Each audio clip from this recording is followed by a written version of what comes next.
How is everybody? We've got a busy day today. I've already had to cut quite a few stories from the document. I had wanted to do kind of like a recap of all the big dramas that had happened over the last weeks. There were a lot, but then Jameela kept adding on to like her little part of the document. So at some point I had to just be like, okay, Jameela's the main star of the event. Her and Justin Balzoni, both of them to an extent.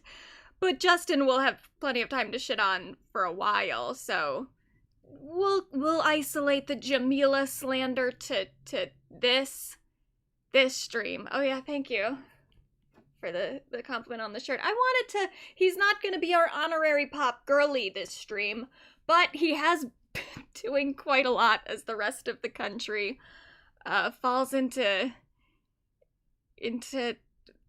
a further state of authoritarianism. Zoran's out here shoveling people out of parking spots or something. I don't know what that whole thing was. There was something about him shoveling, and then right-wingers were like criticizing his shoveling techniques. I'm not sure, but you know, he's out there. He's doing stuff. He's helping the community. He's putting things in motion. So I did want to give him some credit, but he's not our honorary pop girlie today. Spoiler. But yeah, so I already had to we've cut the Beckham family drama. Not going to talk about that, and that's fine, because quite honestly, I just don't even have that much to say about it. I thought that like some of the memes and stuff were kind of funny, so there was that aspect of it that I was interested in, was just the memes. But ultimately, I don't know that much about the Beckham family. And I don't know all the lore, I don't know all the members, I don't know the dynamic, so I didn't have much to add to that. And then the Queer Eye for the straight guy drama I did want to talk about, and I still kind of do, so I don't think we'll do it today, but maybe, not next week, because next week will be the members stream, so there won't be any public stream next week, but there will be a members stream, and then the week after, then we'll come back for the next public stream. So maybe we'll do it then, because there's just a lot of lore with the Queer Eye guys that I'd like to go through. But then, well, I don't know. I don't know if we'll even do it then, because next week Sunday is the Grammys, and then the week after that is Super Bowl, so there might be a lot to talk about when we come back for our Pop Girlie news on February 9th. So we'll see. Maybe we'll do the Queer Eye stuff then, but I saw some updates on it today anyway, so who's to say maybe there'll be even more updates. But the Queer Eye stuff is kind of evergreen. We can talk about those guys whenever, because they're always kind of in some sort of drama with one another. So maybe we'll come back to that at some point. The Glambot drama I was going to talk about, but at this point it's like, who cares? Everyone's talked about it. I saw D'Angelo did a video about it, and I pretty much agree with everything D'Angelo said, so I don't have much to add to that conversation either, though I did find it entertaining in the moment. So those are cut. Also, I did say that we were going to do the 2026 predictions today. I don't care about that anymore either, because the thing is, it's just like the world just keeps getting worse, and at this point, I think it's almost better to go into the rest of this year with absolutely no expectations. So no 2026 predictions. But we do have a few things to talk about, to go through before we get to our main topic. So first, I did just want to mention, because this is more music related, this will maybe impact the state of music journalism in general. Pitchfork, the snarky music publication, is now going to a subscription model that charges $5 per month for unlimited access to reviews and allows readers to score albums themselves. Free users can still read and view scores up to 4 reviews per month. I just find this very obnoxious. Very, very obnoxious. Especially, I hate when websites do this shit too, because sometimes I'll click on a link not realizing that there's like a limit of the amount of articles I get to read, and then I'm like, well fuck, now I'm one down. I would have used these more sparingly. So I guess I'll just never click on a Pitchfork link probably again. And I don't know why. I do know why platforms do stuff like this, because obviously people, the journalists and the reviewers, the critics, the writers, they deserve to be paid for their work. And it's ultimately a subscription model is maybe, it's better for journalism than like an ad-based model, because then the websites are at the mercy of the advertisers, and sometimes have to adapt their content based on what advertisers want. So it's like, it's fine.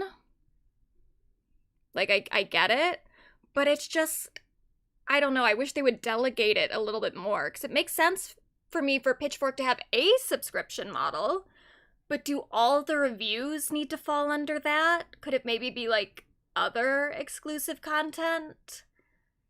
Because this just feels kind of fucked. But whatever.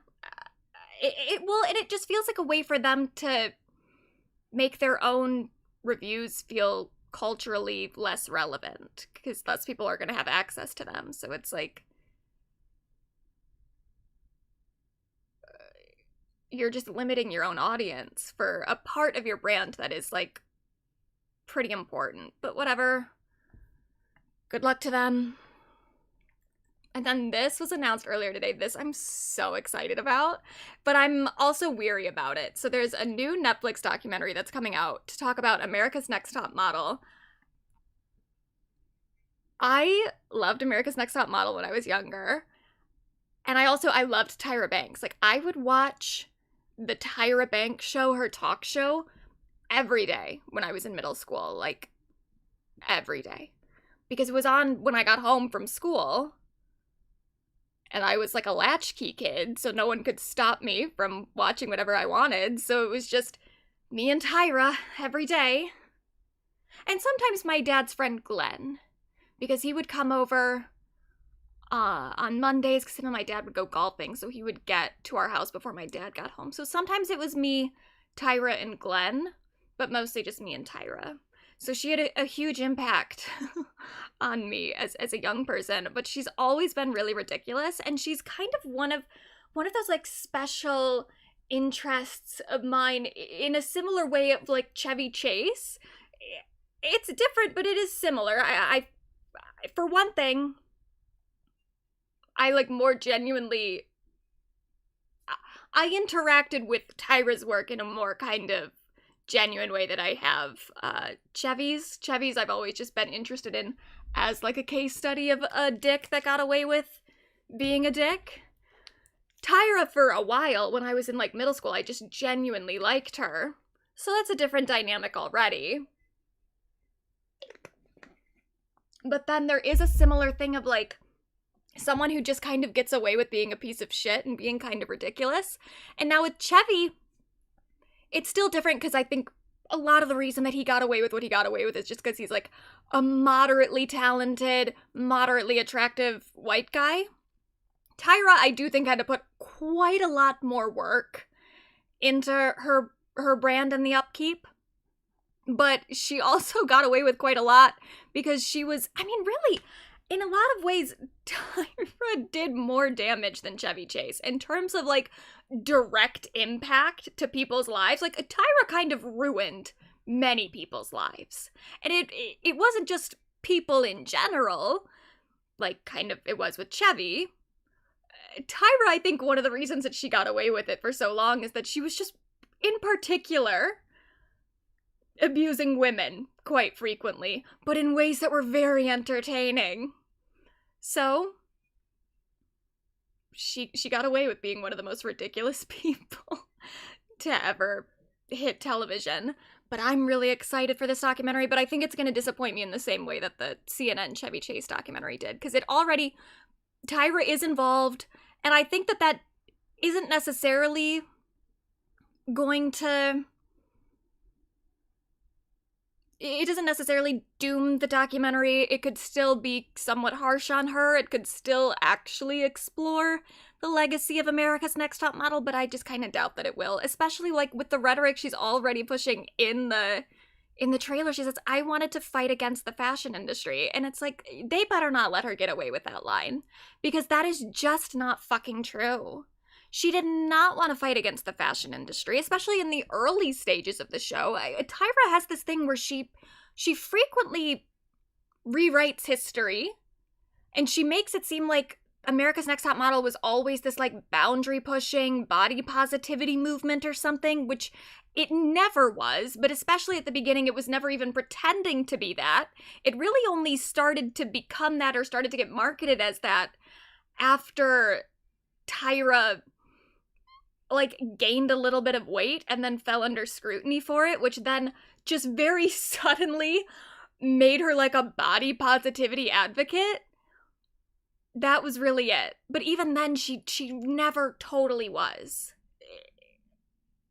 The whole thing was really fucked. Yeah, exactly. Remember the short model season? Yeah, that was Tyra challenging the fashion industry. But that's the stuff that the show would do, where she would start doing stuff like that so it would look like she was actually challenging something. But it was mostly just a gimmick for the show. It's fun though. It was a fun reality show for a while. So I'm looking forward to that. And then we do have, so next Sunday, this coming Sunday, is the Grammys. And we do have the performers, some of the performers announced. These, I highly doubt this will be all of them, because this just looks like, I'm pretty sure these are all the Best New Artist nominees. So they've really just confirmed the Best New Artist nominees will be performing, which they almost always do, so that makes sense. But I don't know if anyone else will be performing. They haven't made any other announcements. I obviously would most love a Gaga performance. I also think a Bad Bunny performance would be cool, but he does have the Super Bowl the week after, so maybe he'll wanna rest for that week. But we'll see. I did see some rumors about Gaga doing a medley. I really hope that's not true. I hate a medley. Especially from her. I would just like a full song. A mashup could be okay. A medley I don't want. Yeah, apart from Sabrina. The Sabrina's the one person in here who's like an actual, who's a non-new artist. But I feel like this still can't just be Sabrina and the new artist only, right? Other people have to perform. I don't know. We'll find out. Addison is she's been lobbying pretty hard for that Best New Artist spot. So she's got posters up. It says Pageant Beginnings, Pop Stardom Destiny. And that's her as a little baby. So I am rooting for her. But I think, honestly, there's like 2 Best New Artist nominees that I would be upset if won. But other than that, I think that the nominations are actually pretty decent. Now, speaking of nominations, we do finally have our Oscar nominations. And I haven't watched all of these yet. I've started making a list. Oh my god, can you believe Todd in the Shadows put Somber as his #1 best song of 2025? He did? I don't think I watched that. I think I only watched his worst songs of 2025. What song did he pick? 12 to 12? Or another one? Ew. Best #1?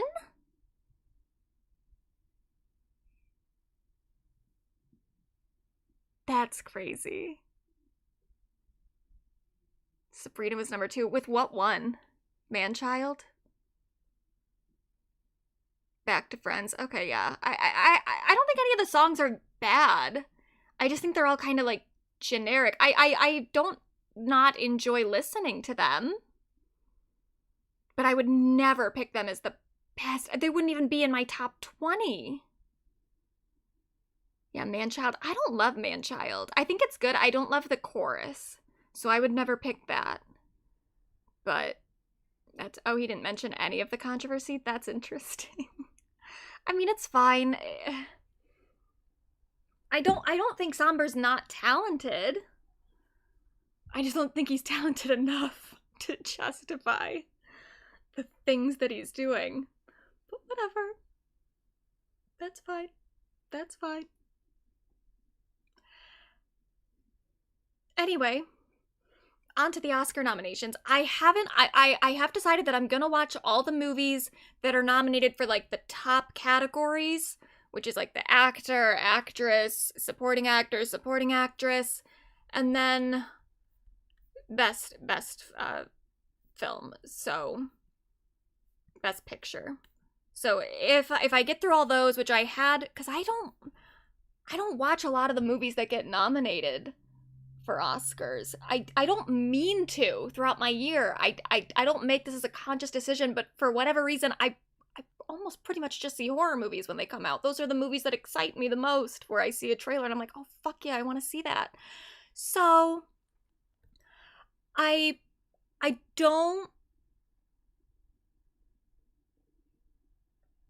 don't currently know what's gonna win anything, but I have so far seen, because we just started, once we got the nominations, we started watching the ones we hadn't seen yet. So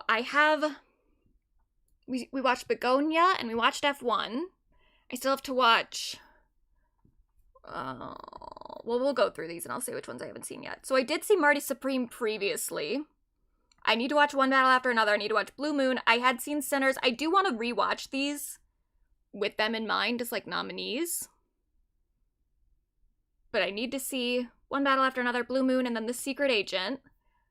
I did see Frankenstein. Currently, I don't have a super strong opinion about these thus far. I would say that I would lean more toward Timothée Chalamet for actor in a leading role of the two movies that I saw. I think Michael B. Jordan did fine. But I would probably lean more toward Timothy. Even though I do like Sinners the movie more than I like Marty Supreme. But for the actor, I'd probably lean more toward Timothy, but I haven't seen Leonardo or Ethan Hawke or Wagner Moura yet. I feel very strongly about Jacob Elordi with Frankenstein, but I haven't seen One Battle After Another or Sentimental Value, so maybe I'll change my mind, but I think that he was fantastic in that movie. And I really can't see me feeling differently. But we'll see. And then actress in a leading role. Yeah, I haven't seen... The only one I saw is Begonia, which I did... Oh, by the way, follow me on Letterboxd. I'm just Medusini on Letterboxd. I'm trying...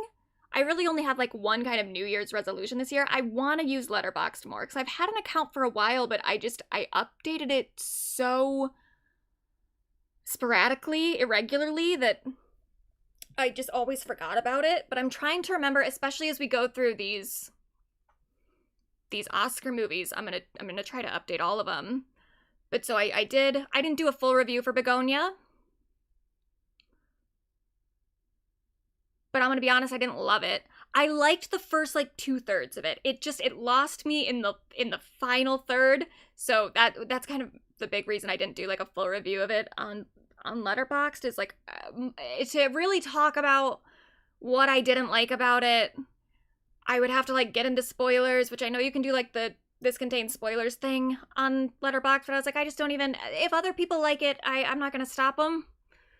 But the final act just did not work for me at all. Because the big thing is just that I saw it coming. I knew immediately. It's like, that's where it's going. And I think that the ending really like undermines the rest of the movie. And also, it got to a point,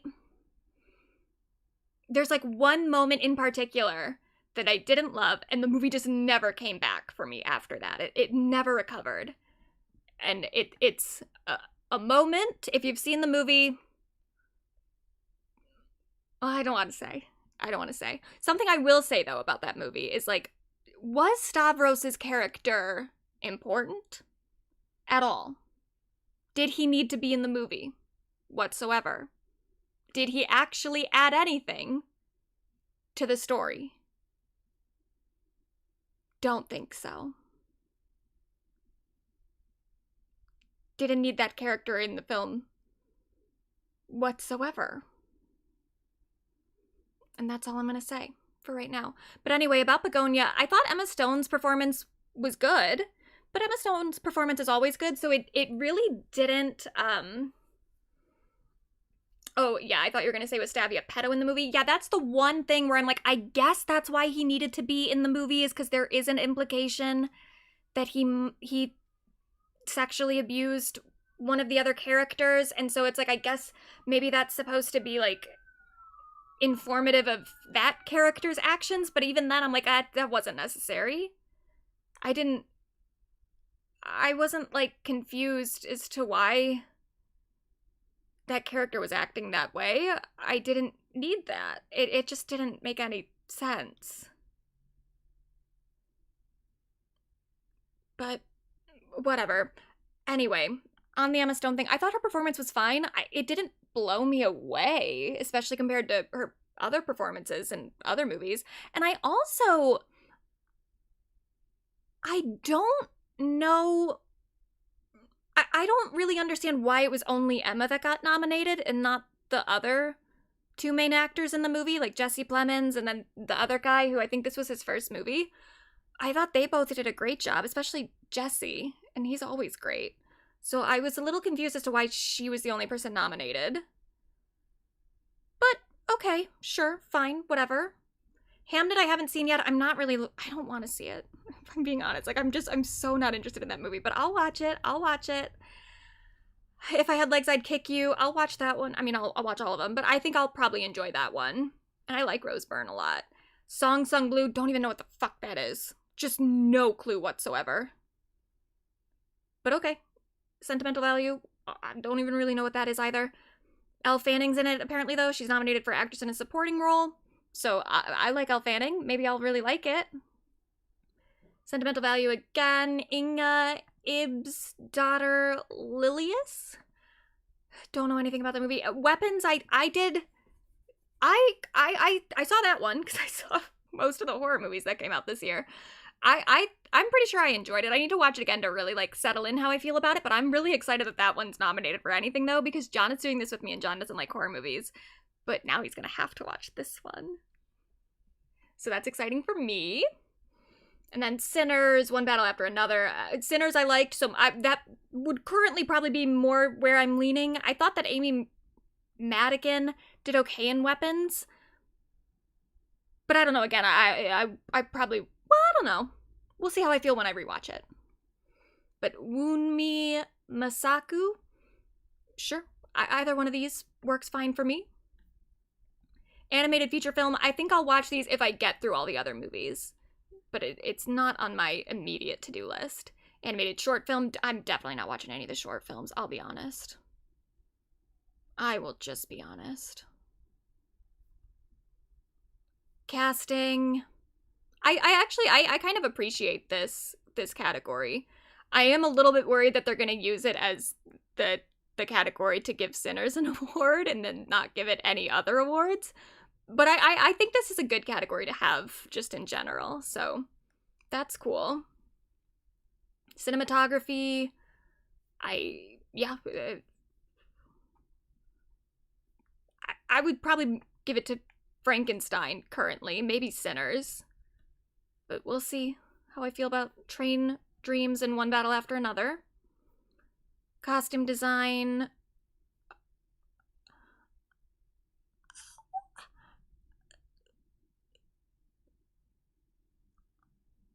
I would like to know what it is that we're filing under costume design.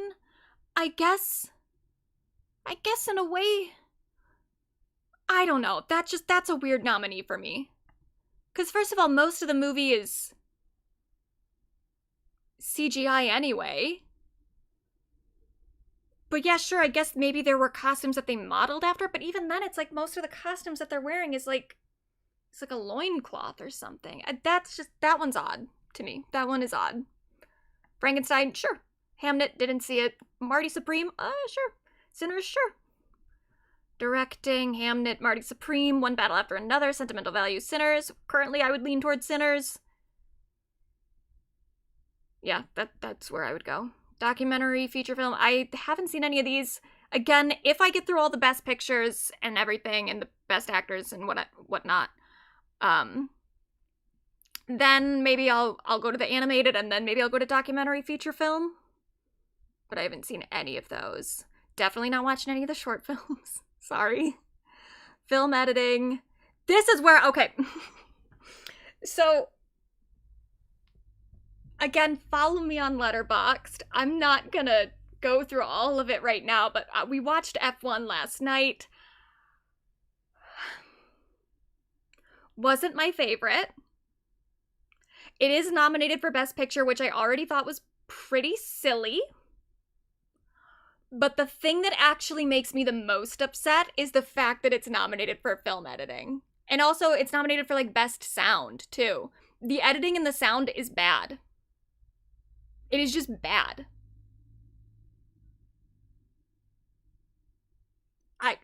And it's probably gonna win. I feel like this is gonna be like a Bohemian Rhapsody situation, where the nominee who was absolutely the worst of all of them somehow gets the win, and I'm gonna be so pissed about it. I can't believe this got nominated. It almost feels like they do stuff like this just to fuck with editors.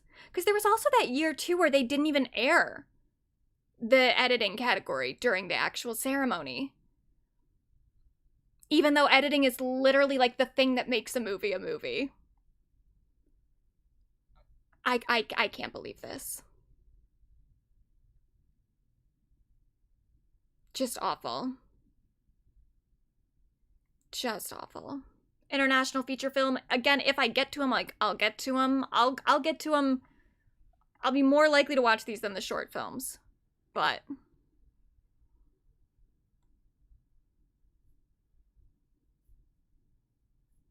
I've just got too many fucking movies to watch.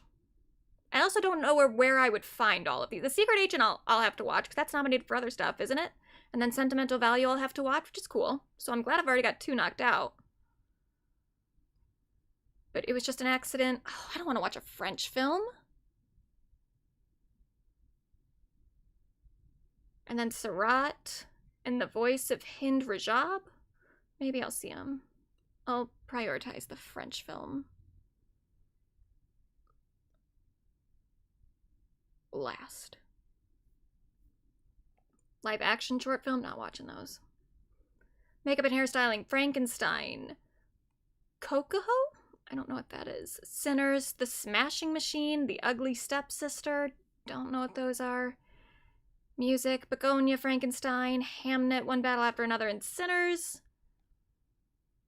Sure. For sure Sinners. I think Sinners probably has to win that one. And then music original song, no Big Guy. No SpongeBob Big Guy Pants Okay. So that's already an injustice. Dear Me from another Diane. Of course she has to be here. Golden, I Lied to You, Sweet Dreams of Joy, and Train Dreams. I just don't know. Not for sure, not Dreams of You. I like, or no, that's not even nominated. Oh, good. Thank God. Sorry, Miley. I do love you. And then finally, Best Picture. I don't know why they put Best Picture all the way down here at the bottom. We've got Begonia. No. F1, absolutely not. Frankenstein, I would prefer not. I don't know. I just feel like, I don't know. It's just so similar to the actual, like, to the book that, I don't know. For a Best Picture win, I would want Best Picture to be doing something, like, new and exciting. Not that I think that the movie was very well made. And it does have some differences to the book. But overall, it's mostly doing the same stuff. And then Hamnet, probably not. I can't see myself being that taken by it.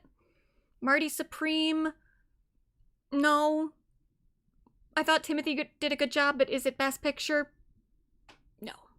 One Battle After Another, I'll find out. Secret Agent, don't know yet. Sentimental Value, also don't know. Train Dreams, don't know. Currently, I'm leaning Sinners. That's my Best Picture. But we'll see how I feel about the others. And then Production Design, Frankenstein, Hamnet, Marty Supreme, One Battle After Another, and Sinners. I mean, I haven't seen One Battle After Another yet, or Hamnet, but the other ones, yeah, sure. Sound, no. The sound in F1 isn't good. It's bad. It's really genuinely terrible. I don't know how this got nominated. I just don't know. God, if it wins fucking anything. It probably will. In Trump's America, it will. And then visual effects, writing. Oh, yeah, it also... Begonia got nominated for adapted screenplay. I guess it's like kind of based off of a South Korean movie? But I don't know how directly it is. And then Frankenstein, that's where I'm like, oh yeah, Frankenstein, I think that would work. Hamnet, I guess. One Battle After Another, and Train Dreams, I just don't know. And then original screenplay, Blue Moon, It Was Just an Accident, Marty Supreme, Sentimental Value, and Sinners. Yeah, I don't have too much of an opinion about that because I've only seen Marty and Sinners. But we'll see. So those are our nominations. Now, you might notice... Oh, actually, also, too, I saw this. This was funny. I saw this earlier today. Begonia is officially the first film featuring a Chappell Roan song to receive 4 Oscar nominations. We had to hit that benchmark at some point. But then you might notice that Wicked was not nominated for anything. And now, I haven't seen all the movies yet, so I can't say how much room I think there was for some nominations. I think that maybe production design probably should have gotten some nominations. But also, I would have said that Cynthia Erivo should have been nominated for leading actress. Maybe I'll feel differently when I see all the movies. No, I already don't feel differently. I already think that Cynthia deserved it more than Emma. And that's no disrespect to Emma. I love Emma Stone. Cynthia deserved it more than Emma. I feel pretty strongly about that, actually. But here's one of the reasons that, and this is just one of the voters, so this is not necessarily representative of the entire Oscars voting body, but this is fucking crazy. They said the movie wasn't that great. The two have amazing on-screen chemistry, but spent most of the movie apart. It's like, okay, well, I agree that the movie wasn't that great, but I also don't think, I mean, them spending most of the movie apart, that's like the point. This is like the part of the story where they are apart. And then, yeah, they have good on-screen chemistry when they're together, but you're supposed to, like, kind of savor those moments because of how they've been pulled apart. That's already just a stupid criticism of the movie. That's not a criticism at all. That's just you stating 2 separate facts and acting like they're related. I was also just completely turned off by their promotional performances. They creeped a lot of people out, and in their rush to feel authentic, came off as cosplaying. What?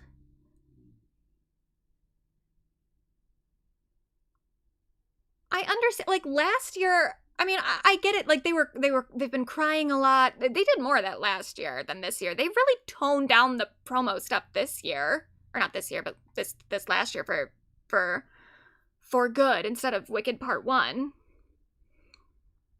They really toned it down.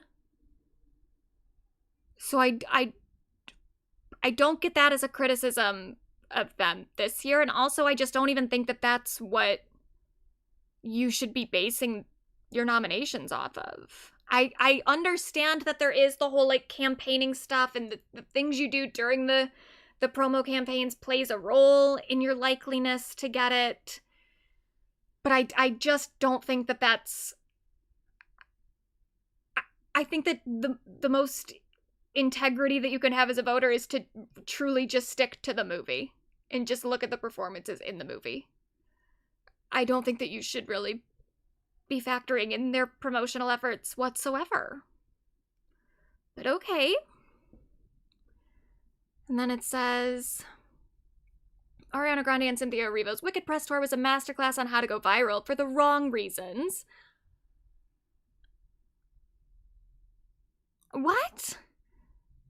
as they delivered a message of odd codependency. They are definitely codependent, and it is maybe a little, it's funny. Does everything have to be so serious?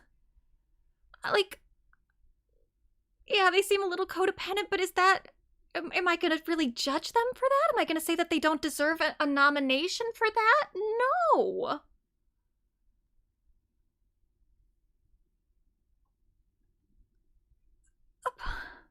What? During the Wicked for Good press tour, Grande and Arrivo delivered more viral moments that freaked out the internet and Oscar voters. No, they didn't. I would almost say that I found some of the stuff in the first press tour more freaky, in a sense. But even then, it was like, oh, I was just kind of entertained by it. I wasn't actually, it wasn't that serious. What the fuck? And the most talked about incident occurred during a promotional panel where producer Mark Platt grabbed Ariana Grande's arm and shook it vigorously in excitement. Grande appeared startled by the interaction, holding her arm like an injured dog paw, which prompted Cynthia Erivo to intervene. Erivo gently took Grande's arm, cradled it protectively, and appeared to kiss it or put her head to it. A response viewers found bizarre, and online critics questioned why Erivo's reaction was so intense for what seemed like a harmless moment of enthusiasm. So because another person grabbed Ariana's arm and maybe kind of startled her a little bit, which I don't even remember this incident. I don't even know what they're talking about. But okay, holding her arm like an injured dog paw. What? This is just so condescending and so rude. And then, okay, yeah, maybe Cynthia picked up on like, oh, Ariana seemed uncomfortable. Maybe I can do something to comfort her. Why is that bad? This is just so fucked up. The duo's aura reading exchange during the Paris premiere also unsettled people.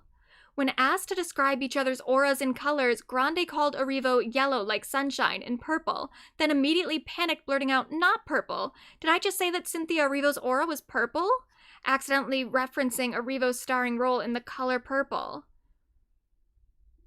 I really fail to see what the problem is currently. Like, why are we even talking about this? Erivo responded with equally dramatic flair, describing Grande as seal blue like aqua and sunset orange. Social media users were split, with some finding it endearing while others commented, I can't go through this again, and accused them of trying to go viral again with the same shenanigans. Because they were asked a question and then they answered? I can't see what the issue was. What am I supposed to be worried about? She said that her aura was yellow with a little bit of purple, and then she was like, oh no, not purple, because she was in the color purple. Like, that just seems like a fun kind of joke with friends. And also, they were the ones that they didn't choose to say what each other's aura was. They were asked a question, and even if they weren't, even if they just volunteered that information and was like, I think Cynthia's aura is yellow, I don't care. The fuck? What are we even talking about? Then at the New York City premiere, Grande became visibly overwhelmed by the aggressive photographers on the red carpet, raising her hands and pleading with them to go easy. According to forensic lip readers, she appeared to say, if you could, my anxiety. She's not allowed to be anxious? Once?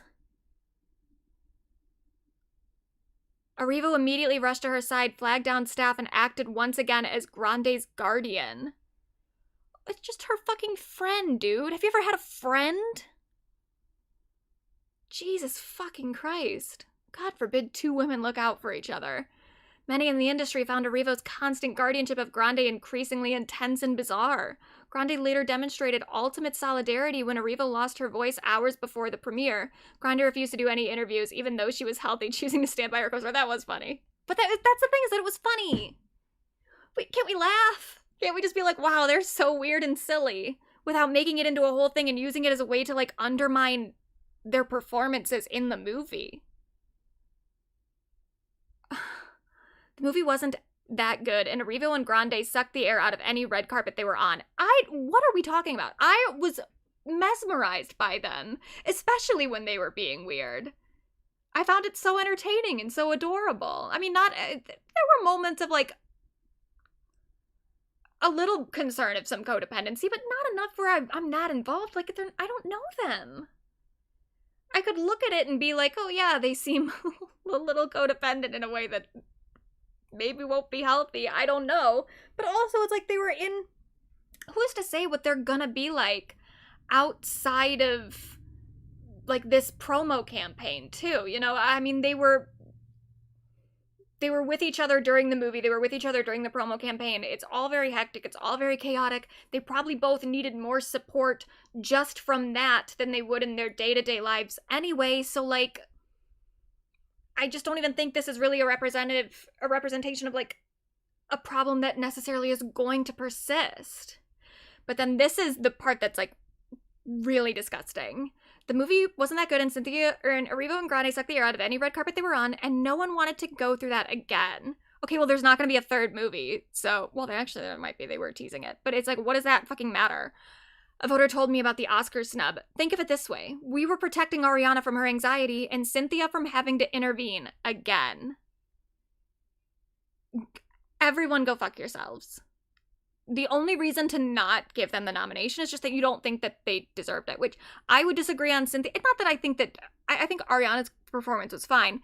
Do I think it should have been nominated amongst the other people in that category? I'm not sure yet. I haven't seen all the nominees.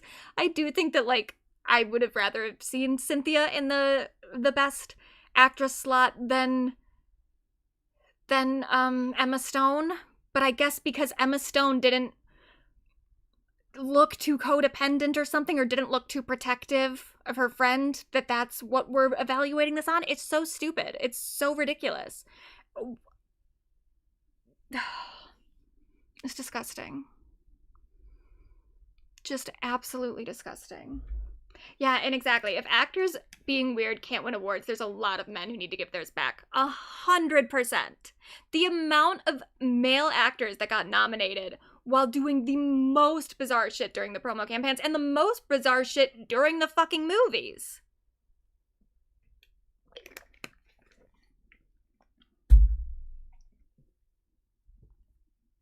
Unbelievable. Unfucking believable. Anyway.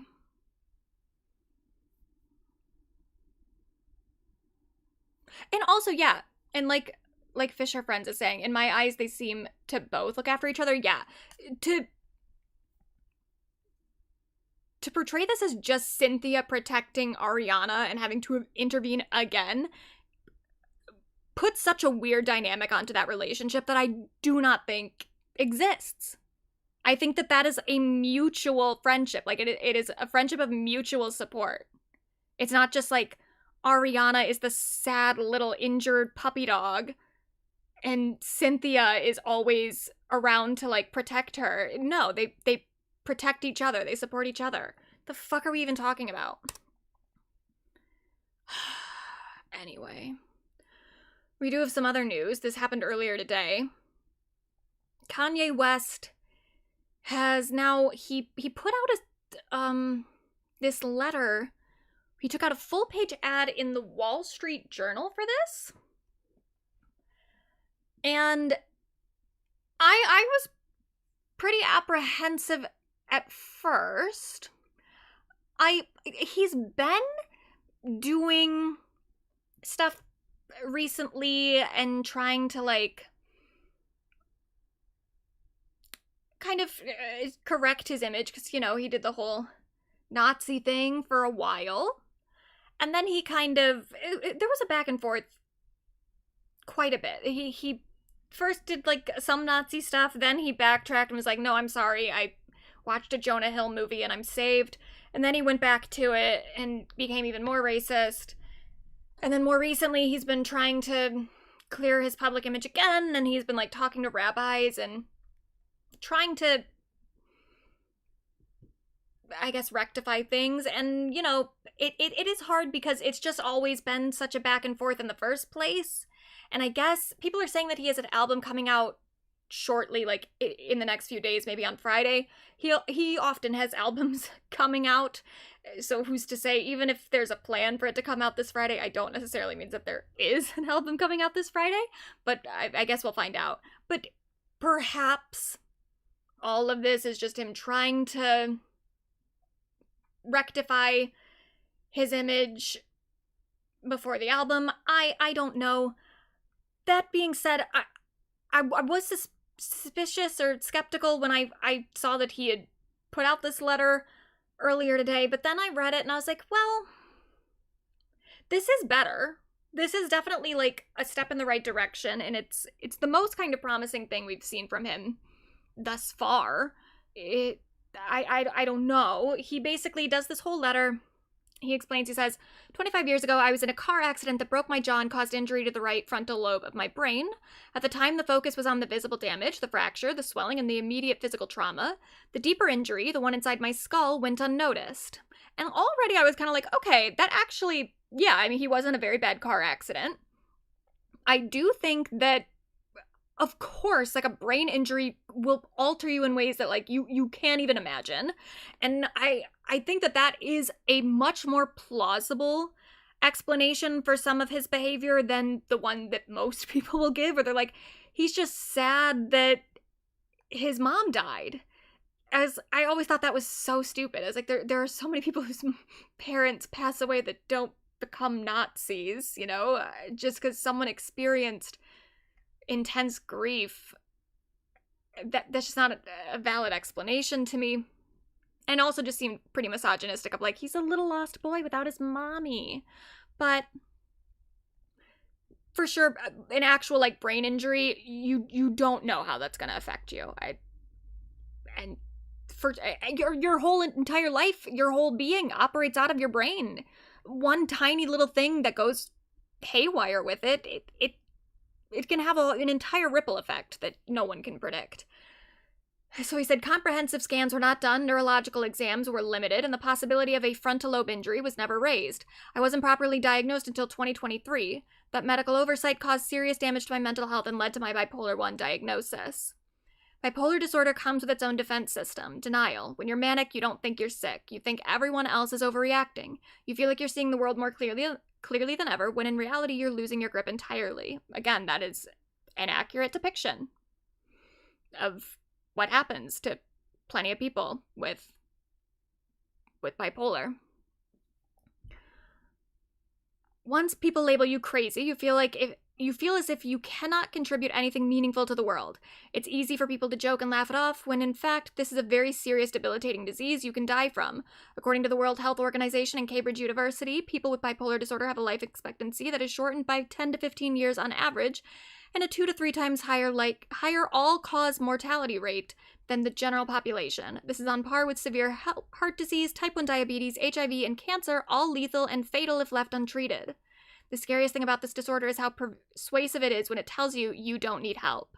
It makes you blind, but convinced you have insight. You feel powerful, certain, and unstoppable. I lost touch with reality. Things got worse the longer I ignored the problem. I said and did things I deeply regret. Some of the people I loved the most, I treated the worst.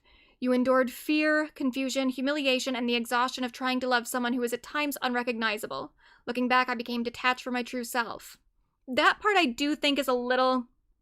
I get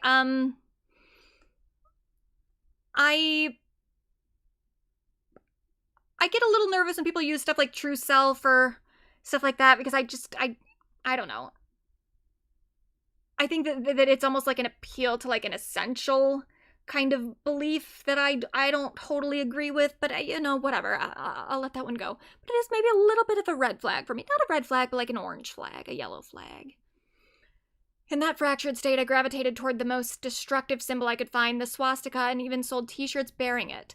One of the difficult aspects of having bipolar 1 are the disconnected moments, many of which I still cannot recall, that led to poor judgment and reckless behavior that oftentimes feels like an out-of-body experience.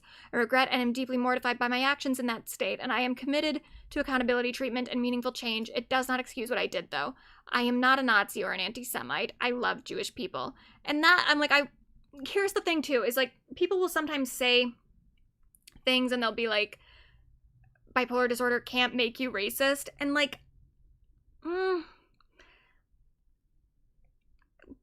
in a manic state, people can really do things that is unrecognizable to their normal behavior.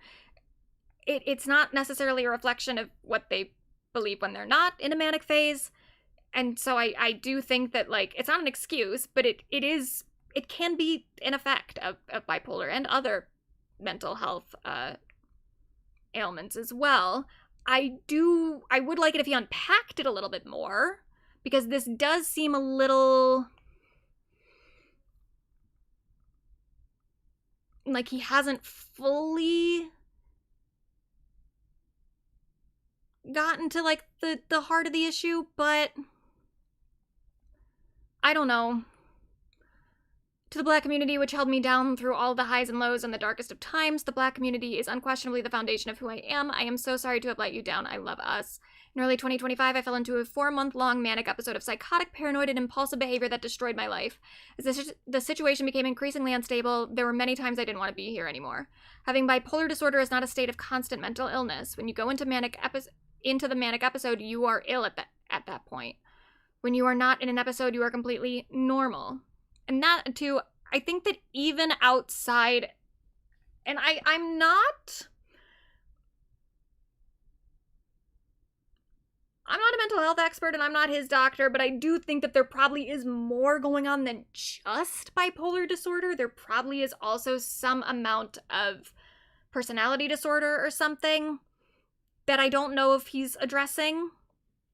Because I think this is maybe like a start of an admission of a problem, but it's maybe not the entirety of the problem. But, having bipolar disorder is not a blah, blah, blah, okay. And that's when the wreckage from the illness hits the hardest. Hitting rock bottom a few months ago, my wife encouraged me to finally get help. I have found comfort in Reddit forums of all places.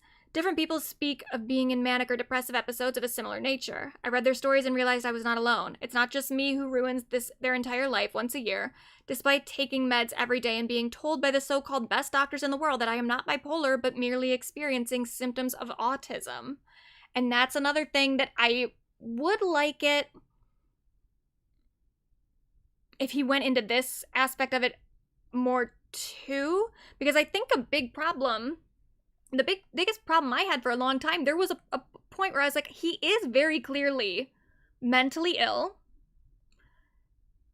And I'm not even really that mad at him anymore, but I am incredibly mad at the people around him who are enabling it and profiting off it and continuing to platform him while he becomes increasingly detached from reality and says stuff that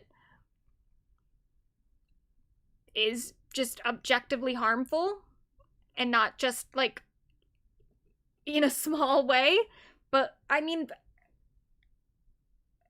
for sure, Kanye played a fairly significant role in the amount of young men that got pulled into the far right. He was a part of that. And so there's a certain extent where I'm like, well, I just don't even think he was in his right mind throughout much of that to begin with. But all the people around him, or most of the people around him, were definitely in their right minds, and they let him do it without any real qualms about it. So I would really like to know at this point, because he has this reference in here about being told by the so-called best doctors in the world that I am not bipolar, but merely experiencing symptoms of autism. So I think that he is aware that there were enablers and that there were people who were guiding him in a bad place. But I would like to hear from him, like, and what are you going to do about that now? How are you going to ensure that everyone around you is people that are going to hold you accountable and actually be honest with you and give you good advice, rather than the people that had been around you that were letting you destroy everything around you, you know? I would like to know more about that.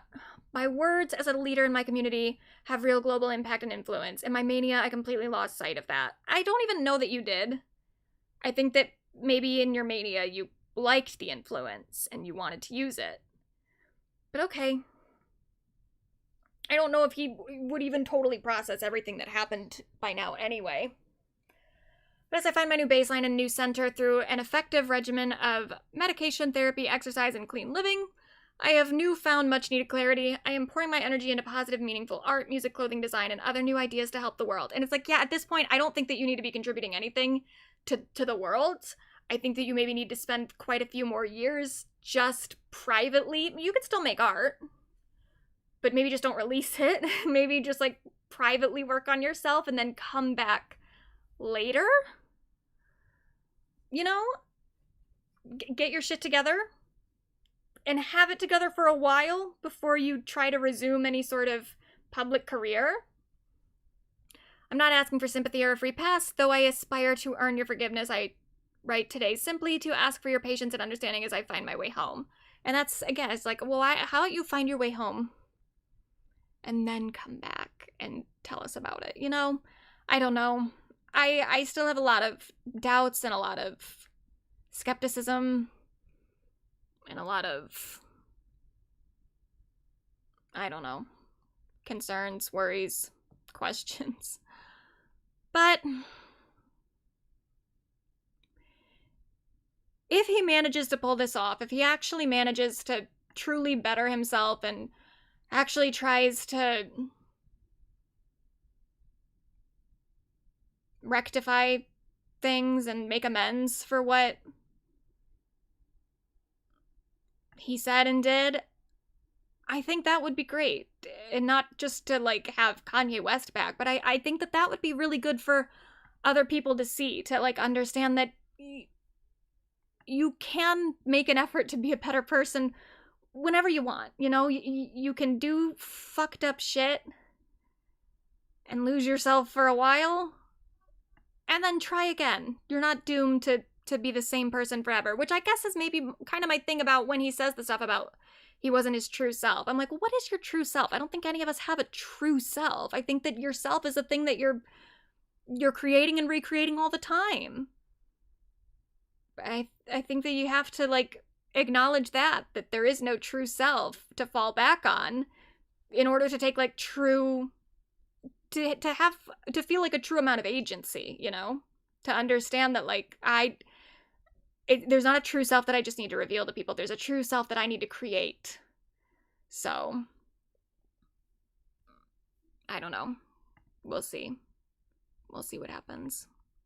But it'd be nice. It'd be nice if he genuinely improved and got better. And that inspired other people to do the same. So good luck, Kanye. Good luck, all of us.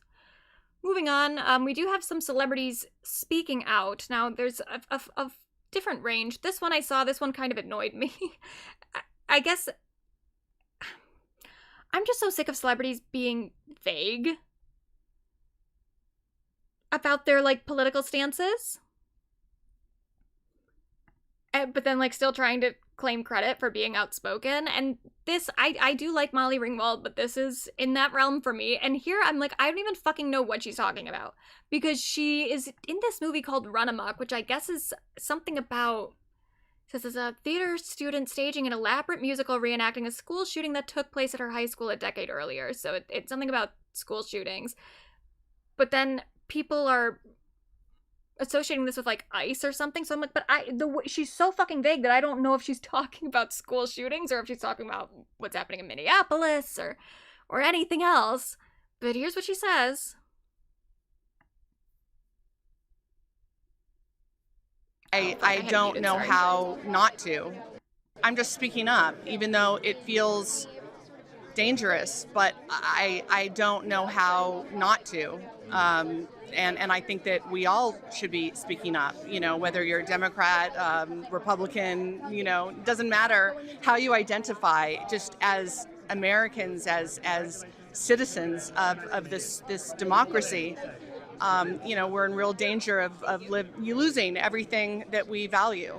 I'm just speaking up, even though it feels... Like, girl, what? What are you speaking up about? What the fuck? I'm so sick of them doing shit like this. I'm just like, I'm taking a stand against injustice. It's really brave of me, actually. It's like, what the fuck are you talking about, though? Can you be more specific? And who's to say? This is a 28-second clip. Maybe she does say much, much more elsewhere. And maybe this is just the way that Variety clipped it, but that one just annoyed me a little bit. But then we have some other people being much more specific in their commentary. So here's Jenna Ortega. Devastating, and I'm horrified. I'm really encouraged by the spirit of the American people and the people who feel the need to say something, but the lack of any real resolution or kind of reprimanding against the officers is incredibly frightening and disappointing to see from our government. And yes, I urge them to do something to stop this so soon. But it's really, we were talking about it earlier, it's hard to be somewhere like this and wear the nice outfits and talk about film when something so ugly is happening right next to us. It's terrible. Yeah, it really is. I mean, it's hard even like when I make the notes for this stream. I'm like, the fuck? Minneapolis is like burning to the ground. They just killed another person for no reason. Oh my god. They took his gun out of his holster before shooting him. So they can't even use the same excuse that they used with Renee Good, where they're like, oh, she was driving a car, which a car can be a deadly weapon. He had no weapons on him when he was killed. They took his gun and then shot him 10 times. And pepper sprayed him. It's just unbelievable. And he's still getting labeled by the administration as a domestic terrorist. I don't know what we're supposed to do about this. And then Zach Woods, he attended an ICE protest, and Alex Preddy, that's the guy who was executed, vigil in downtown LA on Saturday carrying a sign that said, "You murdered a nurse who takes care of veterans today." That is true. And, you know, I know that some people get upset about stuff like that, where they're like, oh, it shouldn't even matter that he was a nurse. It shouldn't matter that blah, blah, blah. And you're like, you're right. It should not matter. None of it should matter. But we have to use what we have. And people are going to have more sympathy for the fact that, like, he was a fucking ICU nurse. We got to use it.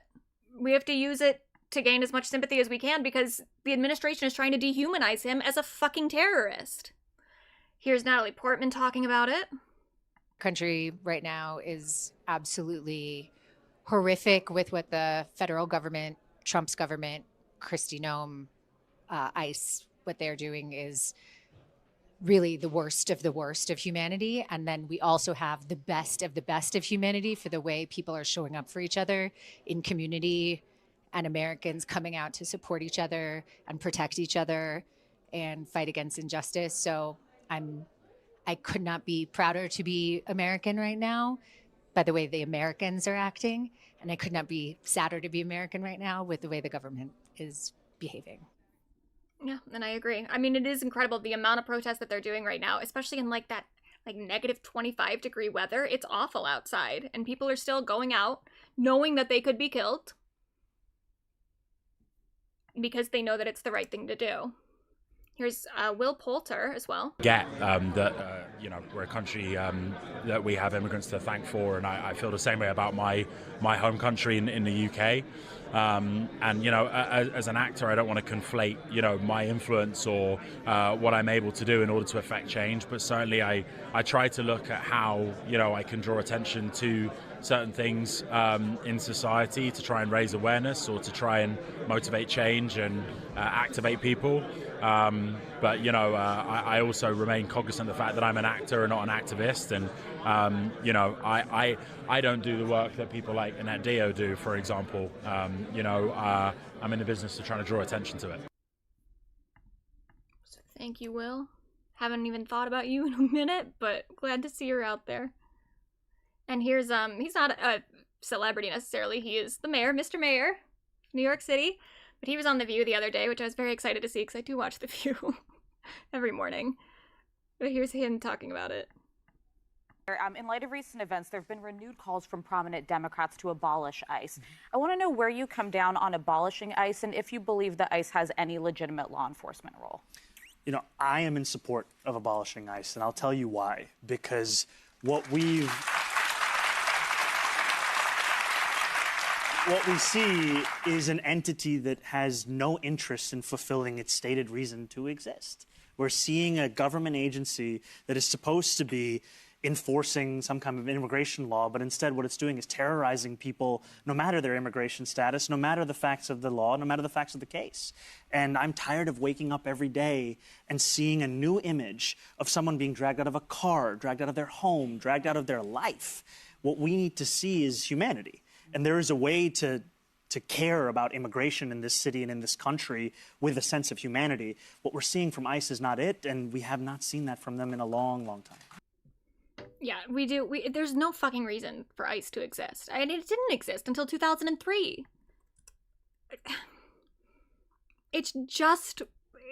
I mean, that is like a government agency that is just a terrorist organization. It's just meant to terrorize citizens. And not even, like, okay, yeah, sure, it's supposed to kick out illegal immigrants. I don't give a fuck about that in the first place. I don't care if anyone. I would rather people did not get deported, period. But even so, it's like they're not even just targeting immigrants. They are targeting citizens, which I know that, again, that's another thing that people will point out and be like, well, it shouldn't even matter if it's citizens or non-citizens. I'm like, I agree in the abstract. I agree, like, in general. However, we do need people to understand that, like, because people do think about it as this, like, easy thing of, like, oh, it's just a matter of, like, the people who did the proper paperwork, the people who went through the proper systems, which, number one, those systems are broken in the first place. It's way fucking harder to become a United States citizen than it needs to be for a lot of people. And it's an uneven amount of people. It's not like it's just as difficult for everybody. It is way more difficult depending on your own, like, circumstances. But separate of that, it's like, it doesn't even matter. You can go through all the right processes. You can go through and get all the paperwork you're supposed to. You can be a naturalized U.S. citizen, and they will still take you out of your home. And they will still kill you. It has nothing to do with any sort of actual legal status. It has everything to do with power and with an ethno-nationalist ideology. And it's not something that we can fix. It's not something that we can, like, what's the word I'm looking for?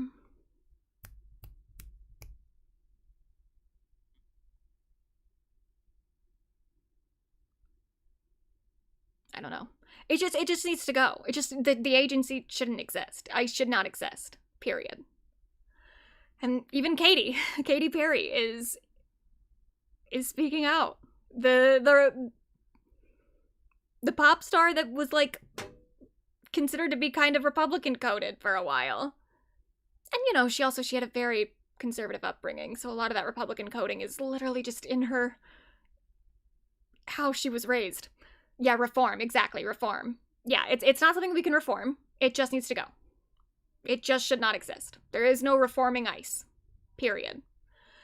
She said, the power is in your hands. What? Call your senators. When? Now. We have until Friday, January 30th to block $10 billion on top of the $75 billion that's already been funded from going through to ICE. Call, and then she gives you a number, 202-224-3121. Why? Because it's time to turn anger into action. Call and ask to speak with your senator. Say it, and then she gives you the little thing that you can say. And, you know,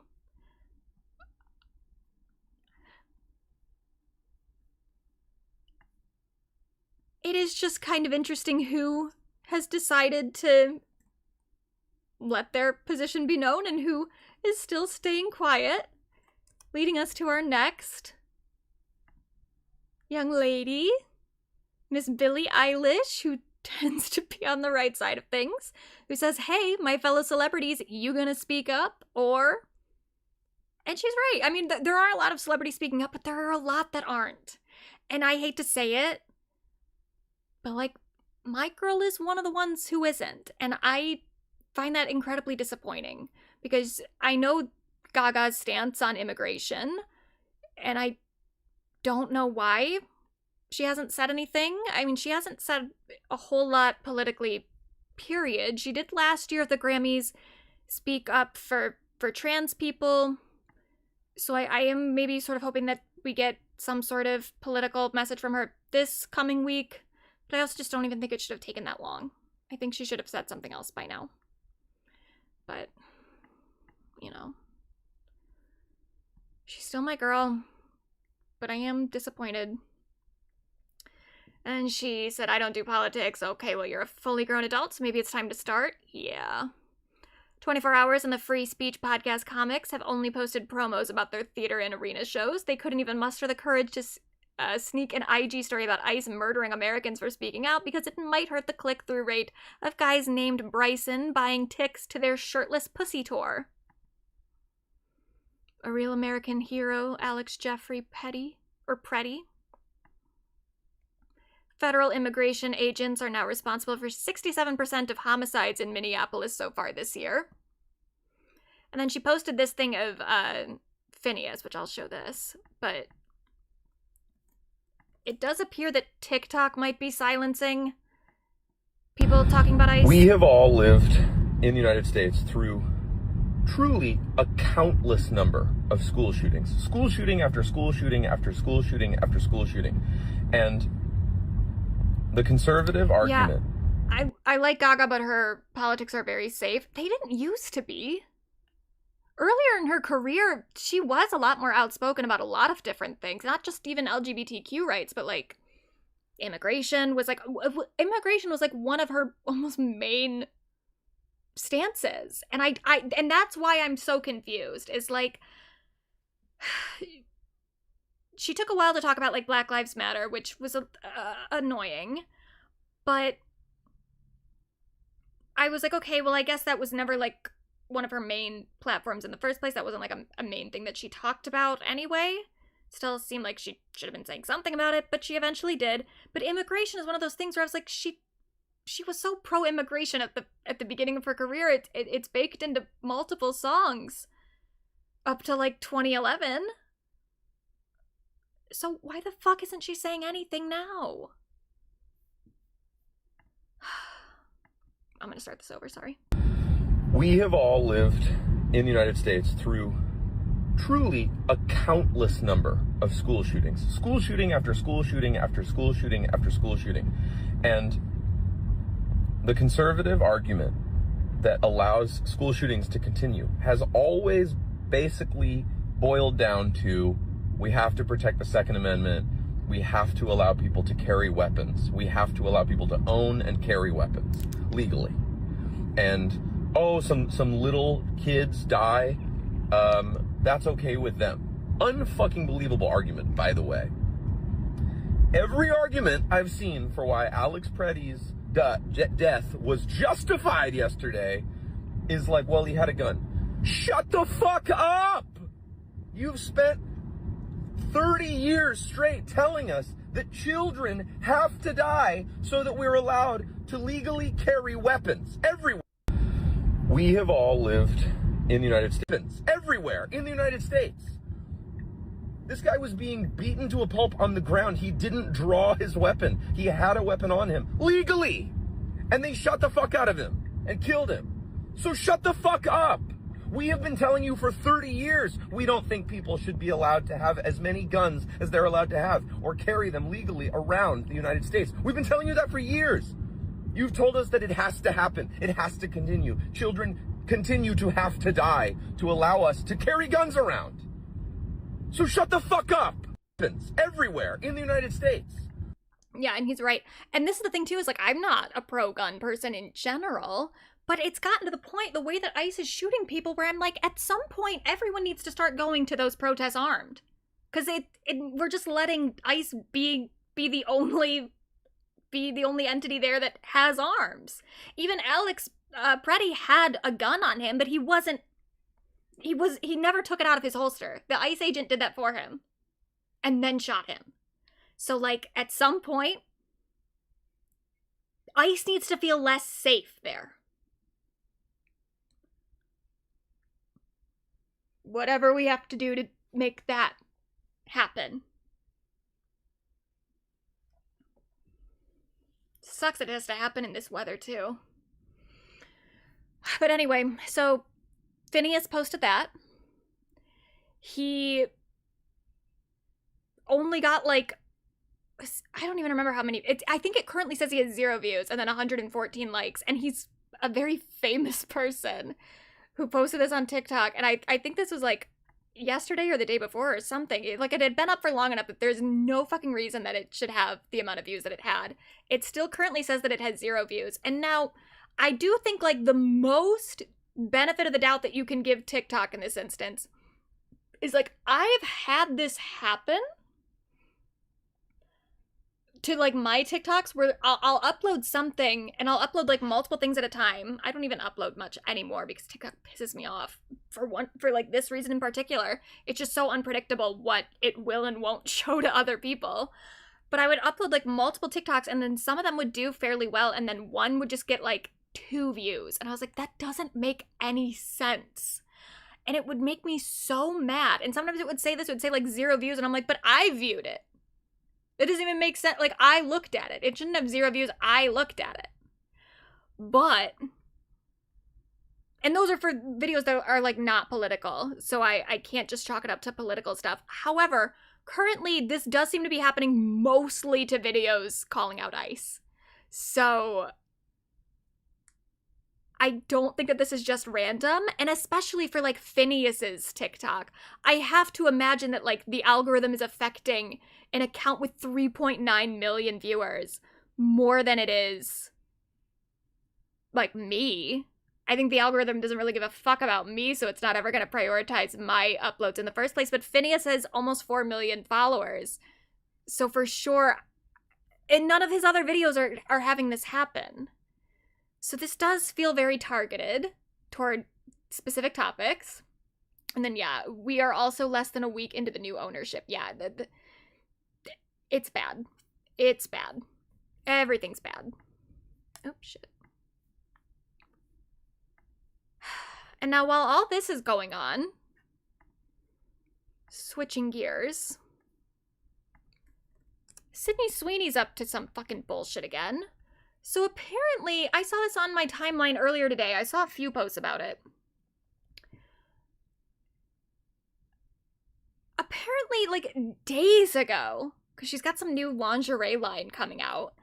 Days ago, her and her, like, team or something went up and, like, vandalized the Hollywood sign and put her, like, a bunch of bras up on the sign. No one fucking cared. No one knew.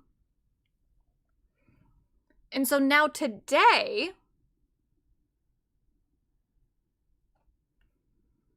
TMZ put out a story saying possible trespass and vandalism. They're saying that like now she could be like charged with something because she, I guess, it says Sydney Sweeney snuck up on an LA mountain a few days ago, climbed the iconic Hollywood sign and laced it with bras, and she may have gotten in trouble with the law. TMZ obtained video of the Christie star scaling what appears to be the H with a handful of bras. Again, I don't know what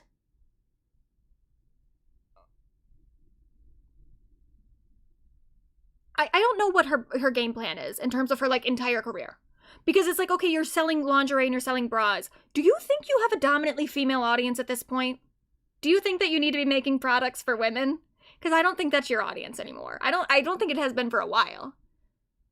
Even before the whole, like, refusing to denounce white supremacy thing.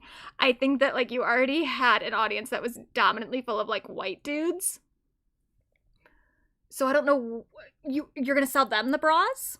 What's the plan? But okay. TMZ obtained video of the Christie star scaling what appears to be the H with a handful of bras. A production team is filming as Sydney makes her way up under the cloak of darkness.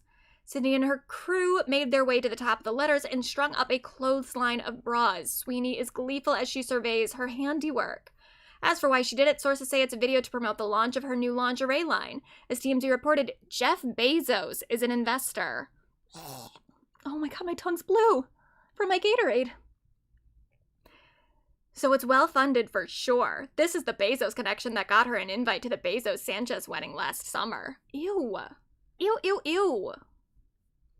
Now the problems, we've learned Sydney got a permit from Film LA to shoot the Hollywood sign, but she did not have permission to touch or climb the sign itself, and like the bras, the permit had strings attached. TMZ obtained an email from the Hollywood Chamber of Commerce, which owns the Hollywood sign. The chamber made it clear her production company was notified she could not shoot the sign or use video without getting prior approval from the chamber. And then they've got this email, and it's very clearly something sent to Sydney's team, and now TMZ has it. So I'm like, okay, yeah, so her team sent this to TMZ because she didn't get any fucking attention for the actual stunt itself. So now they've got to, like, double back and be like, oh, but we could get in trouble for it. Make sure people know we could get in trouble for it. We could get arrested. We did something bad. I'm a bad girl. Sydney climbing the hill in the sign and then festooning it with bras could even put her in legal jeopardy for criminal trespass and or vandalism. Like, oh, wow. Wow. And here I am. It's like, I do think this was a publicity stunt, and here I am feeding into it by talking about it, but it's just so fucking annoying. The chair of the Hollywood Chamber of Commerce tells TMZ there was no permission granted to do this as it is required. We asked if they would file a police report for trespass and vandalism. We got no response. Okay, yeah, whatever. It's annoying. And ultimately, I don't even care if I feed into the publicity at this point because it's not going to help her sell the bras. Who is buying those bras? Nobody. But the thing is that, like, I don't even know if I believe this. I don't believe that she's actually at risk of getting arrested because the thing is that if she didn't have permission to go up to the sign, I just don't know how she even got that far.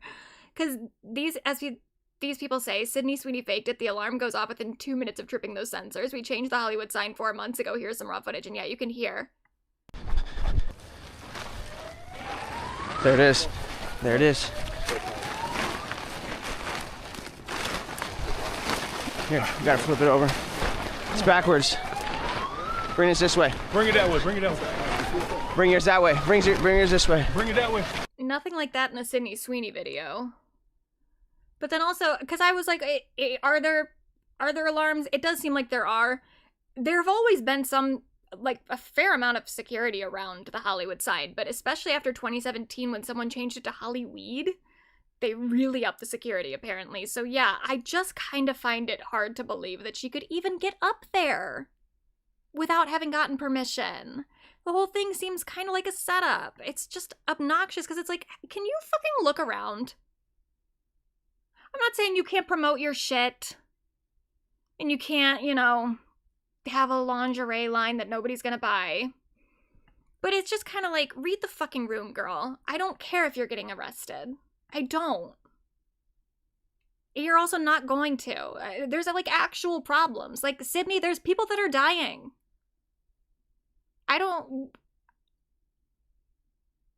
No one is buying the bras. Maybe if you had actually like marketed your entire career toward women, which you should have been doing the entire time because that's like what most of the movies you make should be geared toward. But you have this like bizarre fucking thing where you have the career, the like movie career of someone who's fairly progressive, and then you just act like Olivia fucking Munn in the mid 2000s or the early 2010s or whatever the fuck all the time, where you're like, I'm for men to look at. I'm a guy's girl. It's like, well then why would I go see your movies or buy your bras? You're not for me.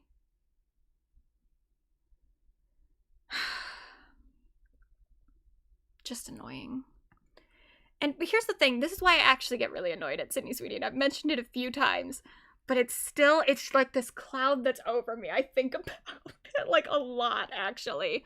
She is currently signed on to produce and star in a Barbarella remake with Edgar Wright as the director. The whole thing sounds like a full fucking disaster. I'm so upset about it because I've always thought that a Barbarella remake should happen, but not like this.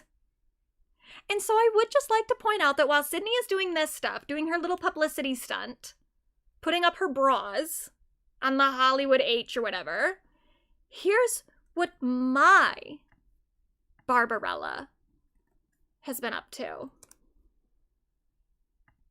If the government is not meeting the needs of its people, there's something wrong, right? Right. We're seeing things happen that have never happened before. This isn't like it was in the 40s and 50s. This is authoritarianism has made its way into every single nook and cranny of our government. They are kidnapping people. They are illegally deporting American citizens. Going into American citizens' homes without a warrant. Minneapolis, where they shot Miss Good. They're shooting people. They're blinding people. All kinds of really, really bad things are happening. And it's not a question of right or left. I don't care what party you belong to. It's a question of right or wrong, right? And I think lines are being crossed, and it's enough. There. That's Barbarella. That's who I want my Barbarella to be. Just cast her again. Just have her do it again. I don't care. It's better than Sydney. And get Edgar Wright out of there. What the fuck? Now, anyway, I'm not gonna like fully go into this because we just don't have time, but I guess Troye Sivan wrote a Substack piece about body image, and I just, you love it when the celebrities get their Substacks. I did read a little bit of this, and it actually is pretty well written. So I didn't read the whole thing yet. I was going to, but then there was just so much other stuff to go through. But just shout out to Troye Sivan. I'm sure it's a lovely piece. I'll read it at some point. And then some new music news. Ray has now announced her new album officially. People are apparently upset about this cover. They think it looks ugly. I think it looks fine. I think it looks good. I think people don't have taste.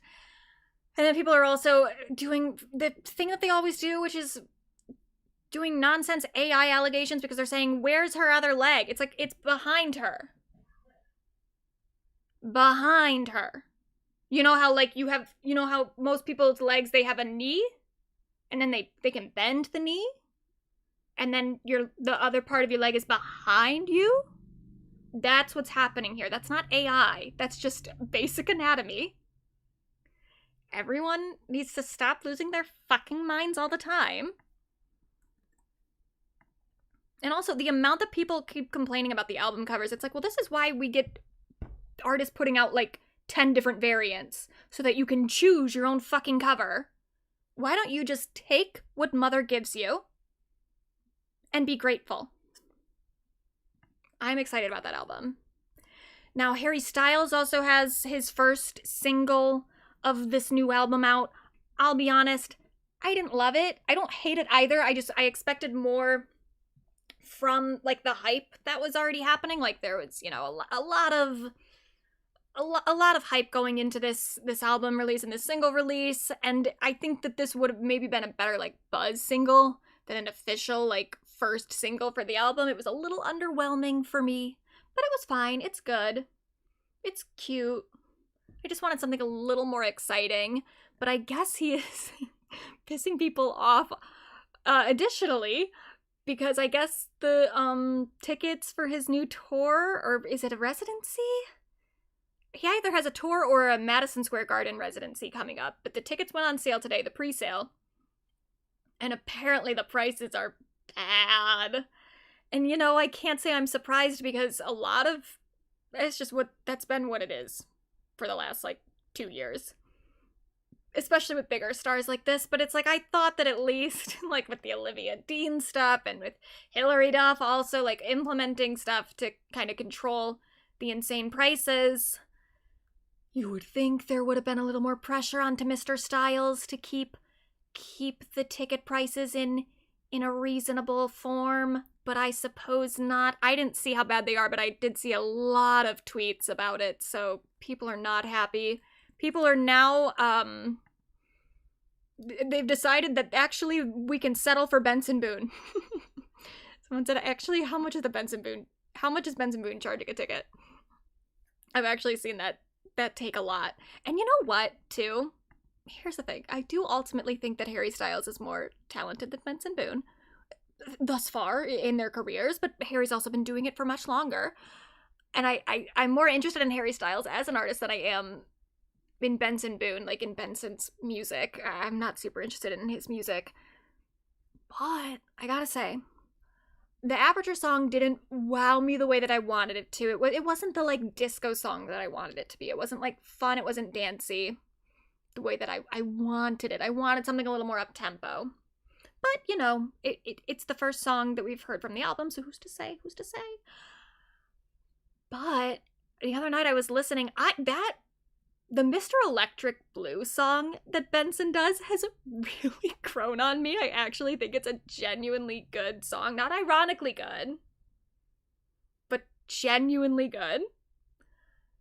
And I was listening to it and I was like, this is kind of the song that I wanted Harry Styles to release.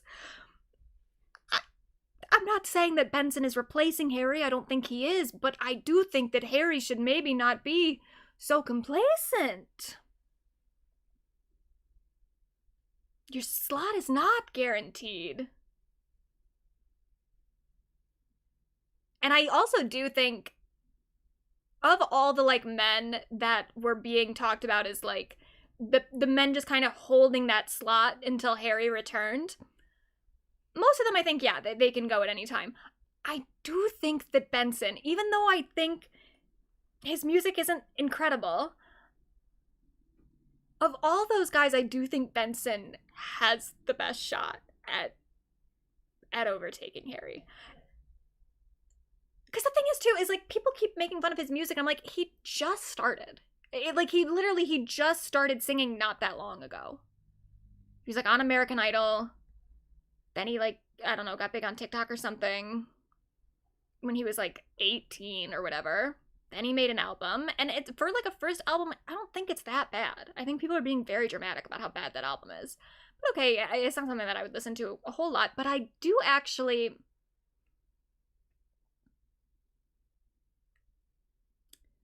The Mr. Electric Blue song, I'm like, it's got legs. Like, I think that if he honed that a little bit more, like, that... he could have a pretty great album if he kind of just worked in that lane. It's not that different from most of the album anyway, but it's like that's where he actually kind of nailed it. So I don't know. And I also think that he has the best stage presence of those guys. I think he has the best... he's more just endearing as a person. I'd rather listen to him in an interview than I would Somber. I certainly don't want to listen to Alex Warren's album. I don't know. Benson might have something. Harry should don't get too comfortable.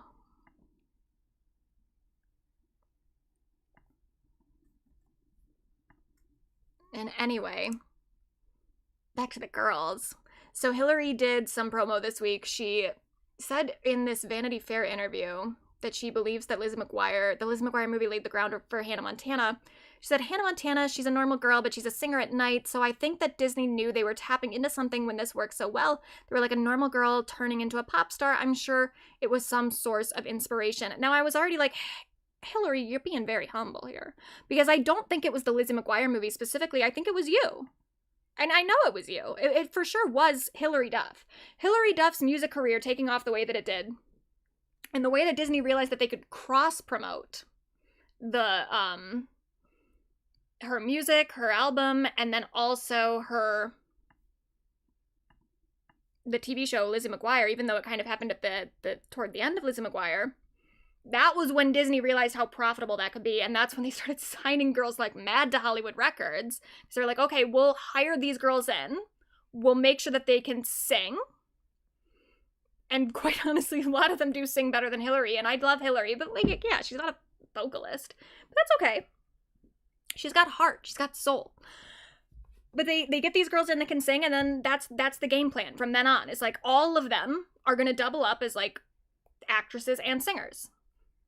So Hannah Montana with Miley, also Selena Gomez got a music career while she was on Wizards of Waverly Place, Demi Lovato with Camp Rock, and then the So Random show, etc. And then also because of how successful Disney started to be with that format, with that system, then you get Nickelodeon trying it too, and that's how we also get Ariana Grande. So Hillary is kind of the mother of the Disney Nickelodeon girls, the girls that came after Lizzie McGuire. So 100% it has to do with that. And I don't even think it has to do with the, like, she's a normal girl, but she's a singer at night. I think it just is literally they just realized that that was a way to make more money. They were like, we'll put in the like little music videos and everything in between the TV show during the commercial breaks, and then people will go and they'll buy the album, and then we'll make more money.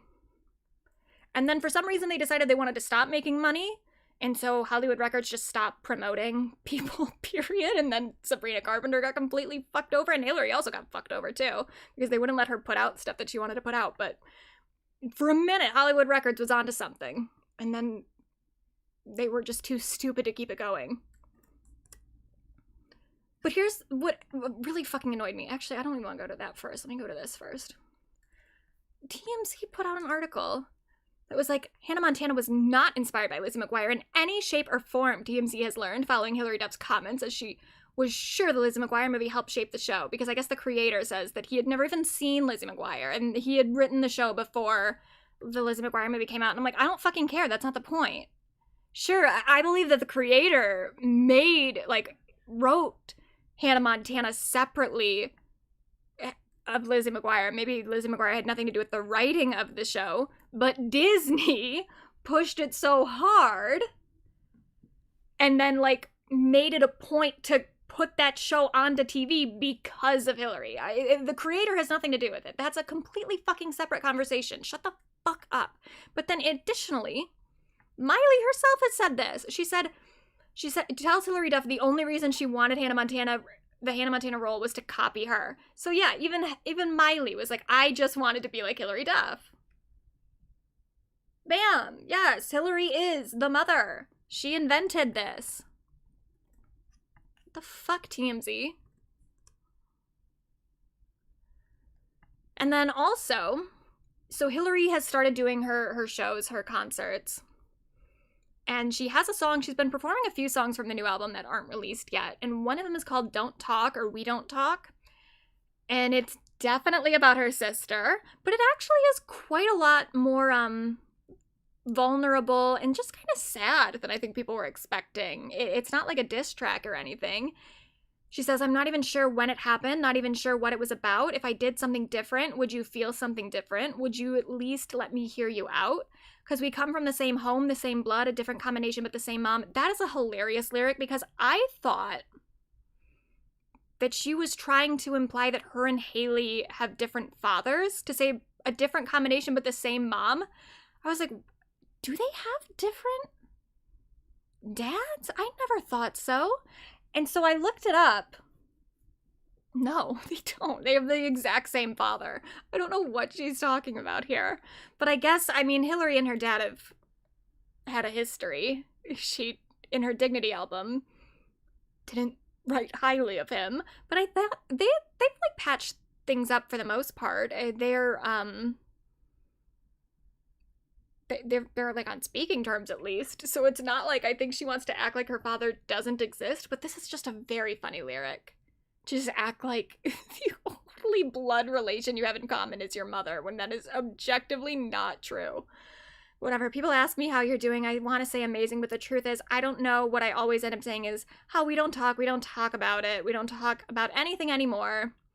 She says, emotional eviction, no more sentimental overlap, and if it's because you're jealous, God knows I would sell it all to break you off the bigger half. Because that is something that people say too, is that maybe Haley is jealous of the success that Hillary had, because Haley was in acting and singing before Hillary was, and then Hillary got a lot more famous. But that's a really sad lyric. Like, I would sell it all to break you off the bigger half. Like, you don't need to do that, Hillary. You're that bitch and she's not. I'm sorry. It's okay. She needs to deal with it. She says, oh, let's have it out. I'll hear you out. You'll hear me out on the couch. Get back to how we were as kids and let's break it down. So sick of being so sad about how we don't talk anymore and you won't talk about it. That's sad.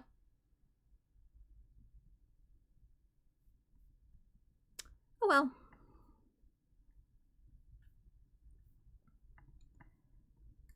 And then I saw this earlier today, so I just wanted to stick this in here, just to be petty.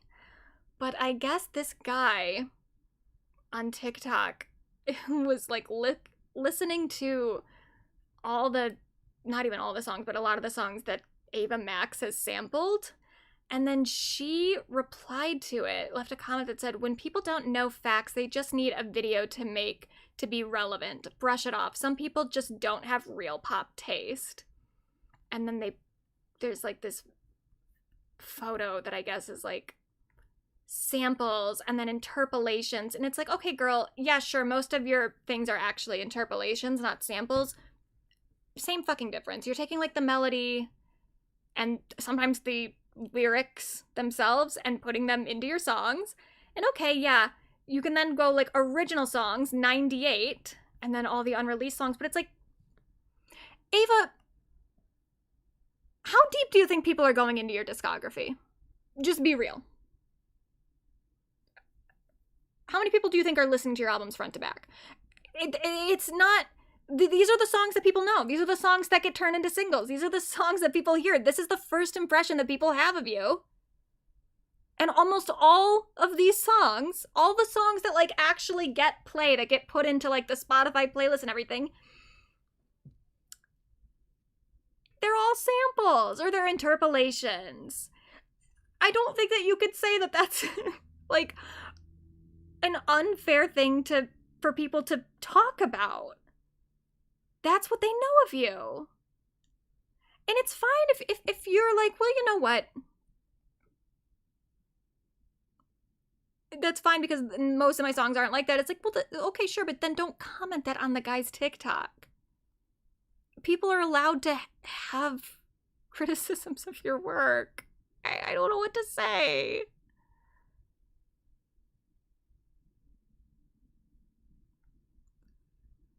Because it is a lot, too. Every time I hear a new Ava Max song, and yeah, okay, yeah, I'm not listening to all of her music, but that's because every time I hear one of these songs, the ones that actually get, like, somewhat popular, they're all the same, and I'm like, okay, well, I don't want to listen any further. If you're upset that this is the impression people have of you, then maybe start promoting these other songs a little bit more. There's the, what's that one? Sweet But Psycho. Okay, that one was fairly big. And that one wasn't a sample. But all these other ones, every time I hear it, I'm like, oh, God damn it. She's interpolating again. It's just annoying. Because it's not, like, original. It's not even that. I don't even care about it not being original. I don't care about that part so much. I just care that I don't think that the interpolations are used very well. They feel kind of cheap. And that's it.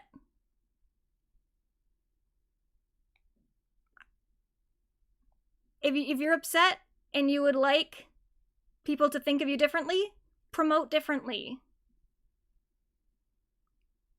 I guess this depends more on her label than her, or is she independent? I don't know if she is, but like you have pull with the label too. You can kind of advocate for your singles a little bit more. But even then, if that's the issue that you're having, that like your label keeps picking the wrong songs for your singles, then stop doing the interpolations, period. Wait until you have a little bit more pull so you can choose your singles correctly. Don't write you at that point you know what they're gonna do. You know that they're gonna pick the song that you're interpolating. So just don't make those songs if you're that concerned about it. But I just don't know. It just kind of it rubbed me the wrong way a little bit because I was like, I understand maybe her fans or her even being like, oh, those aren't all my songs. But it's like to get upset enough to actually leave a comment on the guy's TikTok is just a little bit, it's a little out of touch with like, well, what do you think the general public knows of you, Ava?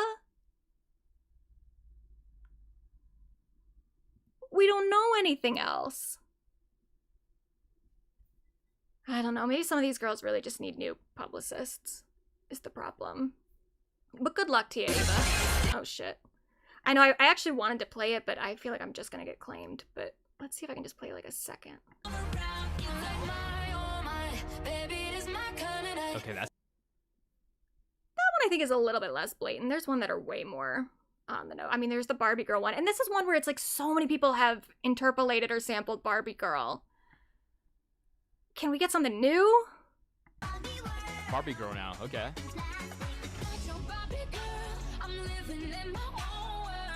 Yeah, it's just like, it's tired.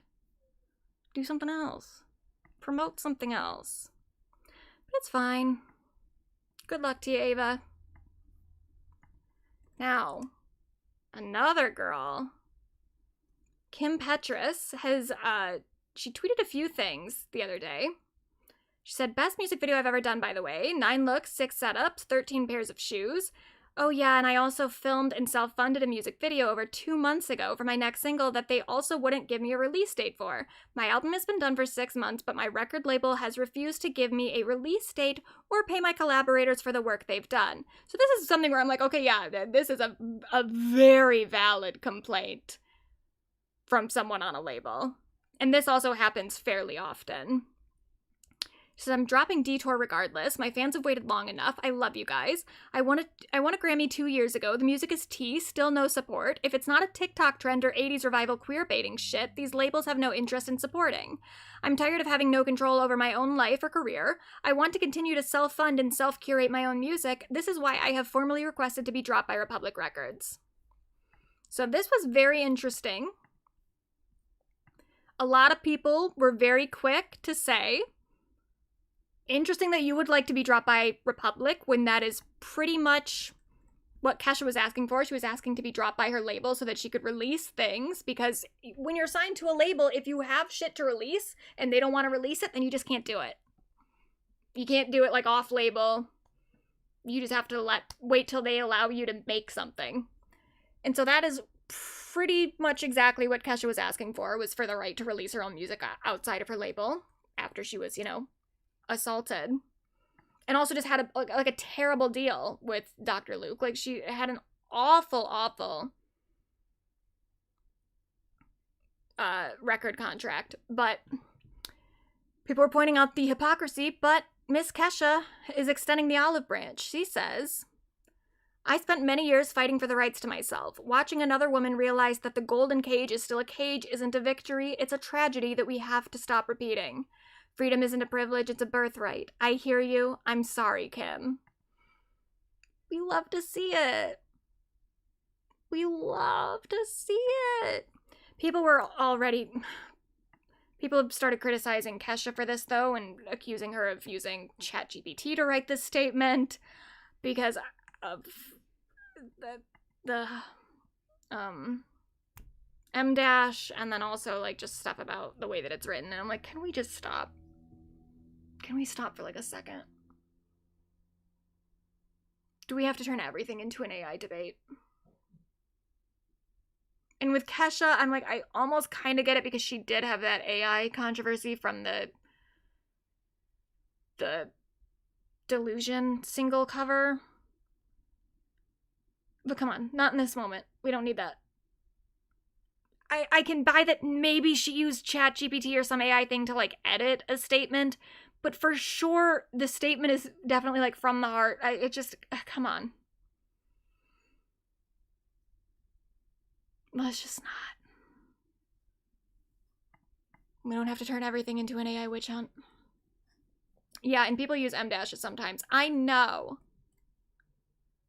The war on M-dashes is really, truly horrifying me. As I'm writing my script for my new video, I'm using M-dashes in the script, and then I'm like, oh, if people ever saw the script, they would accuse me of using ChatGPT to write this, just for the M-dashes. I love an M-dash. Grimes also wrote a statement of support. I did not read the entirety of it, because it's I'm not reading all that, especially from you, Grimes. I don't care what you have to say, but thanks. Thanks. Also, fuck you, in general. And then Shy Girl weighed in and posted on Instagram, one of the many, many, many reasons, but I particularly love being, okay, it's as a sentence, that doesn't even make sense. One of the many, many, many reasons, but I particularly love being, I think she's trying to say that I particularly love being with an independent record label. Wait, what? No, this sentence doesn't make any sense. Shy Girl, you suck. One of the many, many, many reasons, but I kind of get what she's saying, I guess. It's only one of many reasons, but I particularly love being with an independent record label, because when the new music takes time, it's just because I'm living life and making music in the time I want. People love to complain about the cons of being with a major. You can't have the pros and pretend the cons are a surprise. You know what you're getting into by now. There are enough stories and behind the music documentaries to stream. Girl, shut up. Shut up. Yeah, okay, there are horror stories about being on big labels. Most people don't assume that they're just not gonna let you release anything. Yeah, there are stories of that happening, but most people assume that that's not gonna happen, especially when you've won a fucking Grammy. She won a Grammy, and they're still not letting her release anything. Just be quiet. You just didn't have to say anything. What a ridiculous fucking statement. Anyway, let's move on. I'm gonna play, I got a new, or not got a new, I made a new little doggy interlude for cute little doggies before we get into the Justin Baldoni stuff. So I'm gonna play that for a minute while I get some food. So I'll be right back, and then we'll talk about Justin Baldoni and Blake Lively, some of the updates with that, and what a fucking clown Jameela Jamil has turned out to be. So I'll be right back.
hopefully we all feel puppied up. Because now we have to talk about that man. So first I do want to shout out as well, because obviously the big comparison point that a lot of people have made and are making and will make and is correct is the comparison to the Amber Heard case with the Blake Lively situation. And there is a new movie that I guess just premiered at maybe Sundance, I believe, that is, it's a documentary kind of about the way that defamation cases have been used to silence women. This is one of Amber Heard's lawyers from the UK case talking about this. First thing to say is when I saw the online space around It Ends With Us and the campaign that was clearly, well, it appeared to me that there was a huge campaign against Blake Lively. I observed it as a social media user. I was observing what was happening in the publicity around It Ends With Us and thinking, why is this so negative about Blake Lively? It doesn't make any sense to me. And because I had been at the center of the online campaign against Amber Heard, I had been the subject of it. I received death and rape threats as Amber's lawyer. What she was subjected to was utterly horrendous. And then to watch it play out again with respect to Blake Lively, I said to everyone at the time, there's something not right here. This is not authentic online activity. There's something going on here.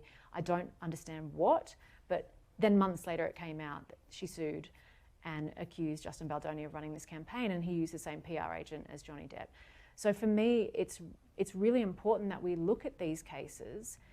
The fact that she was sued for defamation for speaking out about alleged sexual harassment, the fact the New York Times was sued for defamation for hundreds of millions of dollars for reporting that.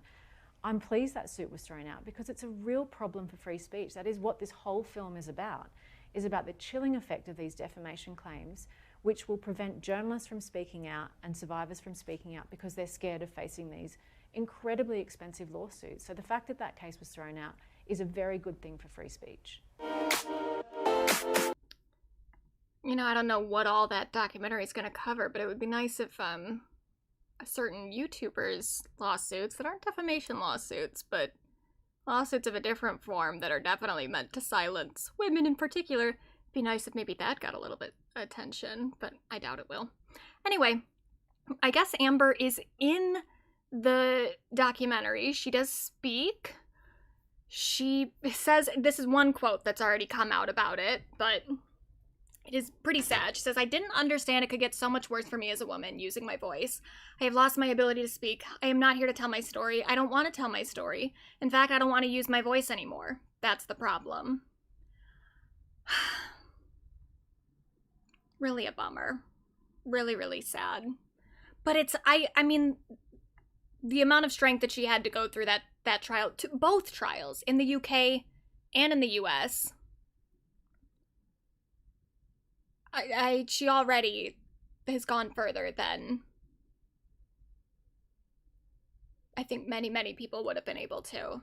So I'm very impressed that she's even still able to talk at all in a documentary like this.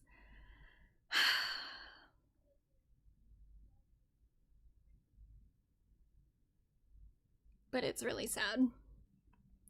Anyway, there have been a lot of stuff that have come out that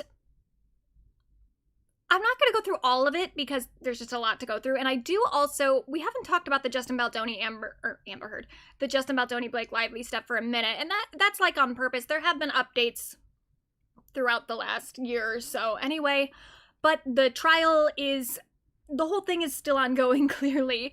The trial date is now set for May. It had previously been set for March, but it's been pushed back to May. So I do want to just kind of like do it all in one stream as much as possible. So I think before the trial starts, if it even really does go to trial and Baldoni's team doesn't just eventually give in and settle because they clearly are gonna get destroyed. But if it still goes to trial, and even if it doesn't, we'll still do something overviewing the whole thing. But the closer we get to the trial date, I'll do some sort of like longer kind of in-depth stream, so we're not going to go through everything right now, but I did want to go through some of the updates.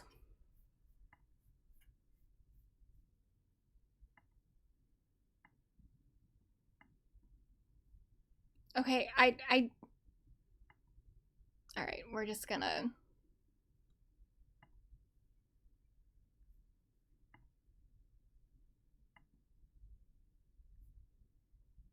put some people on timeouts already. Oh, if YouTube will even let me do it. Fuck.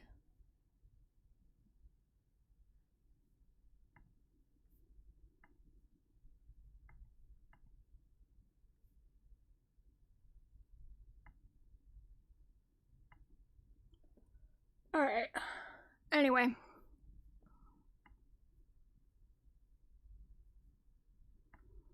So I'm not going to do an entire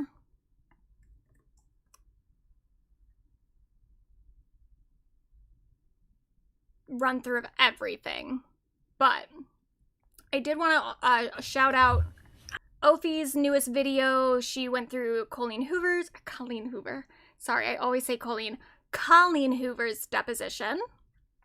And I think that she does plan on doing more updates as we go through all these, because there was a lot of documents that got released, like, I think the 21st or something, a few days ago. A lot of documents got unsealed from the court case. So this is Colleen Hoover's deposition that Ophi is going through.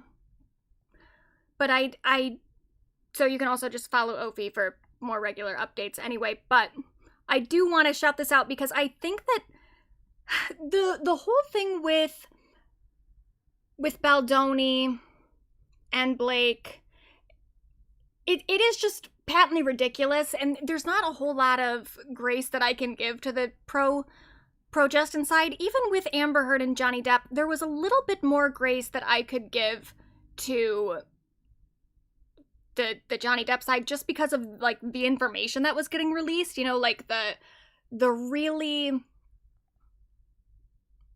the edited clips of, like, her saying that she was hitting Johnny, the stuff that people were saying about that audio clip where she said that, go ahead and tell people that I am a man, even though she didn't say a man, but people took it that way. Like, there were things that when you take it out of context and you just clip stuff, you can definitely make Amber Heard look like an abuser. And so that's something where I'm like, okay, I get it. If you're not, like, fully informed on the entirety of the events, I can fully understand why you would side with Johnny Depp at the outset, or, you know, if you're not really paying that much attention.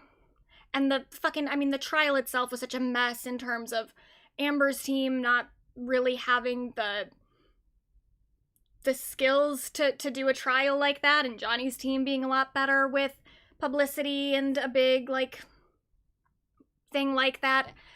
The whole thing was just not in Amber's favor from the first place in a way that I think was very convincing for a lot of people.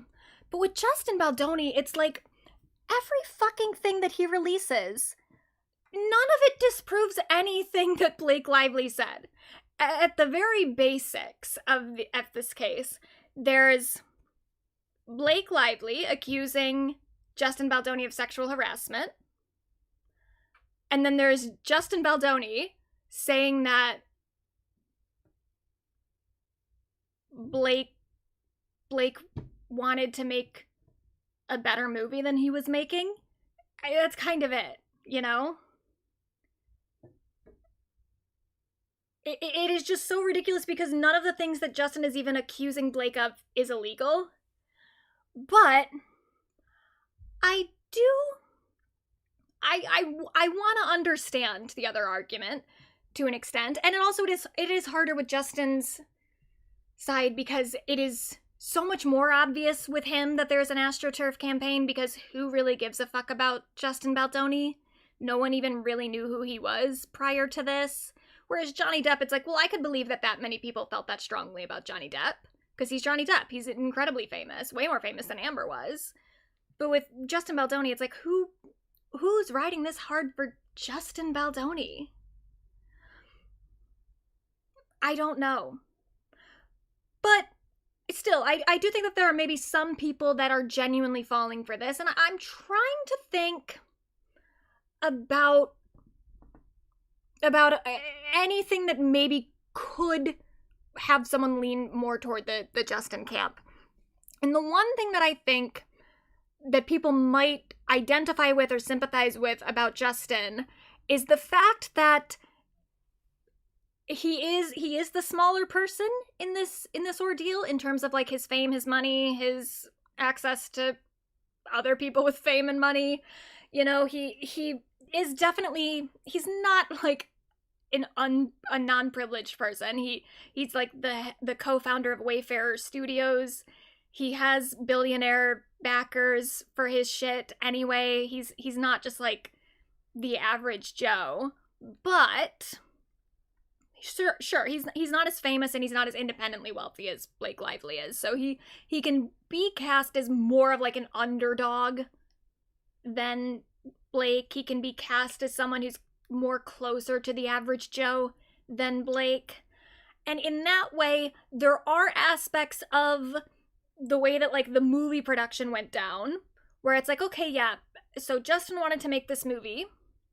He had a particular vision for it. He hires Blake Lively on, and then she kind of starts taking creative control of the movie and using her power and her proximity to other powerful, famous people in order to do that.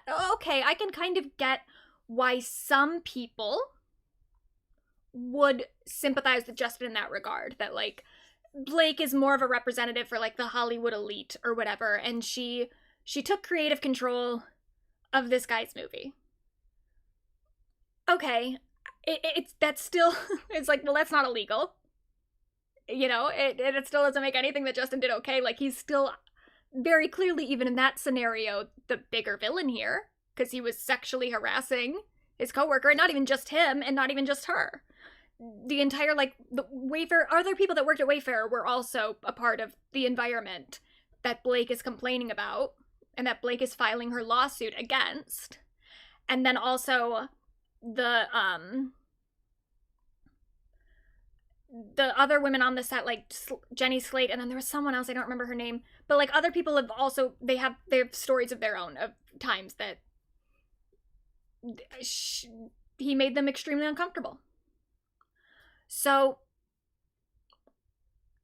who cares if Blake took over the movie? That's just not really like the big thing here. But okay, fine, whatever. I guess I can kind of get why someone would just see Justin as like the little guy more and sympathize with him in that way.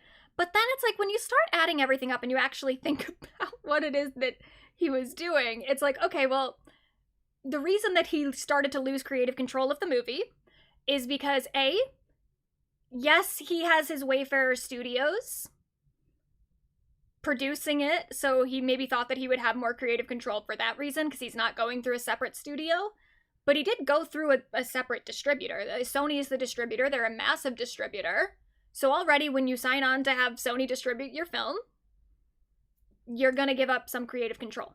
That is what happens when you sign on to a movie like that. And already movies are just collaborative processes in the first place. You can't ever expect to have your vision honored 100% of the time. That's not how it works. But okay, maybe there's a little bit of a culture shock of like, you're making smaller movies and then you get this big distribution deal and you're like, oh fuck, the big distributor that I allowed to distribute my movie to a bigger audience, they now want to have a say. Who would have thought? And this is very different, by the way, because this almost sounds like the argument that Shy Girl was making about Kim Petras, about like, oh, you should have known what you were signing up for. It's like, well, okay, but Kim Petras is in a situation where the label isn't even letting her release music at all. Sony was going to let him release the movie. They just also wanted to have some amount of a say in it because they're distributing the movie. They're like, oh yeah, well, we should make a movie that's profitable. You should make a movie that's actually made for the target audience. That was Sony's big concern. So, okay, you sign on with Sony. They have more control than you expected them to have.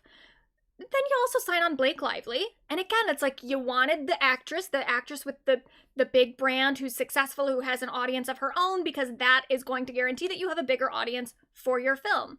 Okay, well, she also has a brand to protect herself, so she's probably going to want to have more of a say in the creative process, because this is also about protecting her own brand. And he also makes it seem in so many of the interactions with Blake that, like, he wants her to be involved creatively, that he wants it to be like a collaborative process, as many directors do.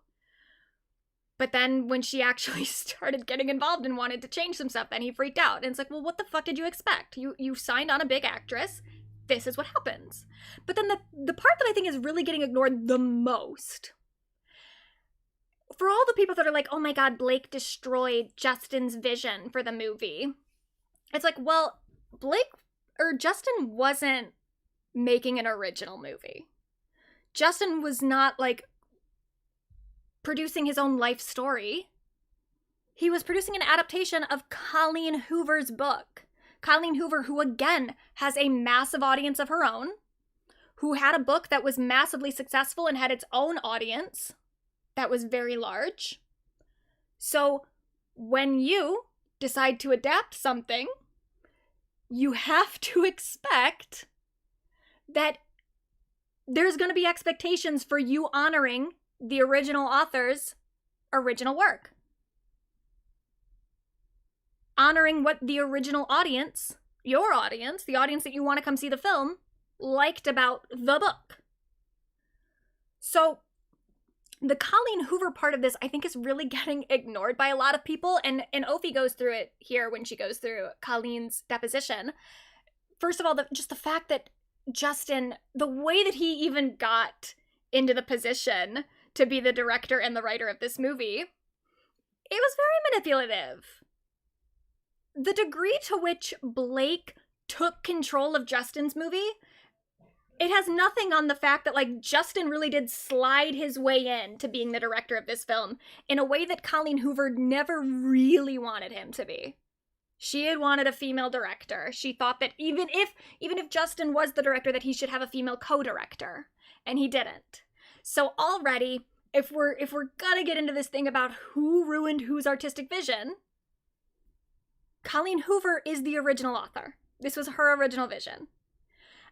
And something that I think is, like, again, people aren't taking into consideration is the fact that, like, okay, Colleen, I think, also is, like, maybe was a producer or something on the movie. I don't remember. It doesn't even matter how she was credited. She could be officially involved in the movie. She could not. Ultimately, she is a massively successful author with a massive audience that is very dedicated to her. All she has to do is post on Instagram one time and say, I don't approve of the movie that Justin Baldoni made. She just has to be like, look, I signed off on this being made. I thought that I could trust this guy to make this movie the way that he told me that he was going to make it. He made something that I didn't like, that I don't approve of. I don't support this. And now the movie's dead on arrival. So again, it's like, there are so many moments throughout this entire process where Justin was just knowingly giving up power by adapting a book that had a pre-established audience with an author that has her own very dedicated following, by hiring an actress with a very successful career that has her own dedicated following, by having Sony as the distributor. In so many instances, made it harder for him to have full creative control, and then he just bitched about it the entire time. So it's hard to have sympathy with him for that. But on top of it, something that I just think is really interesting that I don't see a lot of people talking enough about is, like, why do we care so much about Justin Baldoni's creative vision? Why are we so convinced that Justin Baldoni should have had 100% creative control of his movie that was an adaptation of a woman's work, when we have seen many, many, many times where media that is primarily directed at men gets adapted in some way or gets some sort of reboot, some new addition to the franchise, where if it doesn't exactly match what the original audience would have liked to see from this new entry, people getting extremely upset and probably would not mind if someone had swooped in and compromised the director's creative control. Like, the amount that Ghostbusters fans, the male fans of the original movie, complained about the Ghostbusters all-female adaptation, and we're talking about what a tragedy it was, what a travesty, and how disrespectful it was to the original. Do those people not sympathize at all with the fact that Justin was diverging from Colleen Hoover's vision? He was making something that the original audience for It Ends With Us probably wouldn't have wanted to see. We think that Justin should have had full creative control because of what? Oh, the sound is going in and out for everybody? It looks fine on my end. Try refreshing and see if that works, because it says I've got excellent connection and I don't have... Yeah, it might just be a problem for some people. Try refreshing and see if that works. But I think the reason that people don't respect Colleen Hoover's vision and think that Justin should have been able to do whatever the fuck he wanted was because people just don't respect chick lit. They don't respect the book itself. They don't respect the audience of the original source material. Because it was women. I don't think that people would have a hard time understanding why Blake Lively would want to step in to make the movie better and make it more like the movie that Colleen Hoover probably imagined it was going to be. I don't think people would have a problem understanding that if it had been source material that was aimed at women, or aimed at men. That's it. They just think that because a man stepped in to direct some dumb little chick lit adaptation, that he should have been able to do whatever the fuck he wanted. And that's not how it works. And that's not how it's ever been how it works. And again, it's also like, here's the thing too, is like stuff like this happens when you have a director with a vision that some of the people on the set don't totally agree with. And there are people that, there are directors that are collaborative, like movies are collaborative things.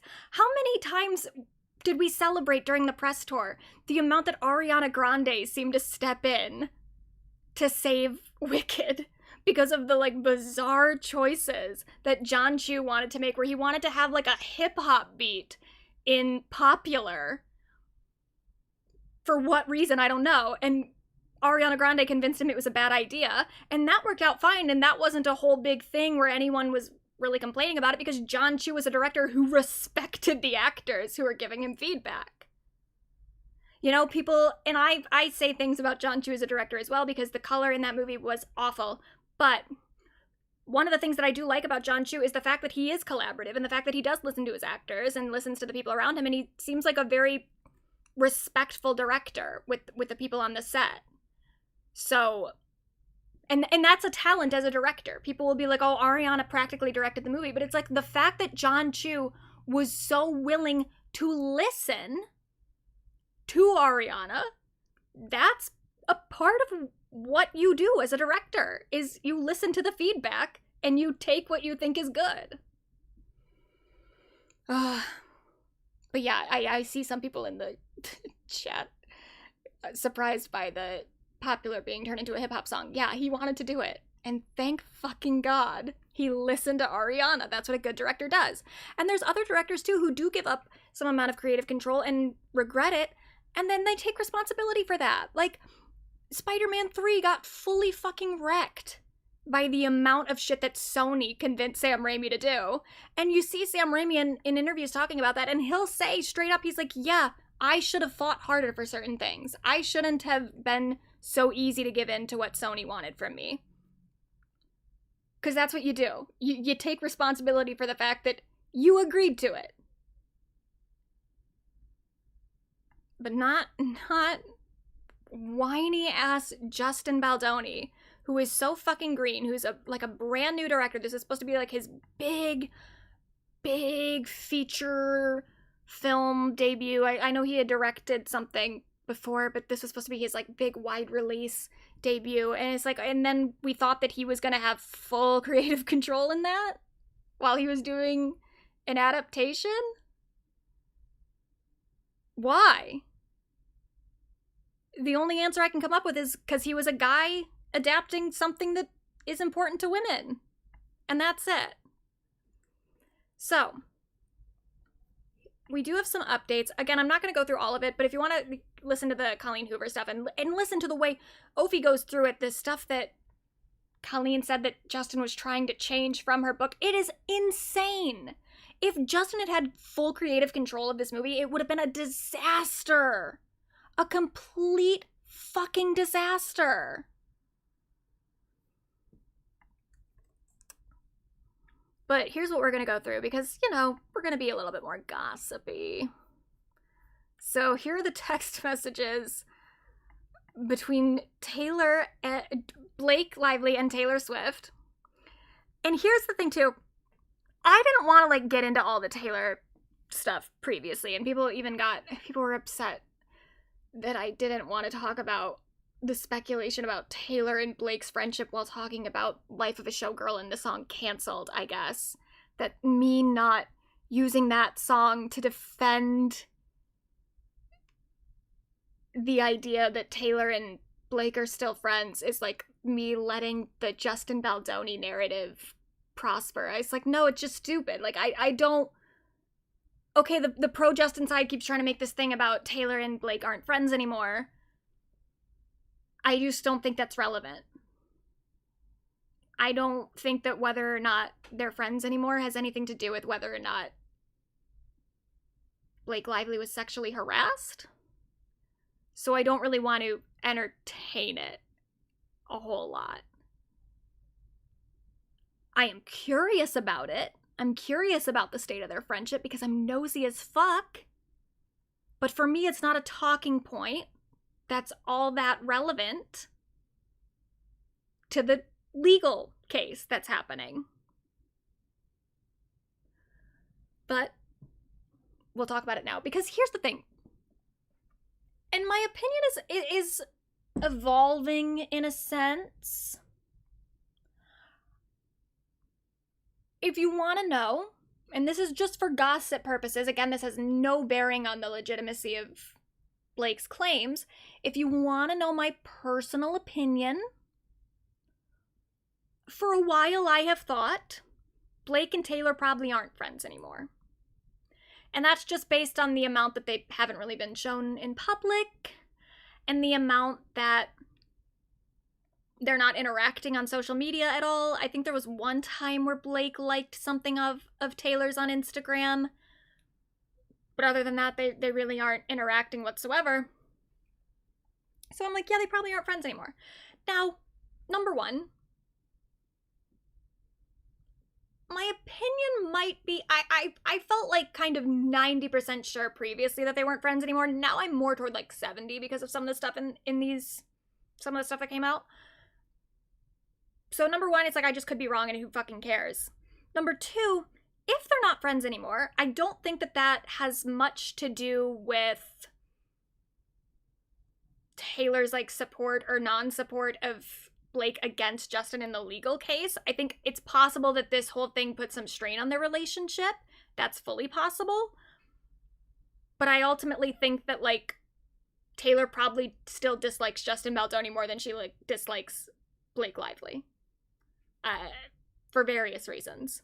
So, whether or not they're friends anymore, I don't think that that means that she's anti-Blake in this legal case.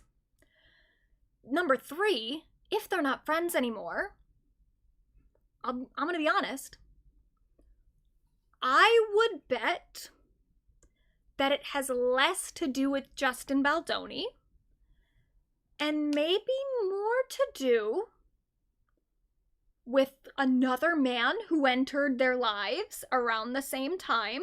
Because if we're all forgetting when this stuff started to go down, that was kind of toward the beginning of Taylor and Travis's relationship. Now, I'm not saying anything about Travis and him doing anything.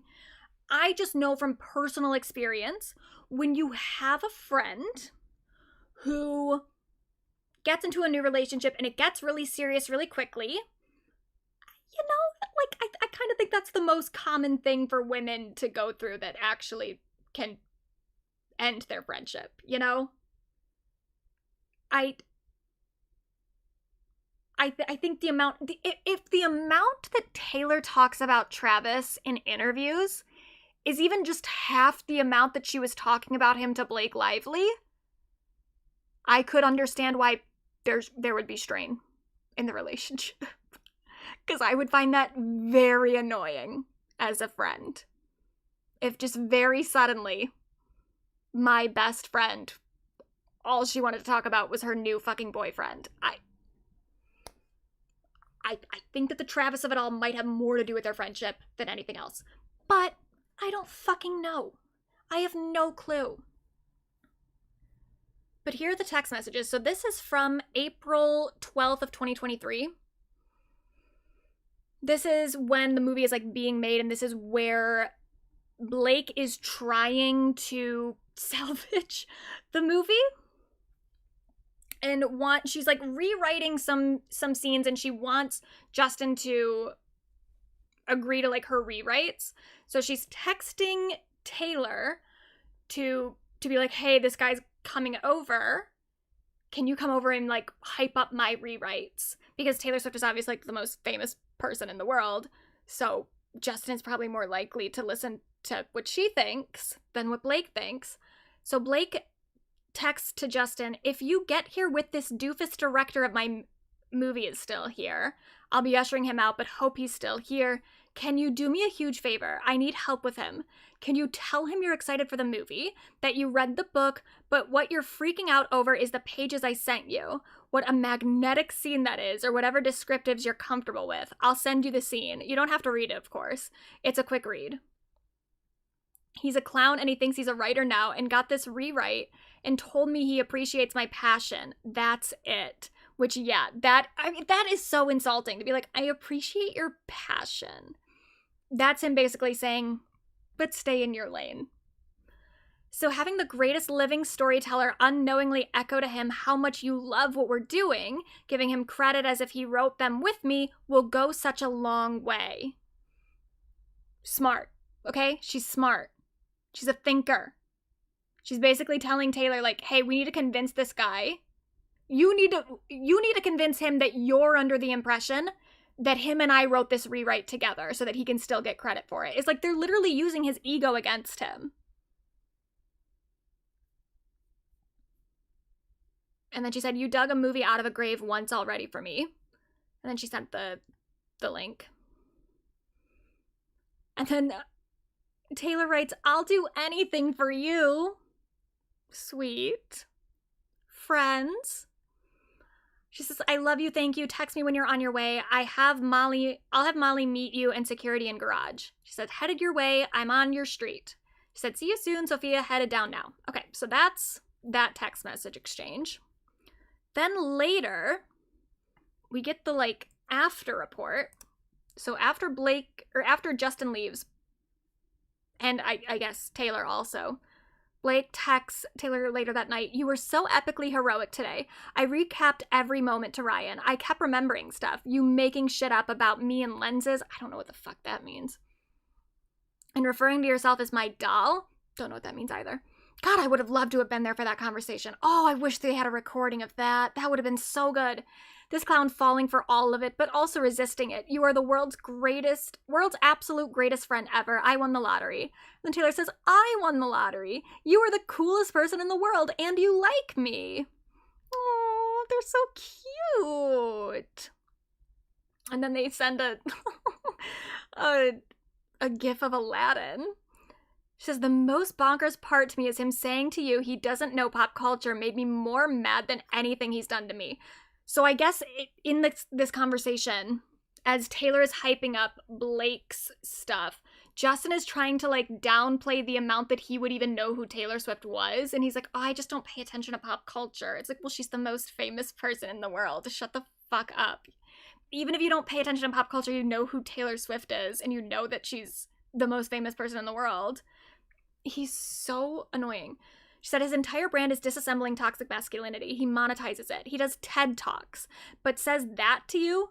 Not only is it so rude, but it's untrue. The thing that enraged me is you are in an absolute league of your own in being both the most popular artist alive and one of all time, but also the most respected and awarded. Popularity doesn't normally coincide with laurels. In very few cases it does. Steven Spielberg, for example, that's one. Do you think for a moment he would have felt comfortable saying that to him, even if he didn't know his work? Yeah, good point, Blake. No, he would not. You would never make a point to say to Steven Spielberg about his work that you don't know it because you don't know pop culture. She's correct. She's correct. And the thing that's so annoying about it too is like his whole thing, and where he's saying that Blake like stole this movie from him, is he went to her house to talk about this rewrite that she did, and then Ryan was there talking about how good the rewrite is, and then Taylor Swift comes over and starts talking about how good the rewrite is, and then that put pressure onto Justin to go with Blake's version of the script because he's got these famous people in front of him telling him how good it is, and they're pressuring him to do it. And it's like, okay, number one, you could still say no at any point. You could have still just been like, yeah, I prefer my version, sorry. So you're mad at Blake for you being a wimp? You don't stick to your own vision and now it's her fault? But then in addition to that, it's like, okay, but while he was at the house, apparently, he was trying to be all cool and being like, I barely even know who Taylor Swift is. So then how was her talking about how good Blake's script is, why was that convincing to you? Why did you feel so pressured if you didn't even know who Taylor Swift was? If she was just a random woman that you barely knew the work of, why did it matter that she was hyping Blake's script up? You can't have it both ways, Justin. Either you don't know who Taylor is because you're a cool guy, or because you know who Taylor Swift is and because you know she's the most famous person in the world, that pressured you into agreeing to what she wanted. Which is it?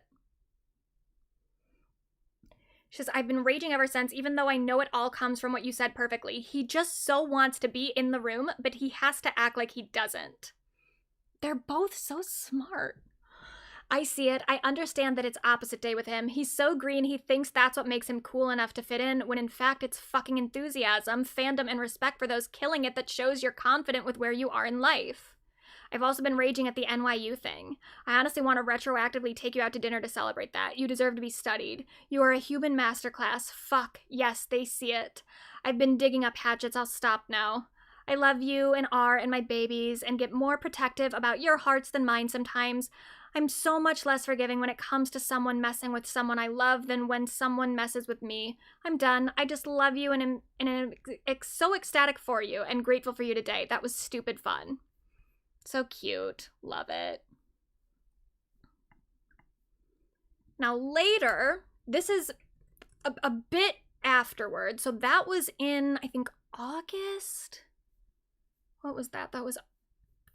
Oh no, April of 2023. So now we're in December of 2024. So this is after or around the time that the New York Times article is about to come out. But Blake at this point and her legal team have already gotten a whole lot of text messages from one of Justin's publicists. Not one of them, but like a text exchange with a publicist. And that has a whole thing. Apparently that woman was being investigated by her former employer. So she had to, her text got subpoenaed in a separate case. And because it got subpoenaed in that separate case, Blake's team got a hold of the text messages. So it's a whole thing. But the legal case is moving. And the New York Times is about to release their article.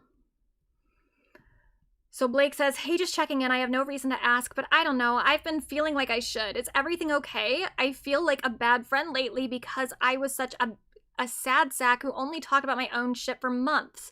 You were generous to not only be the key person there for me during all of it, but also to let me off the hook for being so in it. but I still have a feeling something may not be right.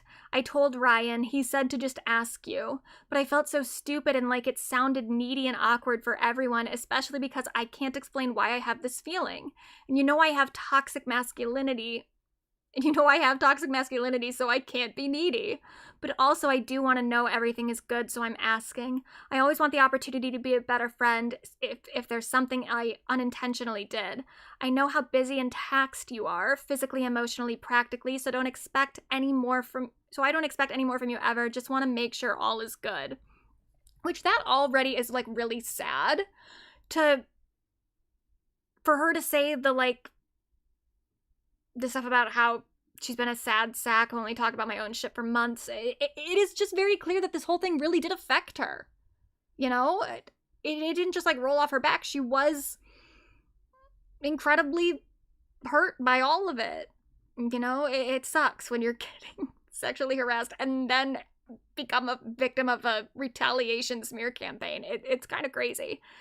Taylor writes, no, you're not wrong, but it's also not a big deal. I think I'm just exhausted in every avenue of my life, and in recent months had been feeling a little bit of a shift in the way you talk to me. Yes, there has been a lot of the Justin stuff, but I've been through things like this before, and I know how all-consuming it is.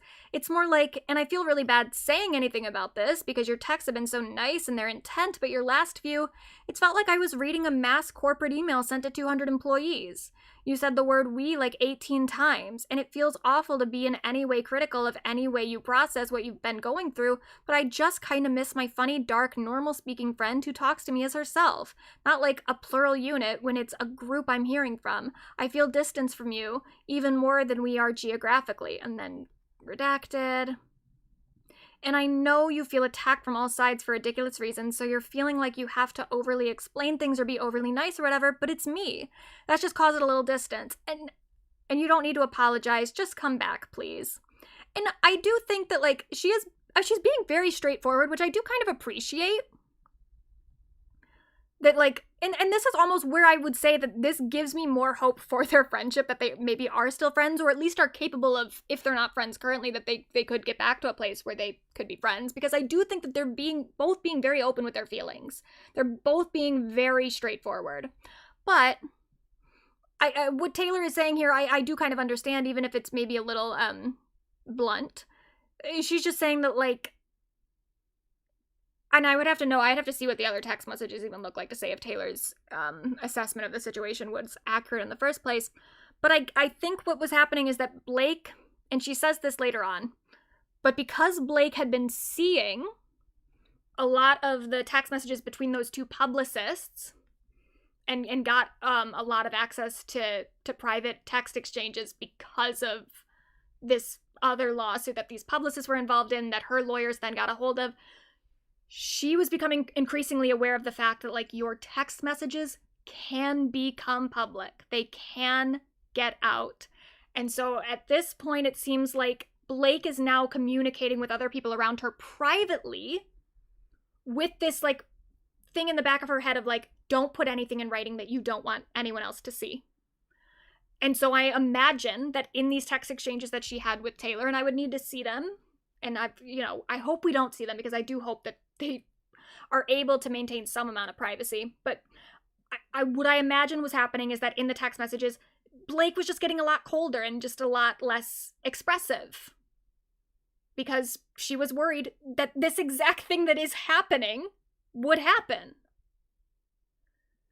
And so I think from Blake's end, it was just an issue of, like, she feels like she can no longer be open and normal the way that she was in those text messages from last year, the year before this, because she now is aware of the amount that can be made public. So she's starting to be really stilted. Taylor is picking up on that, and she feels like, and I think that Taylor, that's probably something that she's more sensitive to in the first place, because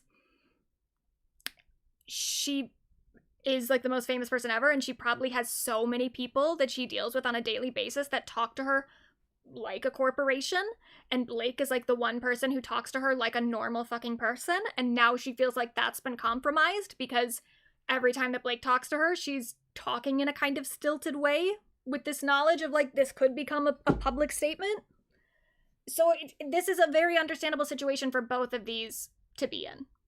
both of these women, that, like, Taylor misses her friend acting more naturally and not being so on guard all the time. Blake feels like she can't not be on guard because of this thing that happened. So then Blake responds in a very funny, endearing way. She says, "Dear valued customer, thank you for your feedback. We at headquarters are reviewing your concerns and will get back to you in a timely manner." For real though, you're right. I literally deleted the awful thing I was going to end that bit with because I've become digitally paranoid. I don't know if you experienced that with the phone calls after what happened to you, but after the thousands of text messages that weren't meant for me that I've been reading, I've internalized that everything digital may be public. I say that knowing it's irrational. It ain't, girl. It ain't. As we can see.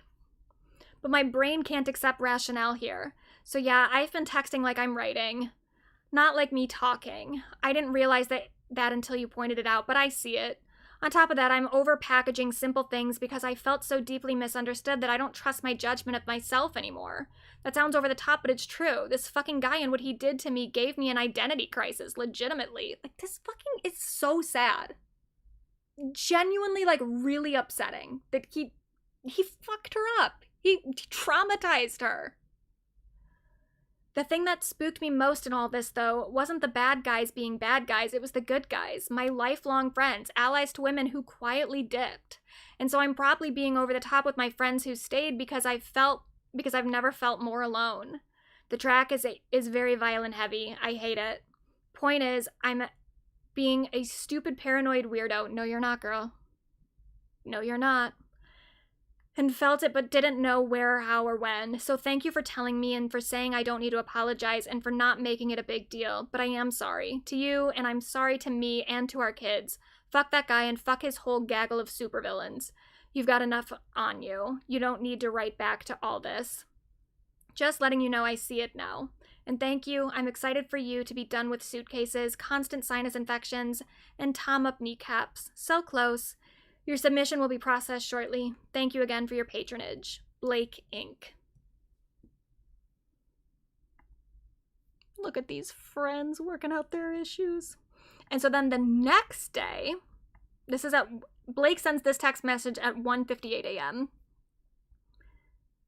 And then, oh, okay, so this is still the same exchange. So Taylor says, first paragraph took me out. She said, if only I sent you the unplugged version. Oh, fuck.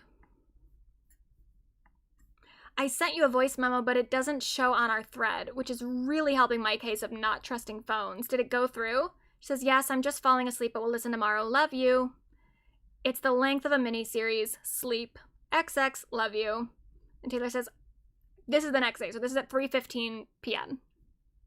She sends a People magazine link. Says, Justin Baldoni reveals he was sexually traumatized by an ex-girlfriend when he was hoping to save myself for marriage. And Taylor says, I think this bitch knows something is coming because he's gotten out his tiny violin. Here's the thing. People are trying to make this into like a whole thing that Taylor called Justin a bitch when, like, especially when she was upset that Kanye called her a bitch or whatever. It's like, well, first of all, this is a private text exchange. These are two friends talking. This is not a public statement. Second of all, she's a woman. She can say it. And third of all, she's calling a man a bitch. I don't care. Is it like, are you playing into some misogyny a little bit? I guess, yeah, sure. Like, there's the argument to be made, and plenty of people do make it, that, like, no one should say the word bitch whatsoever. And people also make that argument for, like, the N-word, too, that Black people shouldn't be able to say the N-word. It's not an argument that I make, and I also personally use the word bitch plenty. Yeah, it's fucking different. It's different when a woman says it. Sorry. You don't have to say it, and you can disagree with it in concept, but, like, in practice, yeah, it's different. Yeah, and then fourth, she's right. Exactly. It's like, he is a bitch. Yeah, you can call men bitches. I don't care. When a man calls another man a bitch, that's a little different for me. When a man uses it at all, it's different for me. Especially a straight man, cis hetero man. But yeah, women can say it. Sorry. I don't know what to tell you. It is fucking different. And also, like, is this the meanest fucking thing that anyone's ever said about anybody? No. It's so mild. And it's also, again, it's two friends talking. Friends shit talk other people together. And I like this. This is so sweet that, like, yeah, they had, like, a bit of a heart-to-heart over here, and Taylor maybe was a little blunt about, like, oh, yeah, you've been talking to me differently, and I don't really like it.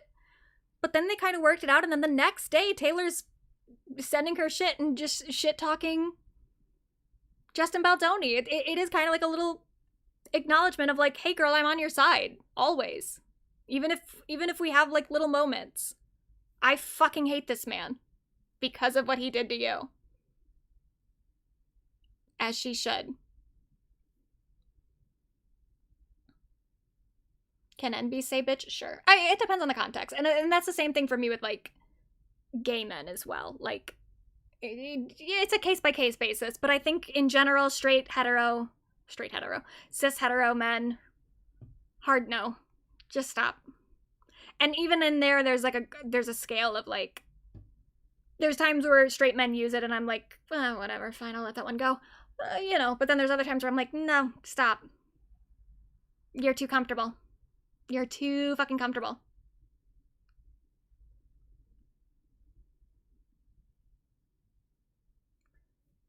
And then Blake says, it rings different when he doesn't end the story by saying, did I always listen when they said no? No, like he did with me.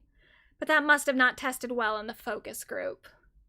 He's being honored at the Vital Voices for Women event on Monday. And Taylor says, this is so disgusting, and I hate that he's clever about this shit. Is he? She says, this inspiring event celebrates men who are using their platform's influence and leadership to elevate women, combat gendered violence, and promote gender equality worldwide. She said, well, not him, her. He's not. He just has a team. Yeah, her. And his publicist, Jennifer Abel. So yeah, she's basically saying he's not clever, but the publicist is. She says, and the comms people at his studio. She said he needs to be beaten by his own words. Everyone weighs in before we respond to a text, writes and email, or trims his hair. It's wild everyone participates. Oh, everyone weighs in before he responds to a text, writes an email, or trims his hair. It's wild everyone participates. So she's saying that, like, Justin is a team that does everything for him. Yeah, I think it's important he's honored, and to all the people honoring him and not taking a moment to question, no one talks to him, no one will say his name, no one follows him, yet they all are close with each other. Maybe it was him. So she's referring to the fact that, like, the entire It Ends With Us cast and unfollowed him, and yet people are blaming Blake, even though he's clearly the common denominator. Nah, it was the women because they wore flowers. That's how you know. Mm-hmm. Taylor says, Jesus Christ, is everything still on track? And Blake says, oh yes. A week later, though, but worth the wait. So this is, Justin's team is trying to use this as evidence that Blake's team was, like, colluding with the New York Times for the article they wrote. But no, it's like the New York Times just reached out to Blake's team for comment, as journalists do. And so she is, because of that, aware of the article being published. That's literally it. It's not, she didn't have people writing the article. She just knows that it's going to come out because her team was reached out to so that she could respond to questions. Taylor says, okay, that's perfect. His own words, that's going to be powerful. That's the wild thing about this entire thing. Everything is in their own words. That's like the text messages that Blake's lawyers got of all the publicists and shit. It's the only way to beat liars and hypocrites. Can you imagine feeling as confident as these predators that you're going to always get away with it? Him accepting an award as an ally for women, and Scooter going about how he whirled, and Scooter going about how he would with his head held high as he co-owns and funds a crisis PR company that silences women. Taylor says, it's like a horror film no one knows is taking place.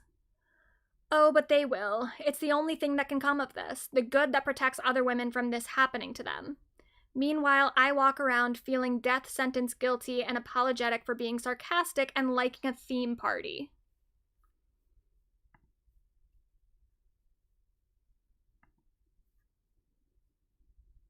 No lies were told. Oh, what the hell? Now Firefox isn't working.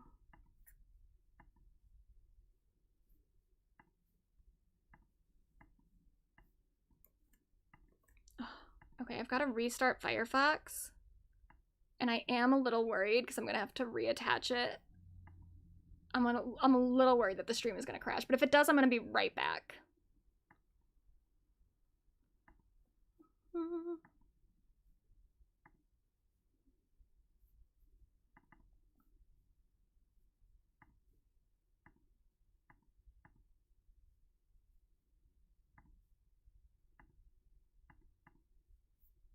Sorry, I wish I had waiting music. Okay, I got it.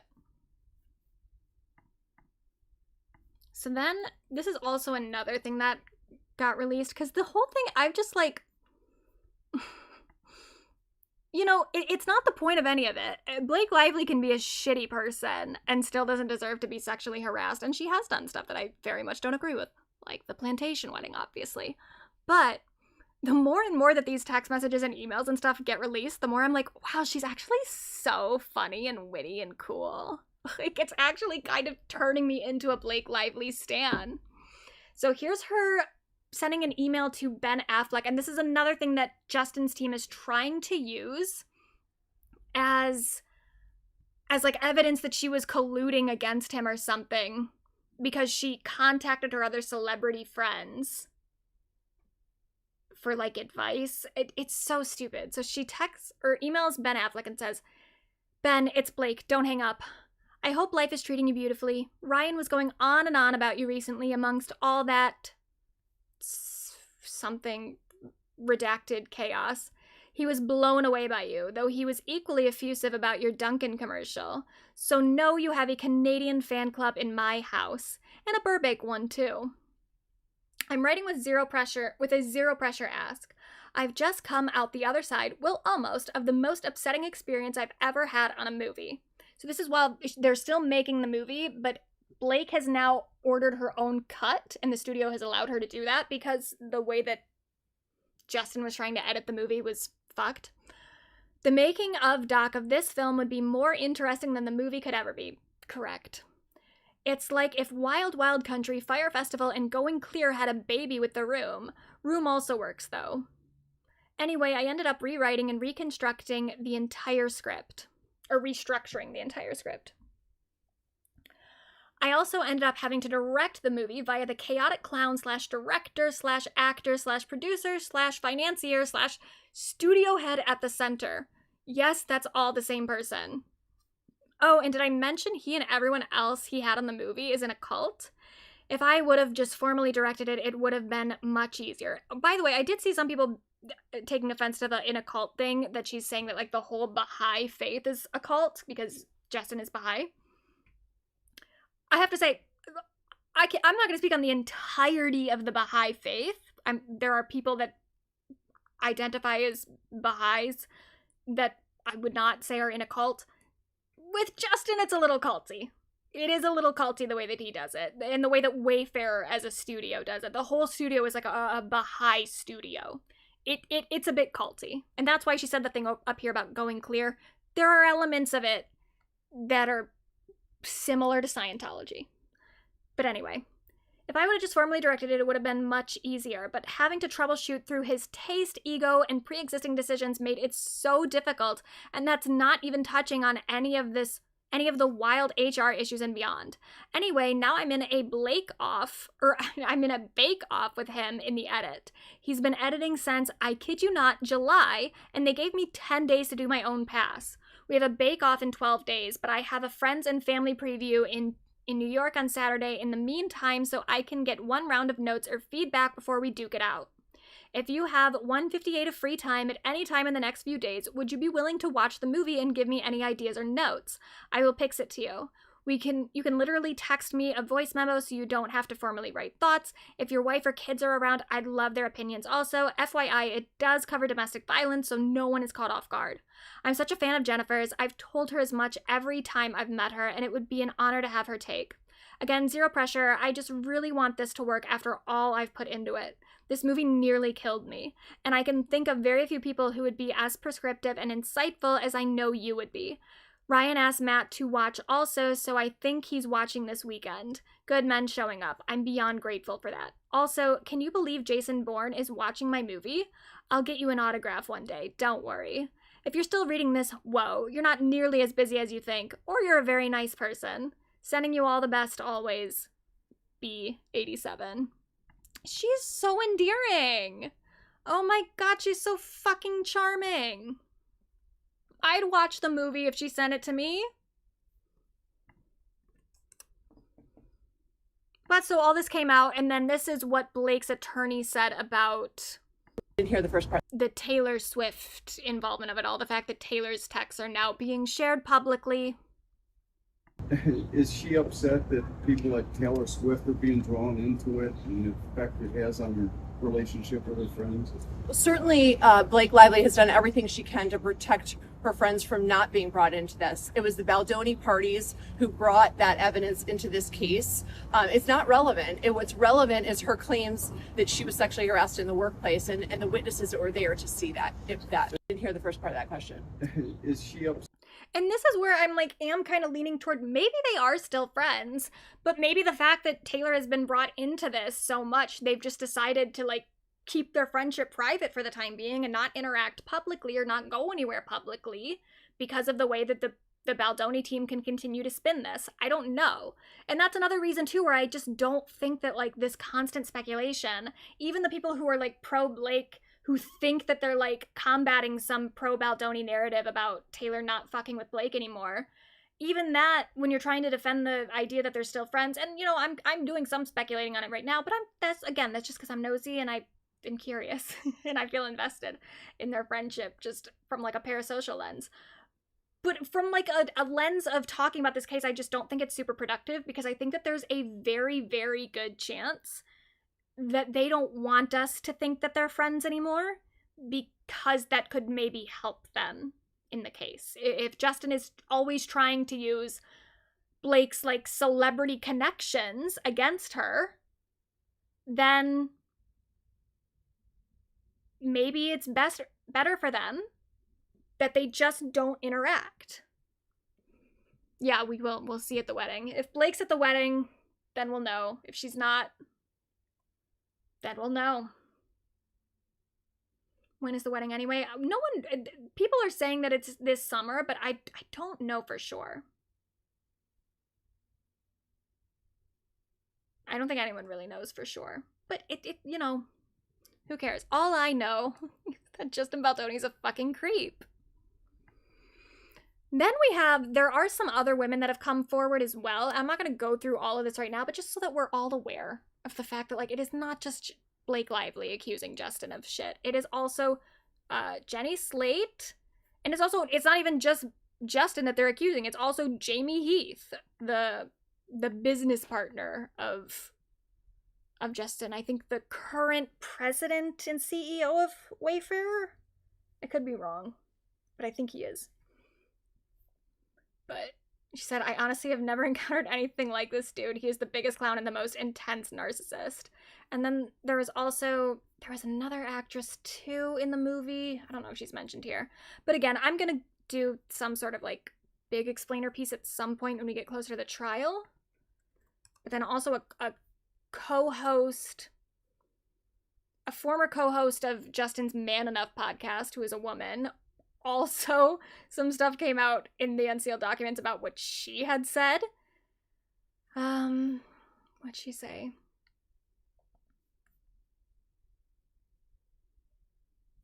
She shared several negative experiences that she and others had with Baldoni and Wayfarer Studios. The second text Liz sent a baffled Ryan Reynolds in April of 2023. I tried to warn Blake on the red flags, but was hoping Justin had gotten better. Working on his set was truly one of the worst days of my life, but it's survivable and I'll help. Said, I kept thinking I should have been more direct with the level of dysfunction. I thought maybe things had gotten better, and I know you already know this, but none of this is your fault. I also think they've never met their match.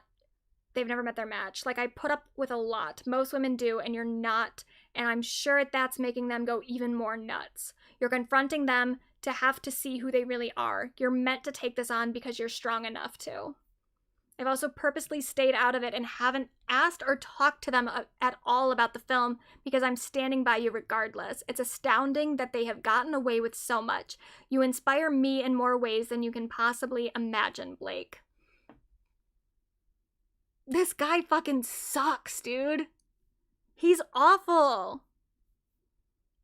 And not just according to Blake Lively, and not even just according to the people that worked with him directly either. This whole thing about, one of the other things that him and his team and his supporters are saying is that Blake is the reason that he got took off some of the promo stuff, because she like talked to Sony and was like, keep him in the basement during the premiere or whatever. And like, yeah, for one thing, you were sexually harassing her, so she had a right to be like, hey, I don't feel safe with this guy around. Can you make sure that he's not around me? But then also, he just fucking sucked during the PR campaign too. So this is from the senior vice president at Sony. She says, hi, Jacob. I just alerted Josh about this, but Justin is basically alluding to raping Atlas out of Lily when talking to the Dallas Morning News. We cut the tape, but he is a moron. Josh said he shouldn't do any more press, but he has a lot left, so maybe we can talk ASAP. Jacob, he said he wants to do a call with Justin and his publicist. Will you see if that's what he still wants? And they've got this whole quote down here where he does just kind of say that one of the characters was gonna... He is like alluding to one of the characters raping another character. It is very weird. But yeah, the people at Sony didn't like him based on the stuff that he was doing. Period. So much of it had nothing to do with Blake. But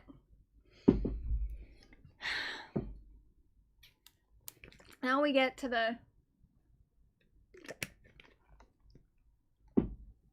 Jameela Jamil of it all. Is that how you say her last name? It's Jameela Jamil, right? It sounds too, like, the same, but I've never heard it pronounced any other way. So, if you don't know who she is, she's an actress. She was on the show The Good Place. I didn't watch it. I think John watched it. It was a very popular show, had a big cult following. I don't know how much acting she's done outside of that, because she is primarily at this point known for her activism. And she has like a podcast and stuff too, but she is just very outspoken. And this is someone says, anytime Jameela Jamil is on my feed saying some bullshit, this is all I can think about. One of my followers said we should tell Jameela Jamil that the IDF fat shames people. And to be fair, Jameela has spoken out in ways that are pro-Palestine, so it's not like she's pro-IDF, was ever pro-IDF in the first place. But this is kind of the idea that people have of Jameela Jamil, where she prioritizes things very strangely. Like, she tries to be a social justice activist. And my whole thing with Jameela is, like, her activism is always in a space of, like,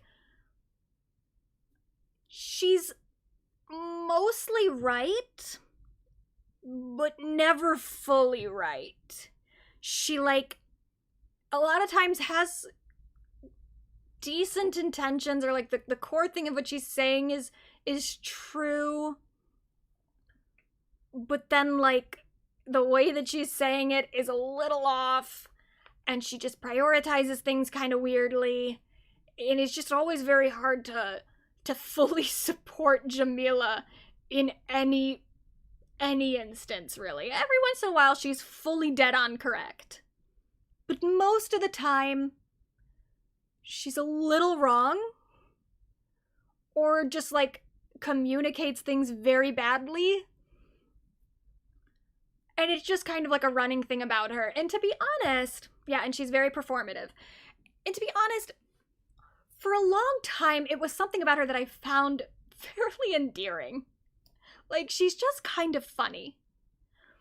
And again, like, mostly right. So it's like, every once in a while when she would get something where she would be right on, I was like, oh, cool, I can, like, fully support Jameela this time. And then she would say something else that was stupid, and I was like, well, Jameela's gonna Jameela. What can you do?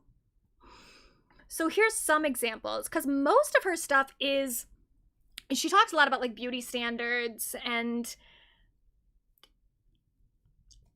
it's stuff where, again, it's like she's mostly right, and she maybe has the best intentions, but the way that she goes about it is like, okay, I don't know that this is how we need to handle this. So with, like, the beauty standard stuff, she had this whole thing that was, like, anti-airbrushing for a while. And it was, what the fuck?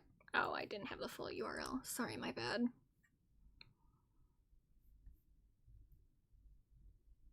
What the hell? Okay, fine.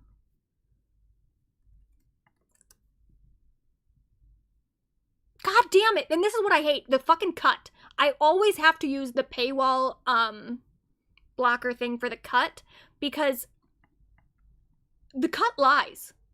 The cut always tells me I've reached my monthly article limit, and I never have. I can't read any of their articles because every time I pull up an article from the cut, it tells me I've reached my limit. So how can I always be at my monthly limit? The cut? Especially, I don't even use, this is Firefox. I use Google Chrome in my day-to-day life. How have I reached my monthly article limit on Firefox, a browser that I don't use except for when I'm streaming? How? Because of, like, my laptop, they can tell it's the same laptop? No. I've tried to do it on other computers. I've tried to open a cut article on my work computer that I've never opened a cut article before. And every single time, it tells me that I've reached my monthly article limit. It is so fucking bullshit. But I'll find a way.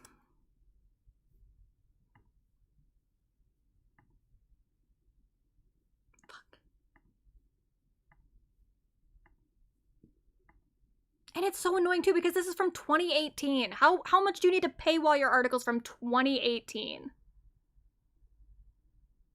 So annoying. VPNs are the best for this reason. I don't even think the VPN's gonna work, because like I'm saying, I've used different computers, I've used different browsers. It's not the same IP address. It is just simply, I've done it on too many different devices for it to be the same IP address. And it does it every single time.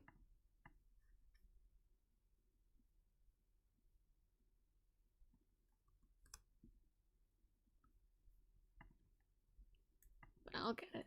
You know what? It doesn't even matter. She had a whole thing about she wanted to, like, outlaw airbrushing. And it was just weird. It was just stupid. It was like, how the fuck are you gonna outlaw airbrushing in photos, Jameela? It doesn't even make sense. But a lot of this stuff, and this is where I'm like, well, she's kind of right. And this one, I actually do. She will go after celebrities for promoting, like, diet stuff, like weight loss, medication, like, especially detox stuff, which really just makes you shit. It's just a fucking laxative. And it is supporting eating disorders, and it's gross. It's nasty. And there's times where I'm like, okay, she absolutely is correct in the way that she is taking this on. And this is one of the instances where it's like, oh, she has a lot of good points here. This is Serena Williams promoting being the face of the GLP-1 weight loss drug. She says, Serena Williams is selling GLP-1s. The thing I feel most uncomfortable about here is that celebrities have access to doctors most others don't have access to. These miracle weight loss drugs come at a price. The side effects can include paralysis of the gastric system, pancreatitis, cancer, hair loss, osteoporosis, severe malnutrition, muscle mass loss, depression. There have been reports of suicide, thyroid issues, blindness, and they can really wreak havoc on your metabolism.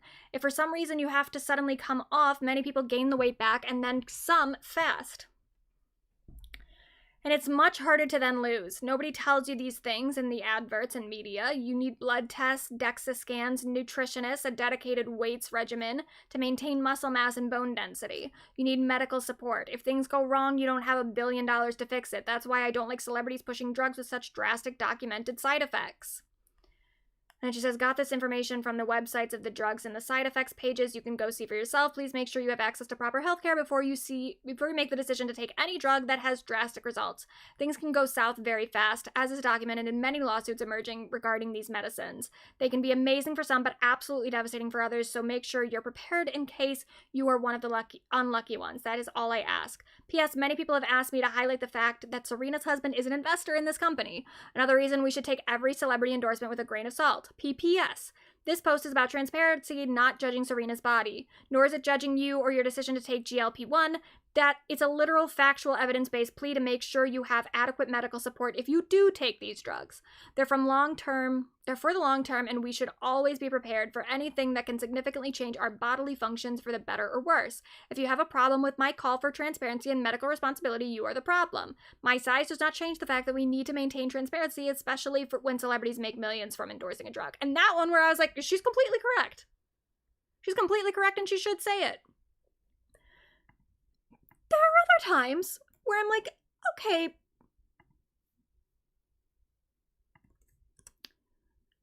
maybe you shouldn't say it, Jameela.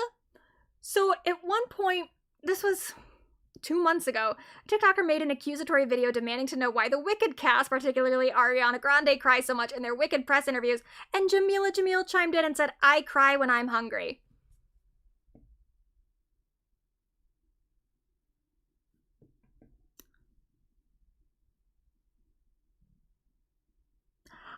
I understand why she said it. I do. Do I think she should say it?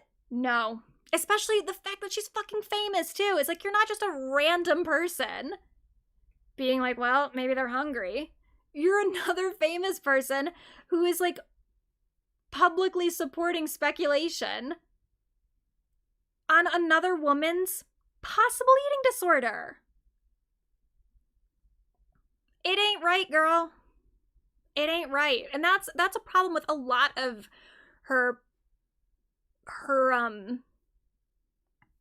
attacks on celebrities. The Serena Williams one, it really was like pretty reasonable.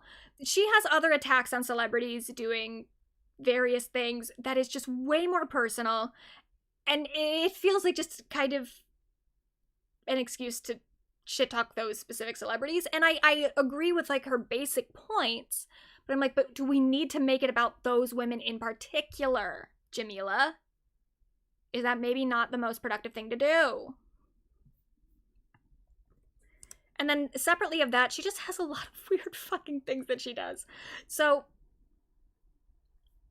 Jameela Jamil proposes the idea of non-binary people getting their own category at award shows in a new Instagram post. Would it not be better to give non-binary people their own category rather than open the door for Hollywood to completely shut out women? And this is in response to people calling for, like, gendered categories to be discontinued. And it's like, okay, first of all, how many fucking non-binary actors do you think are gonna get nominated in those categories? I mean, maybe in a way that would push movies with non-binary actors to get more recognition. I don't know, but it's like there just wouldn't even be enough to fill out those categories in most mainstream movies. But okay, sure, let's create a category that's gonna have like one person per year. Why not just get rid of gendered categories entirely and just have everyone included? Why do we, the whole idea that we need like the boy award and the girl award is so fucking stupid. And this argument here about like, it's just gonna give Hollywood an excuse to not give women awards. It's like, well, I don't think that we should be excusing it, period. If that happens as a consequence of us getting rid of gendered awards, which MTV did, for one thing. MTV got rid of all their gendered awards, and they haven't a little bit more generous toward men than I would have liked, but it's not like women don't get nominated at all. So like, this whole thing about it just feels like fear-mongering of like, well, if we get rid of the gendered categories, then no women are going to get awards anymore. It's like, well, that's going to be unacceptable then. Especially because let's be fucking honest, dude. A lot of mainstream female actors are better than a lot of mainstream male actors. So if that's what happens, if women just don't get nominated at all anymore, then we'll have another conversation. But I'm not going to give them this built-in excuse of like, oh, it's okay. As long as you give us our secondary prize. Especially because it's like, there's the actor and then there's the actress. It is so clear that women are getting the lesser award. That, like, it's just stupid. I think it's dumb. I don't think there should be gendered categories. I think the whole thing is dumb. And I don't like people defending it. And it's like, at what point should we do this for all categories then? Because women do get shut out of a lot of different categories. They get shut out of Best Director, they get shut out of Best Editor for some fucking reason, even though women historically have been a huge part of the editing industry. So should we do a Best Female Director? Should we do a Best Female Editor? Should we do a Best Female Cinematographer? Should we have gendered categories for literally everything? The fact that we only even do it for actors is already ridiculous. If we're so concerned with women not getting nominated for these categories, then they should all be gendered. All of them. But you only care about the actors because that's the only thing that you would ever get nominated for. Whatever. I thought it's a dumb take, and that's something else where I'm like, shut up, Jameela. And then there was this time where she got into some argument with somebody on Twitter. She doesn't go on Twitter very much anymore. Especially, I think this was like one of the last things she tweeted, which was, yeah, she needed to go. She got into some argument on Twitter. And then she said, I accidentally misgendered someone who was rude to me on here because I did not know they were non-binary. I instantly corrected myself, but nobody reads your bios, people. Please. Include your pronouns in your name on here to prevent misunderstanding/offense if it's important to you. Come on. Just say sorry. Just say sorry and go. And she says, obviously sorry for making this innocent mistake, but if we don't do more to prevent this mistake, it will likely keep happening, which is bad for everyone. Put pronouns in your names. I've just done that with mine. It took 2 seconds. Fuck off, Jameela.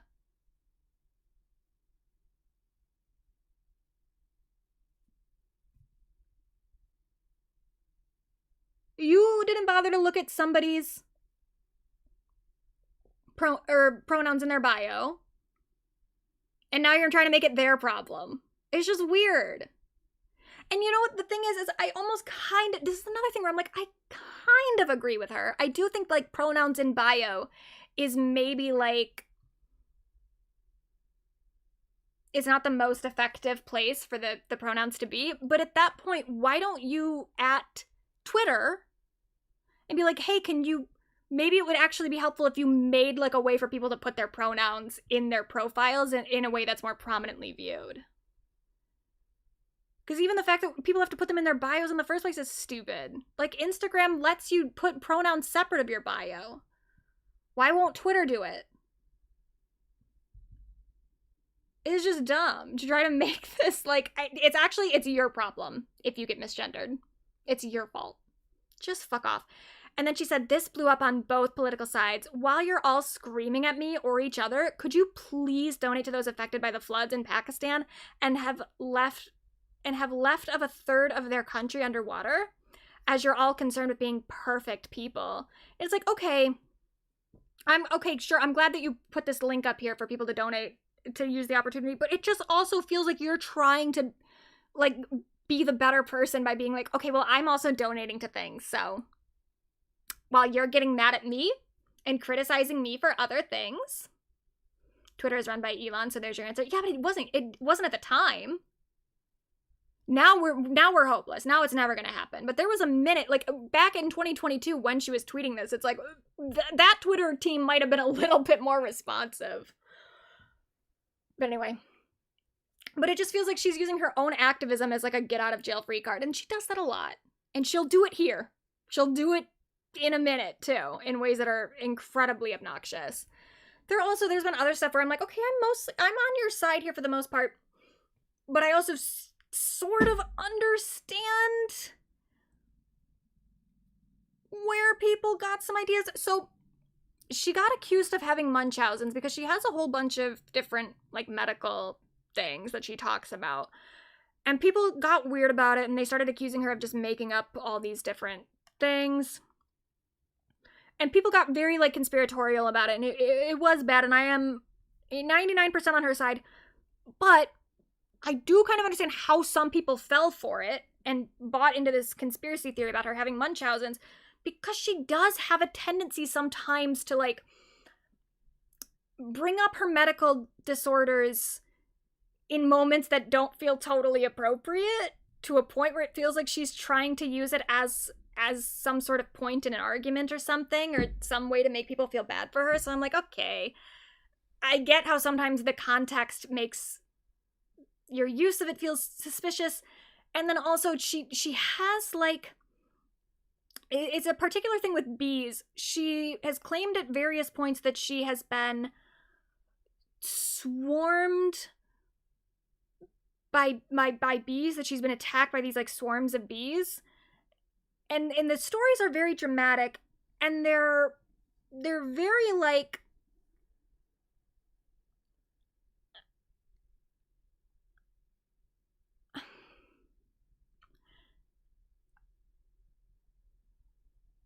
her definition of swarm is maybe just different from other people's, I think, is the main problem. Is that when she says that she was getting attacked by a swarm of bees, what I think she maybe means, and in her defense, she has an allergy to bees. So, like, she is very afraid of bees, because if one stung her, I don't know if she would, like, die, or if there would just be some other sort of, like, big reaction. I'm not totally sure. But she has reason to be afraid of bees. So I think to her, when she sees bees in the vicinity, she interprets it as there's a swarm of bees about to attack me, rather than just, like, I was in a place where bees were present. So I think that's the main problem here.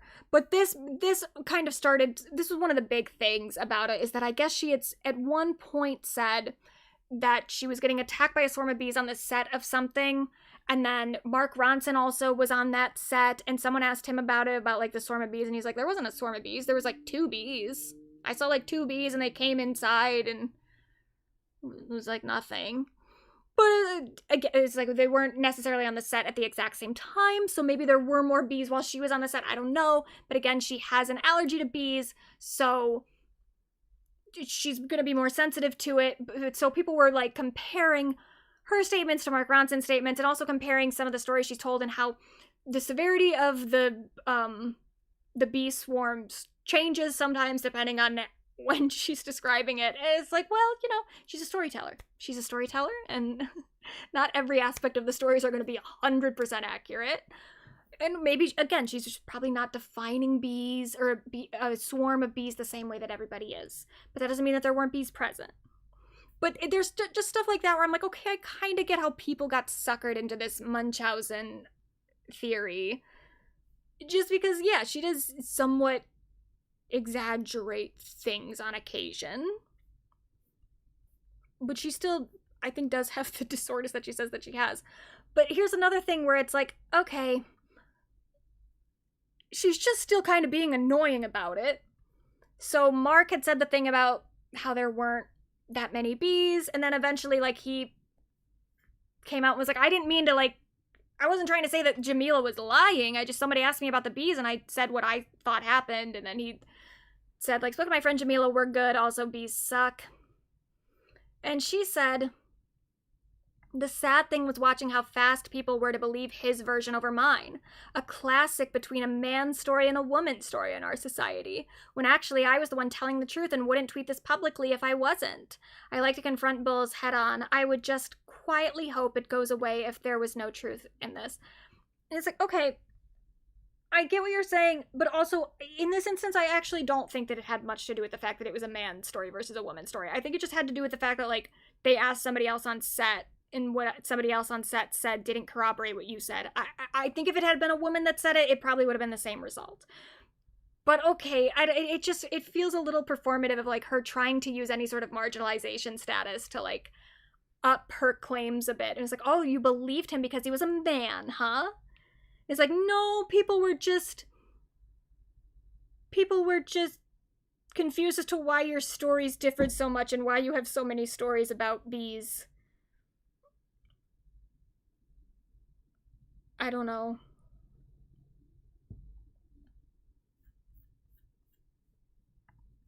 But yeah, she's allergic to bees, so she has reason to be scared. I don't like bees either. But all of that stuff was just sort of like charming to me, and it almost it endeared me to her more, because I was like, okay, yeah, she's a little silly sometimes, but that doesn't mean that she's making up a bunch of disorders that she has. Let's be fucking reasonable.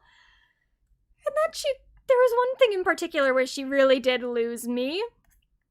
And that was when she left some hearts onto Lizzo's Instagram post, where Lizzo was essentially calling the women who have accused her of various labor violations and also sexual harassment and other forms of abuse. She was calling them liars. And Jameela left hearts on the Instagram post. Didn't love that. Especially just the amount of, like, research that I had done into the Lizzo case. I was like, girl, fuck you. And then Jameela posted a response to the people criticizing her, and she said, "Stop flooding my DMs about Lizzo. Nobody knows what has actually happened. Due to the all too familiar pipeline of a woman, especially a black woman, flying too high in the media, becoming more powerful than the media, and being too comfortable in her own skin, then being dragged down and punished over claims before they are proven to be true, I don't think it's wise to start jumping in with speculation." It's like, okay, well, you showed your support of her. So you in your own way did kind of speculate in that way, where you were supporting Lizzo calling those women liars. So you did choose a side, Jameela. You just did. And also, the women that you chose to side against, 2 of them were black women, and 1 of them was Latina. And then there was another black woman as well who also filed a lawsuit against Lizzo. So this whole thing about like a black woman flying too high in the media, it's like, okay, well, the other black women that we're talking about, they never even got that far. They never even had the power that Lizzo has. And you're still siding with Lizzo, maybe because she has more power than those women. The whole thing just felt so icky to me, of like 2 celebrity women deciding to show, well, not even deciding to show solidarity with each other, because I don't think Lizzo gives a fuck about Jameela Jamil, but Jameela deciding to show solidarity with another famous woman because her employees accused her of something. I didn't like it. I didn't like it. Says, I don't think it's wise to start jumping with speculation, and the excuse of this accusation being used to justify abhorrent abuse about Lizzo's appearance is batshit crazy. See, Megan Thee Stallion, Meghan Markle, Whitney, Janet, Mariah all went through similar moments when doing too as well. It's like, okay, well, these women weren't being accused of the same things, but like, again, it's like, well, she's kind of right about the accusations being used to justify abhorrent abuse against Lizzo about her appearance. I'm like, okay, that part is correct. If you had just said that, if you had just said like, hey, I know that these accusations came out and I don't know anything about them, so I don't want to speculate, but I don't like the way that people are using this to make fun of Lizzo's appearance. It's like, fair. I agree. Fully agree. And in fact, I think that the focus that got put onto that case about like the alleged fat shaming that Lizzo was doing, I think that got way too much focus, because it wasn't even that relevant to the overall claims. And it was just a way for people to like to make those how ironic jokes, because Lizzo is also a bigger girl. Yeah, that would have been a fair thing for you to say, but that's not what you fucking did, Jameela. You put hearts onto an Instagram post where Lizzo is calling her accusers liars. Do we see how that's different? I have no idea what is going on. Well, then shut the fuck up. but I think the amount of media speculation this has already gotten without evidence yet, oh my god, there were multiple witnesses, fuck, is deeply sus, as well as how excited everyone on social media seems to be about it. It's like, that part's true. How excited people were, that part's fair to point out. I hope everyone involved is okay, and I hope this all ends with peace and clarity. No, you don't. You hope that Lizzo gets absolved of everything. The level of abuse and personal attack being levied at this already hounded and bullied woman is some of the worst I've ever seen. Okay, well, what about the other women? What about the women accusing her? The women that she allegedly abused? Do you care about them? People are genuinely enjoying this online. It's extremely perverse. If people rate a supportive heart under her post, it's not to decide who is right or wrong, but she's accusing them of lying! Yes, it is then! Ooh. It is to remind this woman that there is still love in the world amongst all the— Shut the fuck up, Jameela. God damn. There is still love in the world amongst the immeasurable hatred that the public does not show to men who have been accused and even convicted of far worse. Okay, well, a man is about to be accused of something, and let's see where you land, Jameela. There are a lot of witnesses, I'm sure. Yes! And they most of them side with those women, because there were other employees that also said that they were treated badly by Lizzo.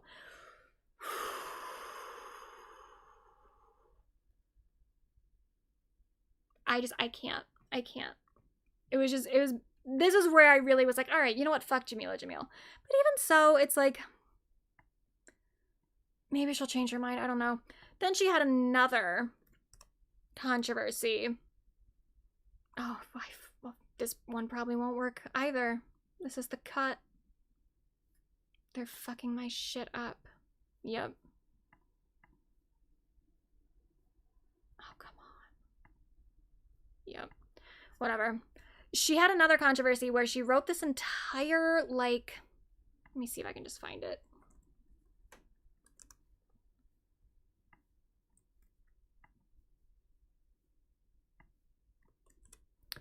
She wrote, was it a Substack post?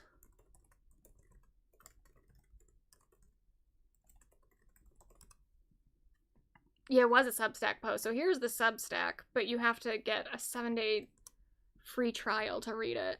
She says, I think I'm done with being interviewed by women. So she did some interview with a woman. The woman wrote a profile about her that wasn't super flattering. It also wasn't that unflattering either, to be honest. I would say it was mostly neutral. But yeah, okay, it wasn't a puff piece for sure. And so she wrote this whole Substack about how women, when she interviews with women, they are harsher with her, they're more critical of her than men are. And how that's like another example of like women's internalized misogyny or something. And so she says that she's no longer going to be interviewed by women. She's only going to be interviewed by men. And it's like, okay, again, there are some points that she makes in the post where I'm like, I kind of get what she's talking about. So, like, yeah, there is problems with internalized misogyny in media. Women maybe are more critical of other women. But also, I think part of the thing that you're missing here, Jameela, is not that the men who are interviewing you actually, like, respect you more. What it probably is, Jameela, is that they don't have any respect for you at all, so they don't care. That's really it. It's like they don't know that much about you, for one thing. They didn't do much research. So they don't have any critical questions to ask you. Or if they do, they're like light questions and they don't care to dig deeper into it. But like the things that you talk about, the things that women would criticize you for are things that women are more intimately involved in knowing about. Like your criticisms of other women for the way that they do or don't use their bodies and shit. It's like women are kind of more aware of the nuances of the backlash against you, because much of the backlash is from other women, because you're talking about things that affect women. So we're gonna have more to say about it than men. And the men who are interviewing you just don't give a fuck. And that's something too where like, there are aspects of it where it's like, when we talk about maybe like the Sabrina Carpenter stuff, most of the people criticizing Sabrina were other women, and I think that there was a fair amount of internalized misogyny at play there. At the same time, if men had been criticizing, men would just never criticize Sabrina for that because they just don't care. They're not involved in those conversations in the first place, and they shouldn't be. Some of them maybe could be. Some of them who are actually, like, educated and interact with feminist dialogue, but it's like when fucking Hassan Piker weighs in on the Sabrina Carpenter shit, it's like, well, I don't want to hear from him in the first place. What the fuck is he gonna say? He doesn't know what he's talking about anyway. He's not engaged in feminist dialogue to begin with, so I don't care about his opinion. And he doesn't really care about the feminist dialogue, obviously, as we've seen throughout the history of his career. So, like, yeah. If Hassan Piker... Well, no, if actually, Hassan I don't think fucks with Jameela Jamil. I think he's actually said stuff about her before. But there's plenty of men that, like, they would, yeah, for sure, write a more flattering article about Jameela because they don't have any interest in actually interacting with the things that people might be upset with her with. So no, Jameela, it's not because they respect you more. It's probably because they respect you less. And they don't take you seriously. That's it. But so now, let's get into her more recent events. So, turns out, she's in the Baldoni files. She and Justin Baldoni have the same PR person. And some of the text messages that Jameela exchanged with that PR person are now being unsealed in these recent court documents. So this is Jameela to Jennifer Abel. Jennifer is the PR person. She says, oh my God. And she sends a TikTok. Oh, what? I didn't even... Okay, yeah. The TikTok's gone.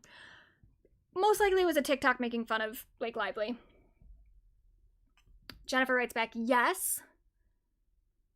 And then, Jennifer, I want to officially incorporate nightmare cunt and demon cunt into my vocabulary, so I'm assuming that's relevant to the TikTok.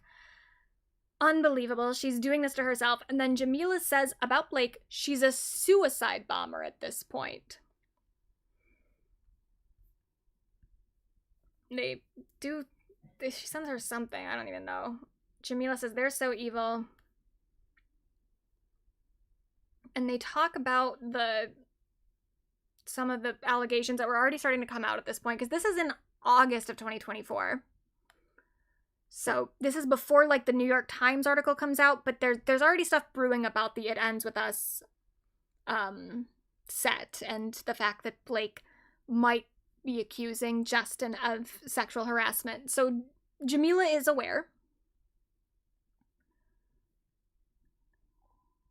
And then reports of Baldoni's alleged behavior surfaced when the Daily Mail published a report alleging Baldoni was chauvinistic and borderline abusive on the set of It Ends With Us the same day. Page 6 reported Baldoni created an extremely difficult atmosphere behind the scenes for the entire cast.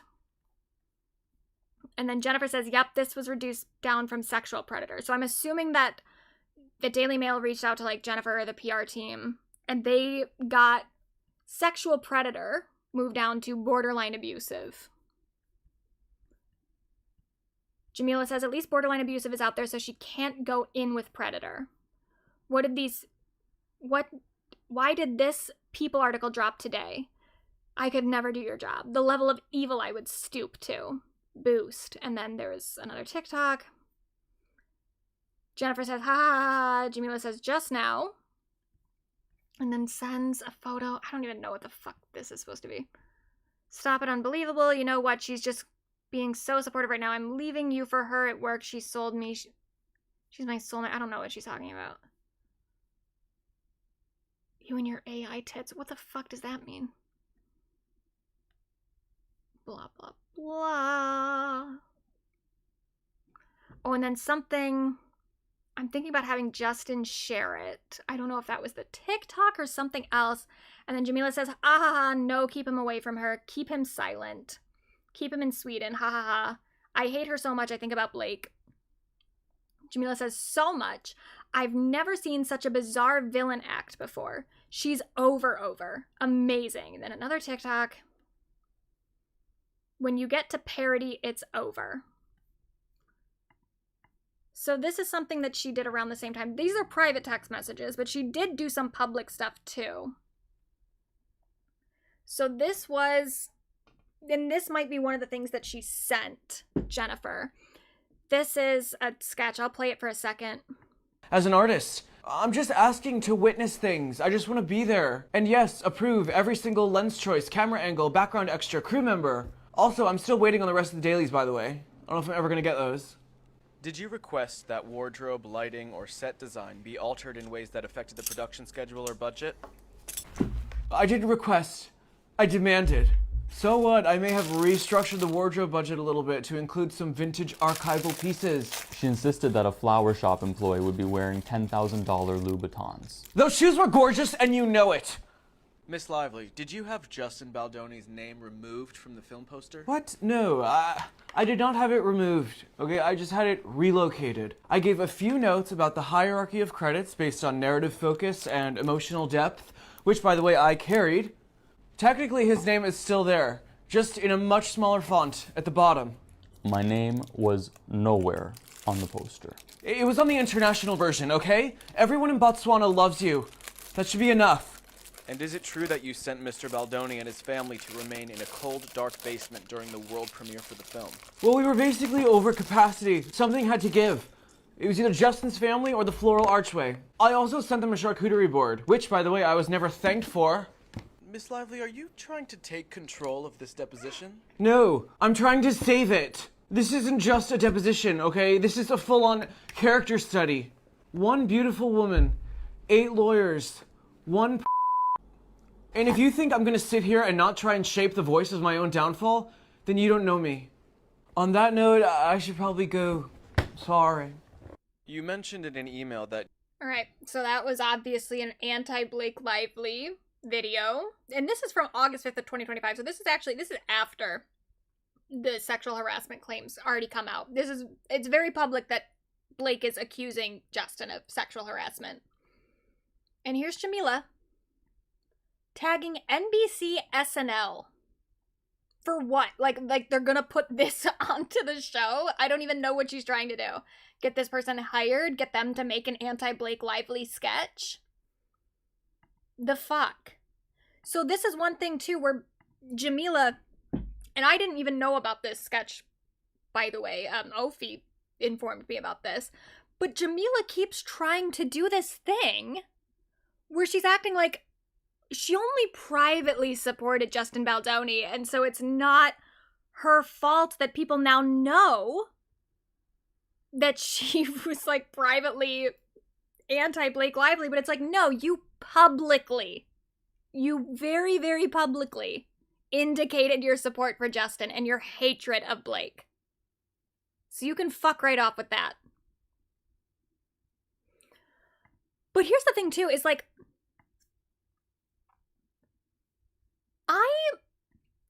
when the text messages were first coming out, I was more interested in the Taylor Swift text messages, to be honest. That was my priority. And I saw that the Jameela Jamil stuff was coming. I saw people tweeting about it, but I was like, you know what? I'll get to that eventually when I do, like, a bigger deep dive. I'll look into all the text messages and stuff. But at the current moment, this is something that Jameela did write privately. I don't know if she feels the same way now. So I'm not even going to look at it. It's like, I don't even need to give this my time. Maybe this is how Jameela feels currently. Maybe it's not. Maybe she got suckered by this PR person who gave her bad information. I don't know. Then the texts were a while ago. Who's to say what all she was aware of and what she wasn't? I wasn't going to pay it a whole lot of mind. What got me a little bit more like, all right. Let's talk about this, though. Is that she started defending herself for the text messages. Weirdly, too. People started DMing her, being like, you're a fake feminist, because of the text messages that we just saw.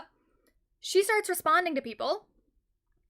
This person wrote, fake feminist ally bullshit, so disheartening. She said, oh dude, feminism means fighting for equal rights, not liking every woman who bullies your friends. It's like, okay, well, yeah, that part's true. You don't have to like every woman.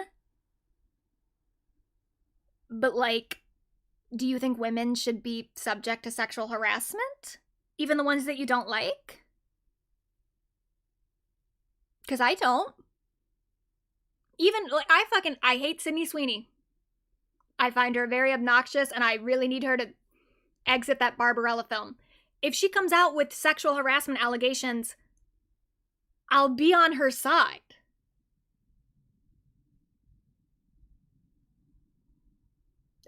Whether or not I like or dislike her, it has nothing to do with it. So shut the fuck up. And yeah, also, as Ophi is saying, should your PR agent be your friend? Yeah, it's not even just a normal friend. It's like, she's talking to her PR agent, who is also Justin Baldoni's PR agent. So, not just two girls gabbing. This is a woman talking to another woman that she hires, that she employs. And one of the things that woman does for other people is run smear campaigns against other women. I don't care if you like Blake Lively or don't like Blake Lively. That's not feminist to think that other women deserve to be subjected to smear campaigns because they're accusing some PR person's client of sexual harassment. It's not that fucking difficult. I fight for the human rights of all the women I dislike just as much as the ones I like. That is feminism. Okay, so fight for Blake Lively's right to not be sexually harassed. Don't encourage. Don't send disparaging TikToks about Blake to the PR person running a smear campaign against her. You fucking ridiculous person. It's a political movement, not some blind, fluffy sisterhood. Pay attention. You pay attention, dumbass. What are you talking about? No shit, but fanning the flames and taking a man's side when he was sexually harassing every woman on set feels icky and fake to me. Correct. Why are you not condemning everything he did in public? It seems truly sad because I think you do good work, but behind the scenes, the way you speak about women is not feminist. It's deeply rooted in misogyny. I don't even know. It's like, why did she even respond? And then she kept going. She said, if I said it publicly, I would have been fanning the flames. I stayed out of the whole thing because I think they both suck. Stop it. And I don't believe in speculation during an active trial.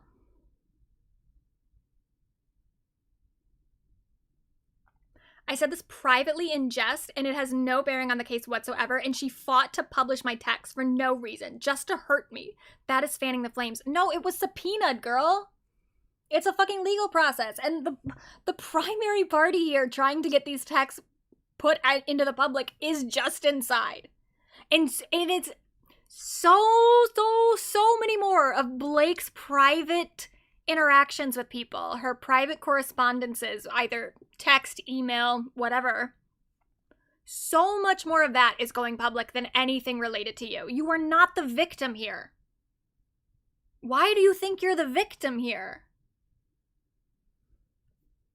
Imagine having such a fragile ego that you see someone taking the piss out of your social media and you blast the private messages across the world without them having any relevance to your lawsuit. Blake wasn't the person to decide that those particular text messages were going to get unsealed. What are you talking? You're dumb. You're stupid. You don't even know how the fucking court system works. These were unsealed documents. Blake didn't do it. And now most people are agreeing with my text, and she's done that. No, they're not. Most of the bots, maybe. The fucking bots that your publicist PR team put in place. She's positioned me publicly against her when I was not doing that. You publicly tagged NBC SNL in an Instagram making fun of her after the harassment claims came out. So you were publicly against her. you're a liar. Or you just don't remember what you fucking said because you're stupid. You can't keep track of your own bullshit. She's doxed a bunch of small TikTokers who made fun of her online. This woman, she did not dox anybody. She went through the proper legal channels because those TikTokers might have been, or were, colluding with Justin Baldoni and his PR team, which also happens to include members of your PR team. Is it possible, Jameela, that you're just receiving really bad information because you're close with Justin's team? Is it possible that you're just really gullible and naive and stupid? Is that a possibility? And that's fine. We're all gullible and naive and stupid sometimes. Most of us just don't advertise it like this. Most of us just don't DM random people back just to make ourselves look dumb. I was kidding when I called her a villain in those texts 18 months ago. But now, if you didn't think she was a villain 18 months ago, Jameela, and you were just kidding, why were you trying to lobby to get SNL to make negative sketches about her? You just do that for anybody? Any woman that, like, mildly annoys you? Whether or not you think they're a villain, you think that SNL should make fun of them while they're publicly accusing a man of sexual harassment? That's very weird. It's just weird. She also responded to somebody else, and this person, I don't even know what the initial... I don't know if she messaged first. I don't know what this entire conversation looked like. The other person, I responded to her Instagram story, and then she responded to them. This person, I don't know what the initial message was, but Jameela says she's lucky I didn't weigh in publicly. She has chosen to share my probate illegally obtained texts that have no bearing on the case just to make me pay for privately mocking her to a friend. This is dark levels of ego. You're stupid. You're dumb. No offense, but Blake Lively is not going to care about you speaking publicly. And this is the thing that I find so fucking funny too. She's like, she's lucky I didn't weigh in publicly. It's like, because that would have really damned her case, huh? Jameela, there's a fucking meme about how if you defend someone, that makes it worse for them. It gets worse. Jameela Jamil just defended you. That's a meme. It's a very popular meme that you were at the center of. Because it is well known that you weighing in on something doesn't benefit the people that you're defending. Are you not aware of your own public standing?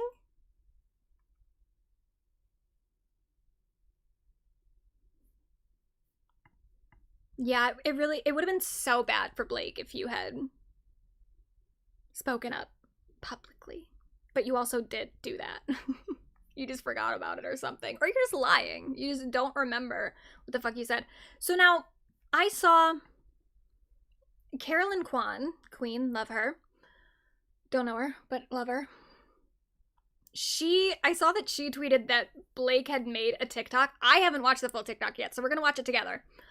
But I saw that Carolyn tweeted this, so I went to go look at it just to be like, okay, what the fuck she's gonna say? I didn't watch the whole thing. I literally just looked at the comments and I saw what Jameela herself is liking in the comments. And I was like, oh, fuck this girl.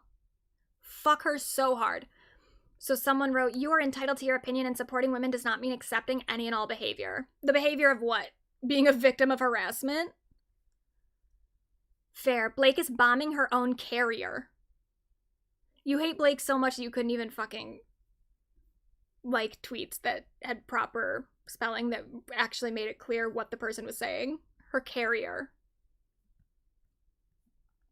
Speak up, Queen. Don't let them silence you. The press run for that movie was very poor. What does that have to do with anything? And also, part of the reason the press run was poor is because of Justin going around talking about rape.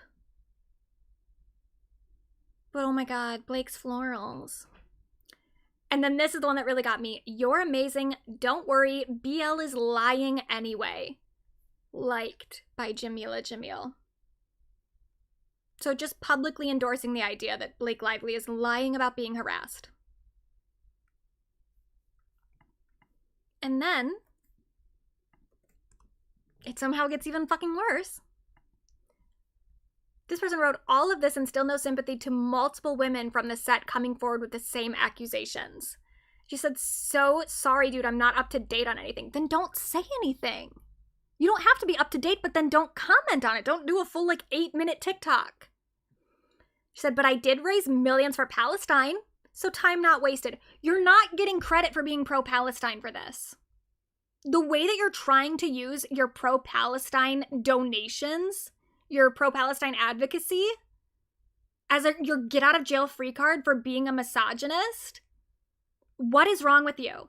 Literally weaponizing the genocide of a population of people for your own, like, social points. It's disgusting. You raising millions for Palestine doesn't make you a good person. It just makes you someone who can recognize that, like, a genocide is occurring. Or that maybe we should do something about it. Doesn't mean that you get to go around doing whatever you want. Dumbass. Really sad for anyone who has been negatively impacted, but I'm out after this. Spoiler, she was not out after this. But already, fuck off. Like, yeah, multiple women are accusing him of harassment, and you're still supporting him, and you're still calling Blake Lively a liar, and then you're like, oh, I didn't look into any of it at all. Sorry, I was busy donating to Palestine. It's like, how long did that take you? You had time to write these fucking comments. You had time to make that TikTok. You didn't have time to Google things. You're so busy. You're so busy that you can't be asked to be reasonably informed on the things you speak about. Go fuck yourself. So here's her TikTok. We'll watch it together.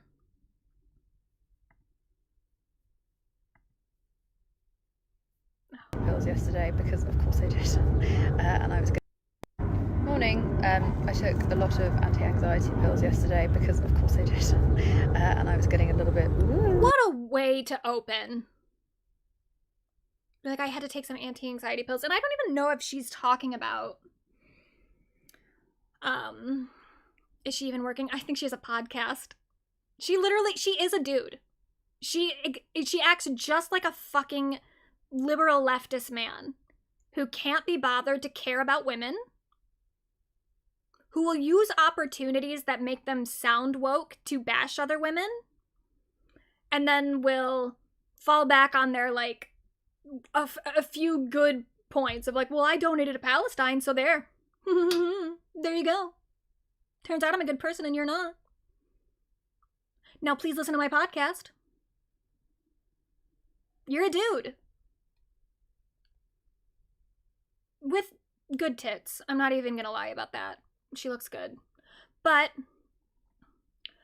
it's just so fucking weird already to come out of this immediately by saying, I was taking anti-anxiety pills. And I don't know if she means that in relation to, like, the anxiety she's dealing with because of this stuff, but it's a very weird thing to open with. It is already just setting herself up as, like, a victim of something.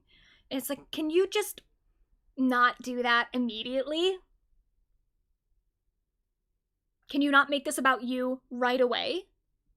Loosey-goosey online, and I thought, okay, I need to stop, I need to go away, I need to sleep. So I'm sorry I didn't answer your questions yesterday, but I was not. Maybe you should have waited longer. You waited, 12 hours? And you're like, I had to get my head in order. You didn't wait long enough, girl. Fit. I was not in a fit state to speak clearly. I have now slept and processed it, and now I'm ready to say some things. And yet you haven't looked into it at all. When someone's calling you out for not knowing what you're talking about, you're like, I'm sorry, I didn't do any research. But now you're like, oh, I processed it and I figured out everything I want to say. No, you didn't. You didn't do anything. You went to sleep is what you did. You went to bed. And then you woke up and you're like, I'm ready to talk now. Clarify timing, because timing is key for context. And I think it's, I think it's really weird that my private text messages from 18 months ago have suddenly been released now, and my name has been deliberately... Just yours? There was a whole batch of documents that got unsealed, Jameela. It wasn't just your text that got released now. It was a whole bunch of documents that got unsealed at one time.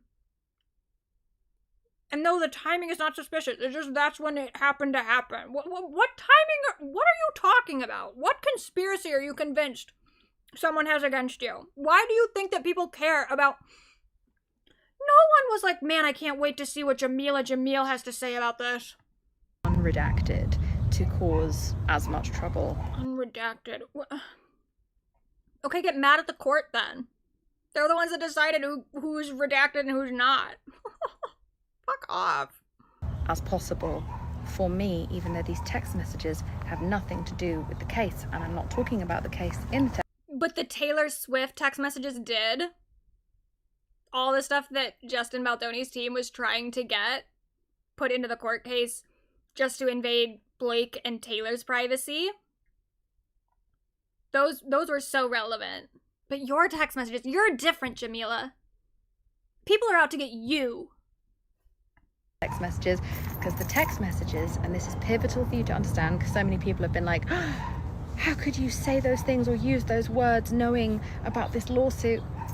Guys, check the texts. Check the dates on the text. They were August 2024. The lawsuit wasn't filed until December 2024. Okay. Jameela. You're right. The lawsuit wasn't filed until December of 2024. When did this happen? When did you publicly advocate for Saturday Night Live to make fun of Blake Lively? I think August 5th, 2025 might be after December of 2024. You fucking idiot. You absolute fucking dumbass. Should we find your comment again? I know you do have to scroll a little bit. Because guess what? No one really cared about it. The algorithm's not pushing it to the top because nobody really cared what you had to say in the first place. But you're in here.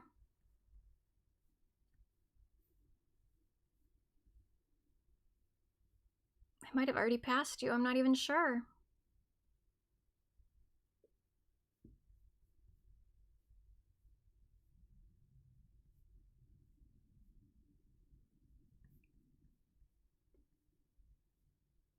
I think I already passed her.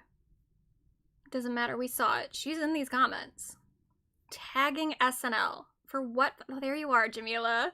There you are, Jameela, 24 weeks ago, August 8th, 2025. That's after December of 2024. What do you know? When was the lawsuit filed, Jameela? As much trouble as possible for me, even though these text messages have nothing to do with the case, and I'm not talking about the case in the text messages, because the text messages, and this is pivotal for you to understand. You're fucking stupid too, because the text messages, the whole PR campaign is a part of the case, Jameela. The smear campaign is a part of the allegations, and you were talking to the people coordinating the smear campaign. Because so many people have been like, oh, how could you say those things or use those words knowing about this lawsuit? Guys, check the texts. Check the dates on the text. They were August. Check the dates. They were August 2024. That's 2025, Jameela. 2024. The lawsuit wasn't filed until December 2024. December 2024. There were 4 months between when I was saying those things and a lawsuit coming to light. There were 8 months between the lawsuit coming out and you publicly making fun of Blake Lively. You fucking idiot. I had no idea about any of this stuff. So I had had no idea about any of this stuff in August of 2025. I don't pay attention to anything. I just like making fun of women. Yes, this did say deposition at the front of it, but I don't know what that means. I'm very stupid. I've never heard of court documents or unsealed documents before. I don't know what a subpoena is. I just know that I'm the victim. I was just purely venting to my friend about how I felt about the press rollout for that fucking terrible movie. It never, ever, ever, ever, ever seems to end with us. I didn't like the way that the press was being handled. I grew up with domestic violence in my home. I was a victim of domestic violence in my 20s. It made me feel some type of a way. It made lots of people feel some type of a way, and the way that the interviews were set up for the success of making a really, beautiful bonding interview, and was met with callous or sarcastic or cold. You're playing into the talking points that were set up by the smear campaign, by the woman that you were texting. I don't know why you don't think this looks bad for you. And also, do you want to hear about Justin's cut of the movie? And how much that also wouldn't have really honored the seriousness of domestic violence that you seem to care so much about? Or diluted answers. It offended me. Did I choose to pile on publicly? That offended you. But this didn't. This you thought was so funny. SNL should get involved. SNL should make fun of the woman who's accusing a man of sexual harassment. Oh, that's just so funny. No, and I could have when everyone else was, but I know personally what it's like. I could have when everyone else was. You did, you dumbass. To be in the firing line as a woman in media. It's a very specific violence and vitriol you get. So I was watching this person perpetuate their own controversy, and I was like, I don't need to be a part of that. So I took it to the group chat, which is what we should all. And then I took it to Instagram in the public comments. And now I'm also taking it to TikTok and liking comments, calling her a liar. As one does. Really be doing. Took it to the group chat, talked about it with my friend, who happens to be being treated very badly by some very powerful, wealthy celebrities, some of whom are involved. And I don't know about you, but when it's my girlfriend being upset by anyone, I don't care what's going on or who did what or who's to blame, I see red. I am 10 toes down, balls to the fucking wall. I will ride at dawn for my girlfriends, and they will do the same for me. And we bitch and gossip and affirm and support one another. And that's all you did. And that's the thing that's so fucking annoying too, is if that was all she did, if she was only in the text messages, I wouldn't even be talking about this. I wouldn't have even put it into the fucking stream. So if you want to talk about how Blake Lively contributed to her own how do they say it? Controversy, or whatever the fuck. How Blake contributed to her own controversy. This is what you're doing. You're a suicide bomber, Jameela. Just present for each other, and it's a joyous part of womanhood that I hope you all have. Maybe you don't, maybe you're all saints, but I hope. Oh my god, stop with this whole I didn't know you were all perfect thing. It's no, we just have standards. No one's perfect, and I would have been fully willing to forgive you for the whole, not even forgive you. It's none of my fucking business what you texted privately. I wasn't even gonna get into it. I was like, whatever. It's none of my business what she was texting someone privately. But then you went and started DMing people, and then you went and started, I found out about this fucking thing, and now you're making the TikTok, and now there's other stuff too. And then you went and liked people's... you did this. You did this. You. hope you have that somewhere with someone, because it's so fun and it's a victimless crime because no one's ever supposed to see those text messages. Oh my god, you poor thing. She's never had to deal with anything like that. She wasn't texting her dear friend, her best friend Taylor Swift, and saying, I'm so sorry that I have been texting weirdly recently. I've just been really paranoid that my texts are going to become private. And I only know that she texted that because her text messages did become private. But no, this is happening to you, Jameela. You're the victim here. Me next thing you know, a bee is gonna show up. Sorry, that was calling mean. her a suicide bomber is just a reference to me watching someone use their own terrible answers in interviews to blow up their own career or their own project. How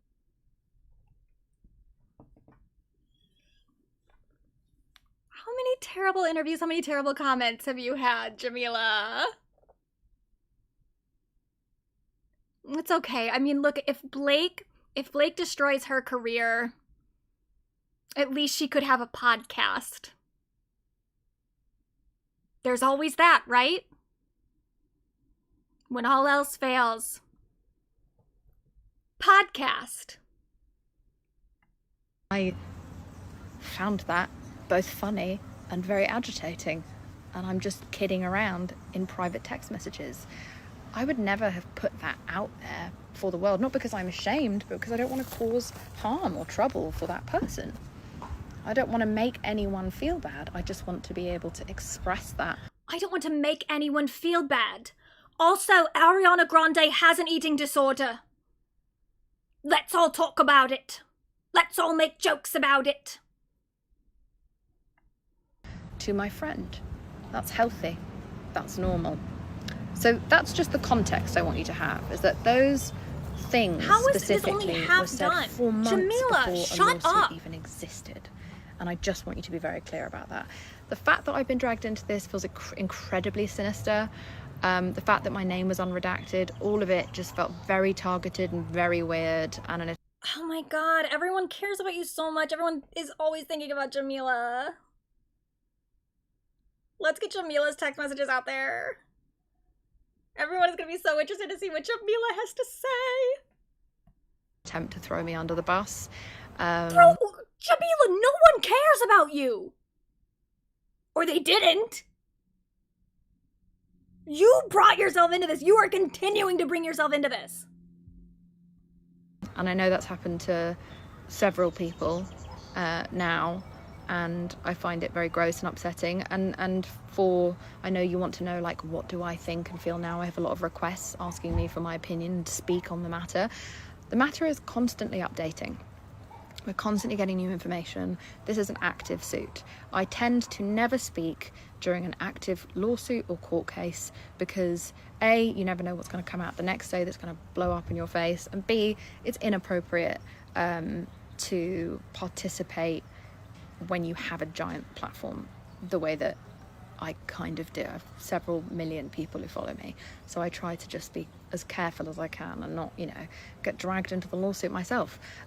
So I'm going to wait to see how this all shakes out. I'm also, I don't really know that much about the case. I had to stop talking to my friend about it largely because she says it was put out as a distraction. A distraction from what, Jameela? Why do you think that you're so important in this? Even this, it's like, you're pissing me off right now. So I'm doing this stream where I'm calling you a clown. And you know what's gonna happen after that, Jameela? I'm not gonna think about you anymore. I'll think about you the next time you say something fucking stupid and it comes across my timeline and everyone has a little laugh and is like, oh my god, Jamil can't help herself. And we'll all have a little laugh, we'll have a little giggle. Mostly in the group chat. And my group chat's gonna stay private. But for the most part, I'm not gonna think about you at all, even when I think about this case. You're not important. Nobody really cares until you make it about yourself. But also, it's like, again, and I can't even fucking find the comment that she left where someone called Blake a liar. But this whole thing about, like, well, I'm not gonna weigh in. It's an active suit. But also, Blake is a liar. And she is lying. But I'm not gonna weigh in. But she's already liked so many fucking comments that it's like I can't even find that one anymore. Like, why are you even this online? Why are you even online this much to like this many comments? Don't you have a podcast to run? In the lawsuit, so we can't really talk. And then I see I have cursory glances of what you talk about, and you know, you're great, and I find your parodies and stuff very funny about both of them. I don't know the ins and outs of the case, I'm sorry to say, but there's been bigger shit going on. I care more about what's happening in Palestine. And then talk about it. You could have spent this entire, 8-minute TikTok just talking about that, and instead you decided to take this 8 minutes to victimize yourself in a situation that you claim you're not a part of. Sudan and Congo and the United Kingdom and the United States, and the fact that people don't have money for health. You know what is one of the things that's happening in the United States, though, is like systemic misogyny that this case is a representation of. So even when you're she's doing the fucking podcast bro thing, where they're like, I don't have time to talk about dumb pop culture things that affect women.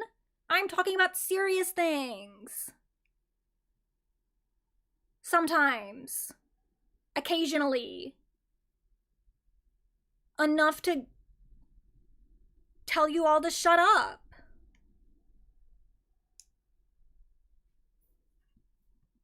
Care or food. I'm less interested in anything that's happening with wealthy celebrities. Oh my god, she literally is Hassan Piker. Except, at least Hassan Piker is like an actual progressive most of the time, except for when it comes to women. But for most things, he actually knows what he's talking about. She's like lived up 99% of the time, but in this one instance, she's like, I don't have time to talk about celebrities. What happens to celebrities has no bearing on the rest of society whatsoever. That's why when I call out toxic diet culture, I almost exclusively do it by calling out celebrities. Because they don't matter. When it's convenient for me. I'm sorry, I know that this is important to so many of you, but they're the last people. I'm sorry, I know that sexual harassment in the workplace is something that affects a lot of you all the time, and the reason that you care about this case is because of the ways that it affects you. However, I don't have to deal with that because I just run a podcast now, so I don't have a real job, so it doesn't matter to me. I'm worried about. I feel like I do sound more like Peter Pan in the Kathy Rigby version of the Peter Pan musical. I believe they're both going to be fine no matter what happens. They're both going to be safe and healthy and happy and fine and loved. My personal concern is elsewhere. So my personal concern is how it affects me and the fact that I was victimized, but I'm not as famous as Blake Lively, so that doesn't count. I do think people should be concerned about me and my mental health, but I'm not as wealthy. I definitely don't sound Australian. I don't think I sound British, but I don't think I sound Australian either. She's like, I'm not as wealthy as Blake Lively. Thus, it is okay for everyone to pay attention to my feelings.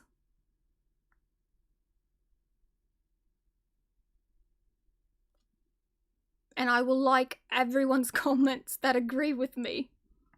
I do have the time to do that, because that's important. I have the time to like a bunch of strangers' comments, but that's just in between all the advocacy that I do elsewhere. I don't really have anything to say. I will say that anything I did feel has now been crushed by the invasion of my privacy. Oh my god, you're literally doing the thing that I was just making fun of you for, where you fucking said the whole thing about how you don't care about wealthy celebrities and then immediately made it about yourself. You're so stupid. Completely nonsensical, targeted way. So I actually now actively don't give a shit and don't want to hear about these people ever again. We were already sick of them. We're all sick of their faces. We're sick of hearing about this. Blake, I'm so sick of you standing up for your right to not be harassed. It's very annoying. It's very, very annoying. Boring movie. Like, it's got more press coverage than all of the genocides combined, I swear to God.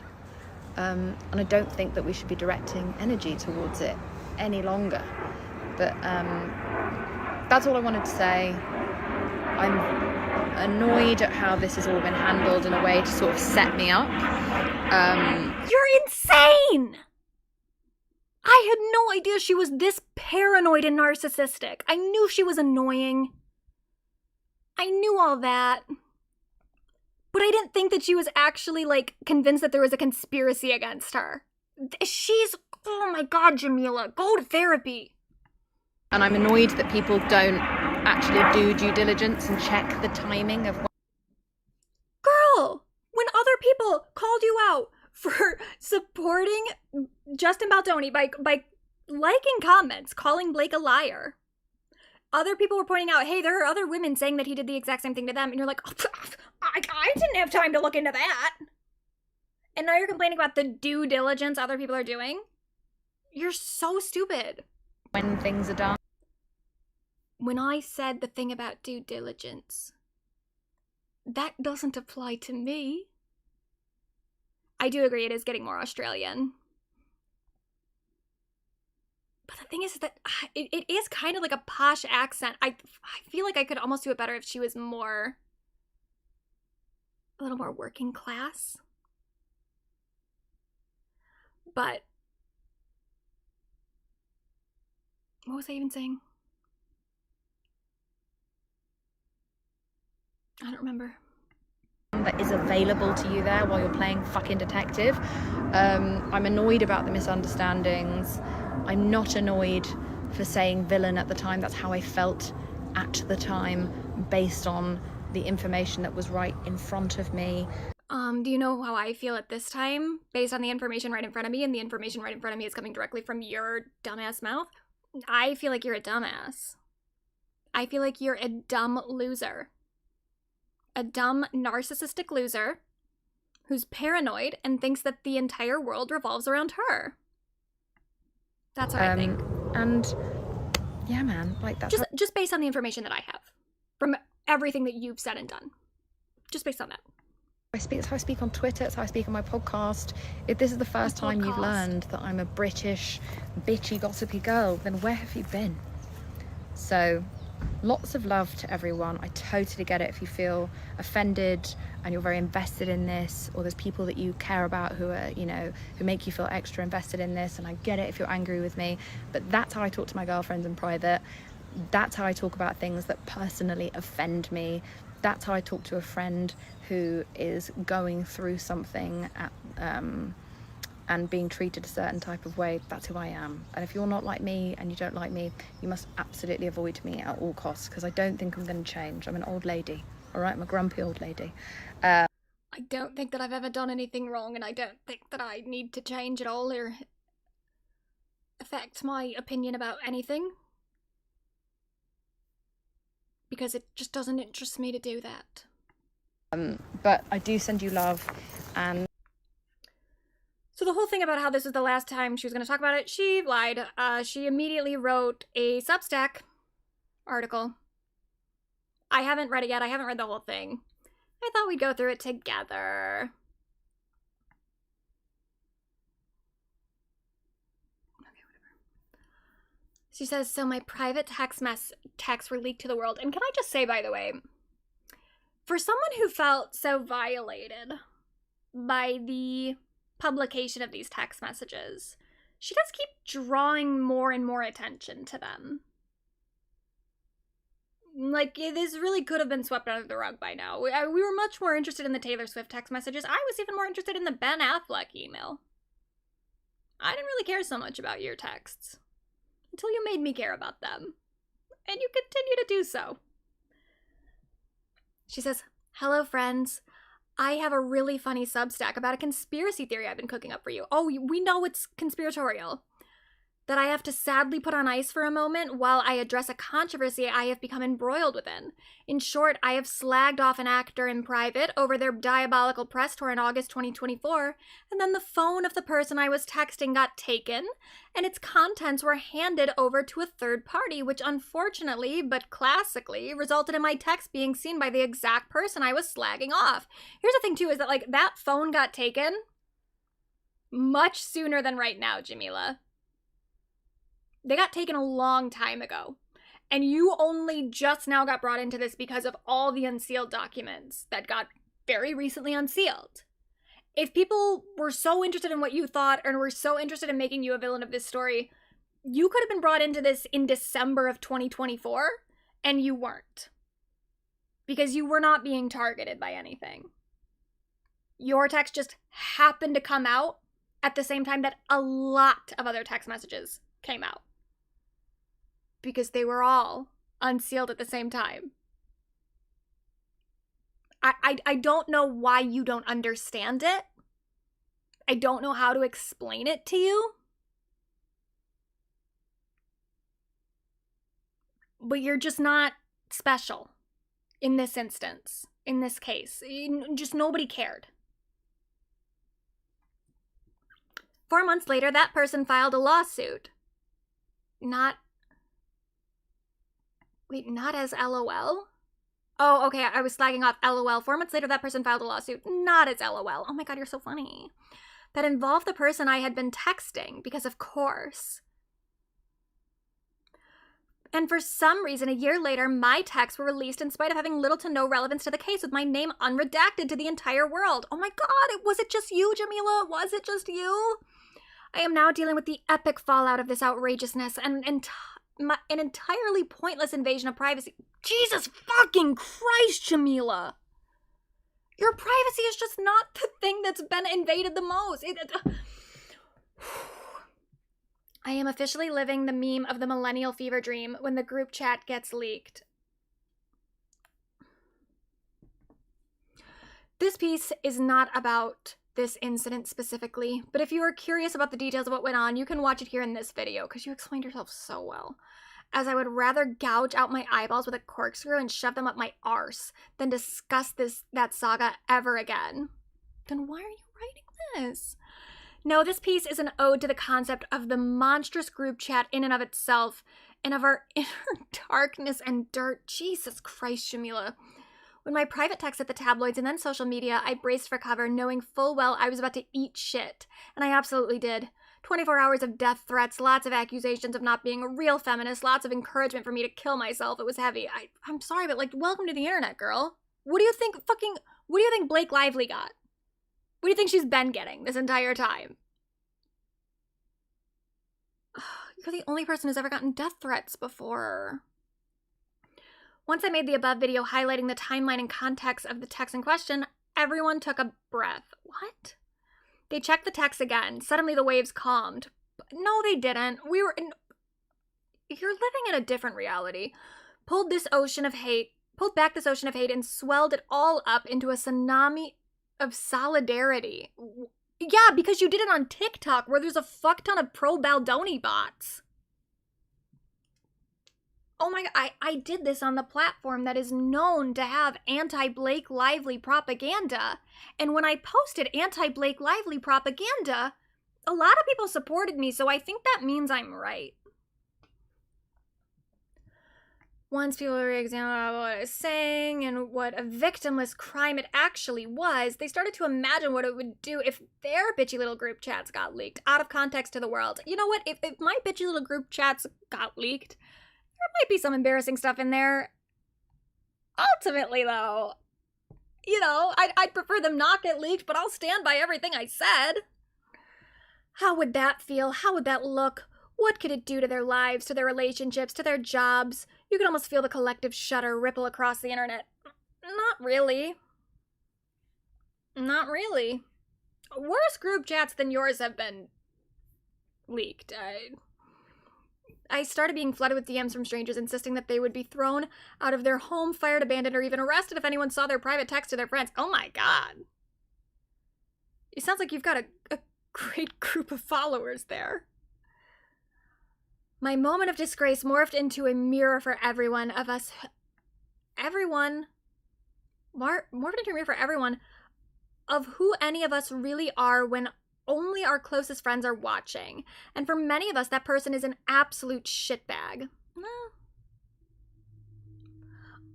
I'm a little more blunt. I can be kind of rude. I wouldn't define myself as an absolute shitbag, though.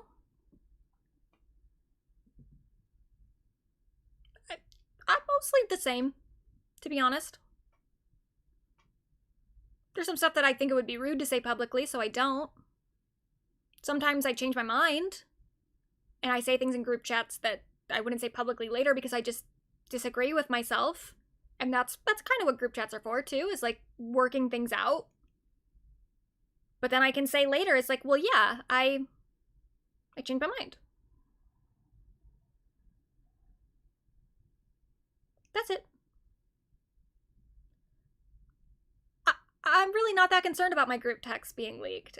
Even if they did, it would be a bummer. It would be inconvenient. There's definitely people who I've shit-talked privately that I've never talked about publicly. And that would be like, all right, I guess... I guess now my feelings about that person are known, but like, oh well. I don't know. I definitely think that there's a place for private group chats and you can be a shittier person there. But if it really is hanging over your head of like, I would be shunned by everyone I know, maybe you should think about who you are privately and why you're so afraid of people finding out. Because that's a level of paranoia that I think most people probably don't have. And it almost makes me wonder at this point if there are quite a lot more private text messages that Jameela has sent that make her look even worse. If she really truly thinks that your group chat's getting out, could be enough to like get you arrested, and that's a normal thing to feel. That is the beauty of therapy. Aside from all the insight, it is the person you pay to hold your secrets, your truths of arrogance. Girl, you're arrogant publicly. It ain't a secret. Pettiness, jealousy, selfishness, loneliness, insecurity, horniness, childishness, and irrationality. An impartial, appropriately disconnected safekeeper to witness you with discretion and a lack of perceivable judgment. They are the person you can say the most unsayable to, who will never take it personally and throw it back in your face. Well, but sometimes maybe they should. Like, your friends should also still hold you accountable. You know, like, yeah, the group chats are a place where you're going to be offered more grace. But ultimately, if you say something really fucked up, if you have actual friends, they'll be like, I think you might want to rethink that one, girl. And that's what the group chats are for, is for someone to gently be like, maybe look in another direction for that one. They're the person you say the answer, the person you use as a buffer to stop you from saying your impulsive thoughts undercooked to those who will never forget. A statement for public consumption has a bitter permanence to it. It becomes something of a tattoo. And yet it's never stopped you. This is unfortunate because we are deeply fallible, confused products of our fucked up little lives. Many of us try things out loud just to see if it resonates, to see if it fits. We don't always mean it. We just want to feel something. Sometimes in a moment of hurt or weakness, we actually genuinely feel something dark and unfair. Okay, but like you're not even really admitting that anything that you said was unfair. And it's like, I agree with a lot of what you're saying here, Jameela. I really didn't care about the text messages. I really didn't. I cared about how you reacted to them becoming public because it was weird. And it continues to be even more weird. You continue to make this about you and make yourself a victim of a situation that you are ultimately not a part of, as you keep reminding people that you have nothing to do with the lawsuit. And yet you keep talking about it. Sometimes we just want to say the unsayable in response to a culture of thought policing. We want to touch that red button. We make dark jokes and say unsavory things. Like, what the fuck are in her other text messages? At this point, I feel like you're saying a lot of weird stuff privately, and that's fine, that's your right. But at some point, maybe you should start thinking about it. At some point, maybe you should start thinking about why you're so different publicly and privately. And also, if you're that different publicly and privately, then I don't know what the fuck you're saying privately, because you say some weird fucking shit publicly. Often. We want to make someone laugh, we want to bite back, we want to be the smaller man, we want violence. Oh my god, we want vengeance. Jeez, girl, you actually... We want to feel superior for a minute. It's not always that deep. We're just overgrown toddlers with bad... Yeah, I feel like you are just using that as like an excuse to be a bad person publicly or privately. You're like, well, it doesn't matter. I don't know, it might matter a little bit. This is not to absolve us of any responsibility to be good or to infantilize us out of accountability. It feels like it is, but more so to challenge whether what we say in private should be considered harm. You've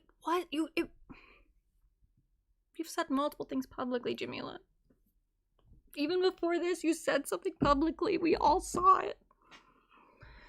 But more so to challenge whether or not if you slag off a tree in the woods, etc., etc. Okay, but if you slag off a tree in the woods and no one's around to hear it, yes, it does. It does count, Jameela. Is it always wrong to be two-faced? Is it not better to sometimes spare people from your impulsive, often transient ugliness? Like the time that you very recently made a joke about Ariana Grande having an eating disorder? Maybe you should have kept that one in the group chat, Jameela. Is absolute authenticity always morally superior? No, I think you could stand to be a little bit less authentic sometimes. I say this as someone who has often been criticized for being too blunt and honest. Yeah, exactly. You're too blunt and honest. So, like, shut the fuck up. I feel conflicted about it. We think we want to know what everyone really thinks, but we rarely like it. I didn't care about what you thought, Jameela.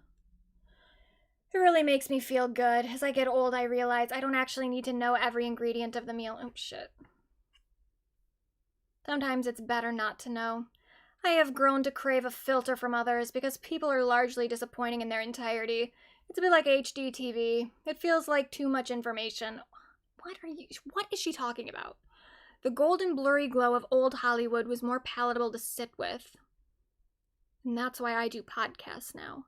I never thought I would long for people to slip the mask back on a little. Just even halfway. Bring back mystery. Girl, you bring back mystery. Shut the fuck up. I am a classic example of someone people do not need an HD. Okay, then shut up. I've got so much potential to be a really good celebrity. No, I have a solid career. You have a lot of potential to be a really great podcast host. Let's be honest. My movie just got nominated for an Oscar. What movie? She was in a movie? Didn't know.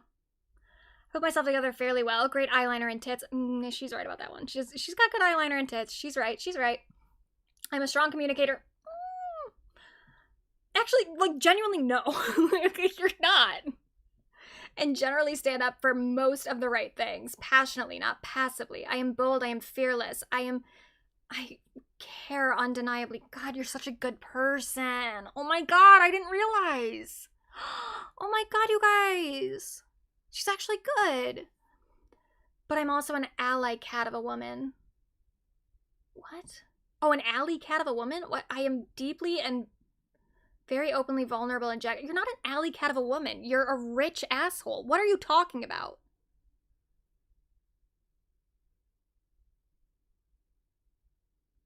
Oh my god, I didn't know Jamil was working class. Jameela, real quick question about your alley cat status. Just you know, so we can personally relate. This week did your car not start several times because your battery is too old and it's too cold outside in Michigan? Oh no, sorry, you don't live in Michigan, do you? Or you could probably afford a better car. And you also maybe didn't even have to go to work. So it didn't even really matter if you had access to that car. You could have just gotten an Uber anyway. So I don't really know that you're an alley cat. Because I'm in the alleys and I don't see you there. I see you on my timeline because you're a rich, famous asshole. The kind that you don't care about, apparently. Because you're too much a woman of the people, huh? Jesus fucking Christ. I am deeply and very openly vulnerable and jagged. I can be scatty and inelegant, foul-mouthed, impulsive, clumsy. This is the thing, is that, like, rich people really confuse being an asshole with being, like, not an elitist. You're like, well, I'm not polite, so I'm actually an outcast in Hollywood. I'm not like the other rich people. I'm rude. Unaware of how to handle having a big platform because I can't conceive of dignity or mystique. I don't see a separation between myself and the public. Shut the fuck up. You don't see a separation between yourself and the public? Okay, well, I'm a part of the public and I see a separation. I don't think we're living the same life, Jameela.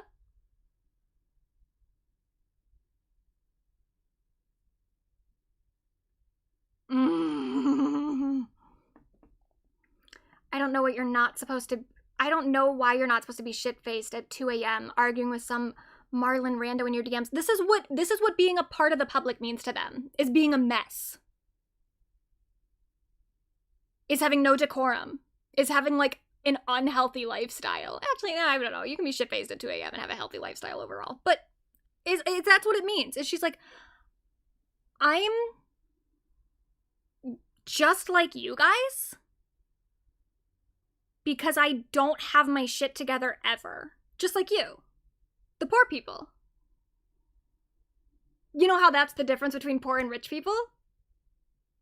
You're all fucking idiots who don't know how to live like a structured life. I'm just like that. I'm just like you guys. Arguing with some Marlon rando in your DMs. It never occurs to me that people are talking to me to use it for clout and post my messages publicly without my consent. Okay, well, you're fucking stupid. That doesn't make you one of the people. That makes you a dumbass. But is that what being poor is to you, Jameela? Is it just being stupid? God, she's like, she can't even help herself from just being elitist. It keeps happening, and tragically, it's girls who are the most likely to overstep my consent in this way. It's not consent, Jameela. When you send private text messages to other people, especially people that you don't know, you've given them consent to publicize them, like, legally. And I can understand if those are people that you knew, if those are people that you were friends with, I think there's like there's a social contract of, like, let's not share each other's DMs. Let's keep this private. But you don't know these people. These are random people. So why would you ever think that you were owed anything from them? It really hurts when this happens because it's girls doing it.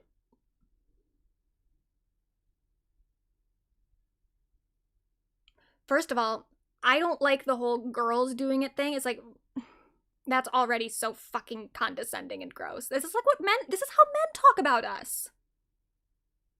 The girls. And it's like, well, yeah, those are the people that are interested in you. The men don't take you seriously. The boys don't take you seriously. So why the fuck would they care? And this also, the reason that they're DMing you about this in the fucking first place is because they are women whom this issue affects. They're women who have to go to work, Jameela. And this is a sexual harassment case about harassment in the workplace, which is something that most of the public has to go to. I don't like her. That's the thing, is that, like, a week ago I found her mostly charming. But she can't help herself. Like, again, she's a suicide bomber. I know I'm a fair game public figure, blah, blah, but it burns in a very specific way. I'm not built for this. Then stop doing it. Get a real job. Work at Starbucks. I did. Go work at Starbucks. If you think you're such a brilliant communicator, go work at Starbucks, go become a union rep. That you can actually put your good communication skills to good use, but you wouldn't last, would you? You couldn't do that, could you?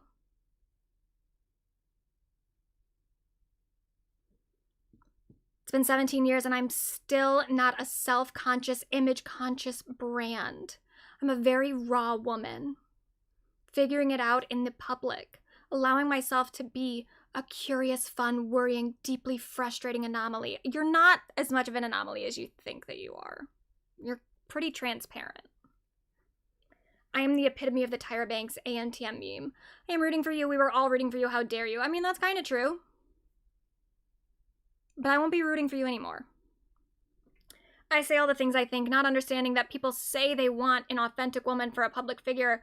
What they're really looking for is a perfect woman. Jameela,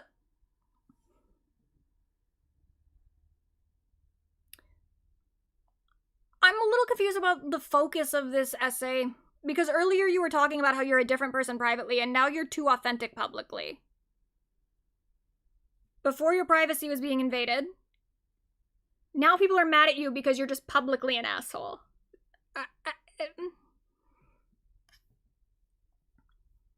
Someone who is authentic because they go makeup free and wear zip... Wait, what?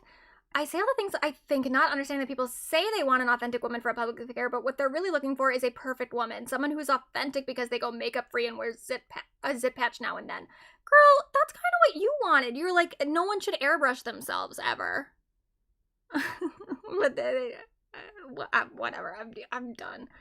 Someone who has their heart broken publicly, someone very humble, someone who admits to Botoxing their 11s. But this woman never says the wrong things at the wrong time. She always handles herself with grace. She possesses no ugliness. Oh, okay, Jameela. Think about what you're saying right now. Think about all the points you're making right now. Now apply them to Blake Lively and what you considered to be the... What did you say up here?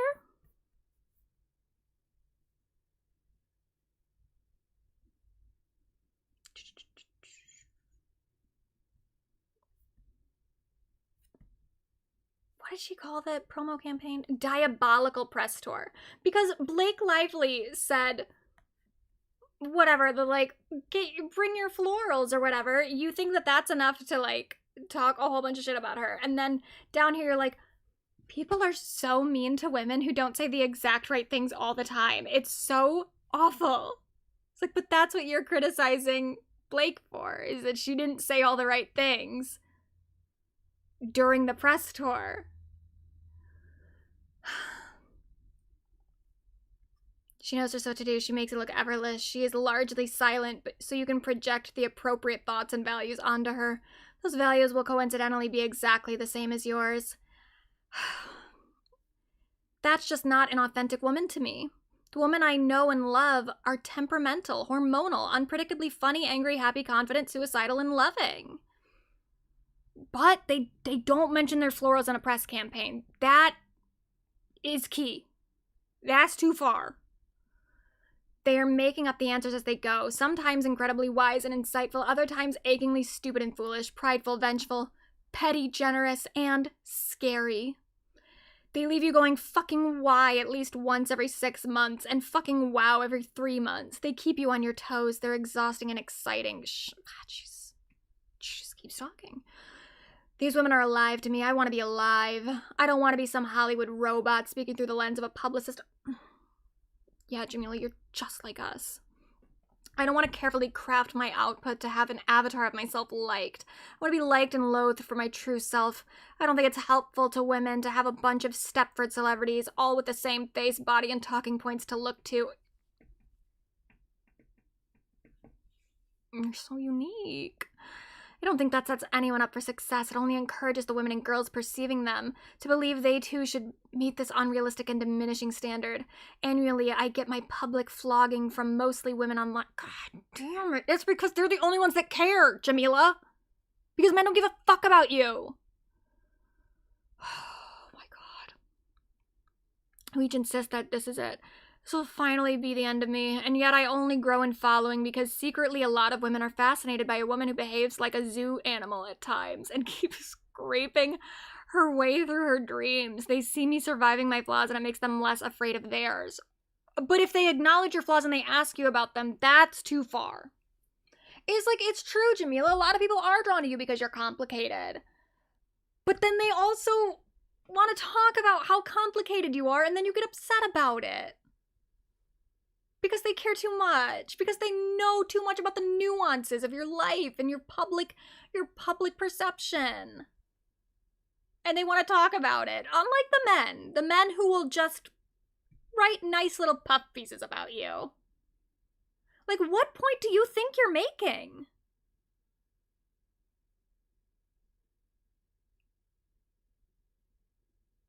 You prefer being interviewed by men because they don't challenge you, but you also think that women are attracted to you because you're challenging, but you don't want those women to be challenging toward you specifically.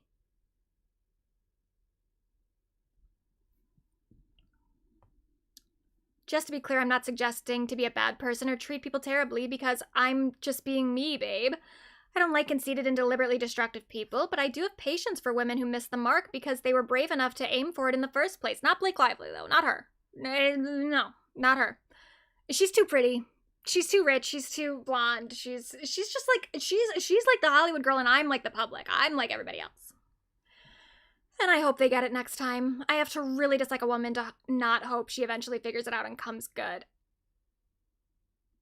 Okay. While I hate that my privacy was invaded by my text being unredacted and leaked, I have to say I feel a sense of liberation from it. Not because I am always trying to cannonball belly flop off the pedestal I get frequently thrust upon.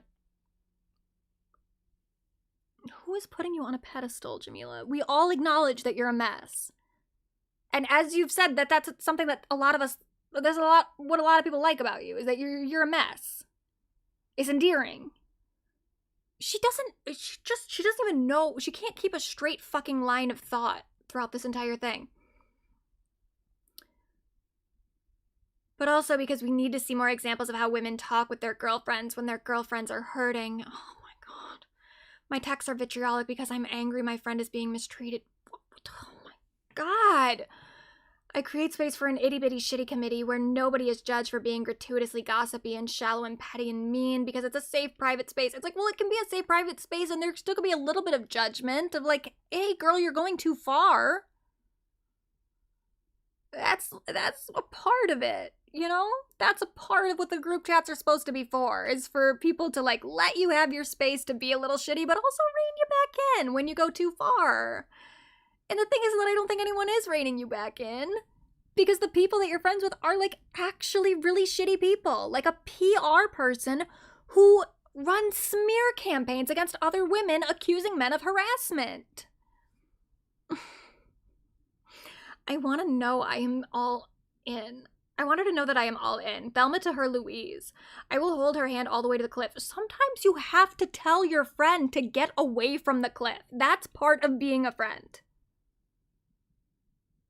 And Thelma and Louise were being, like, chased. So this is just not the same thing. I want to get angrier than she is about the person who has hurt her so that she never feels alone. I want to never hold my friend accountable for anything ever. I want her to have to calm me down. I am the friend who holds a grudge for 20 years against whoever makes you cry, even if you have forgiven them. I call it fempathy. Fuck off. It's a specifically female experience that I love, and it's why we don't have a female loneliness epidemic, because we ride at dawn for each other.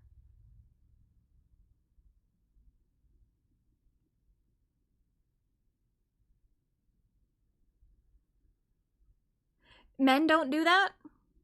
Men will absolutely ruin they will ruin women's lives, particularly for coming against other men, and yet they still have a male loneliness epidemic, because that's actually not the sign of friendship, Jameela, is a willingness to ruin someone else's life on your friend's behalf. That's not real empathy. That's not real love.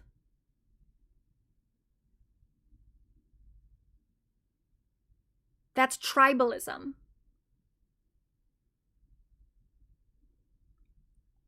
That's what men do. That's why they're so fucking powerful. is because they stick together no matter what, even when their male friends are rapists. Is that the world you want for women? We need to normalize this part of girlhood and womanhood. Society doesn't allow us to be ugly in any way, anyhow, or anywhere. And yeah, okay, I agree with that part.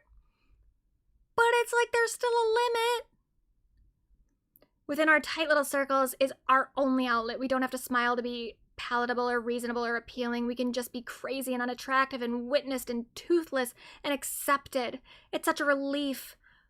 It is crazy that she is just kind of making an argument here about, like, women should not hold each other accountable the same way that men don't.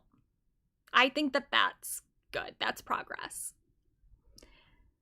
You can just be crazy and unattractive and witness and toothless and blah, blah, blah. It's such a relief. Girlfriends you can't say your deepest and darkest secrets to are just your acquaintances.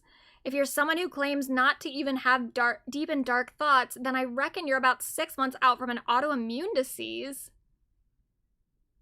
Or committing a murder. What?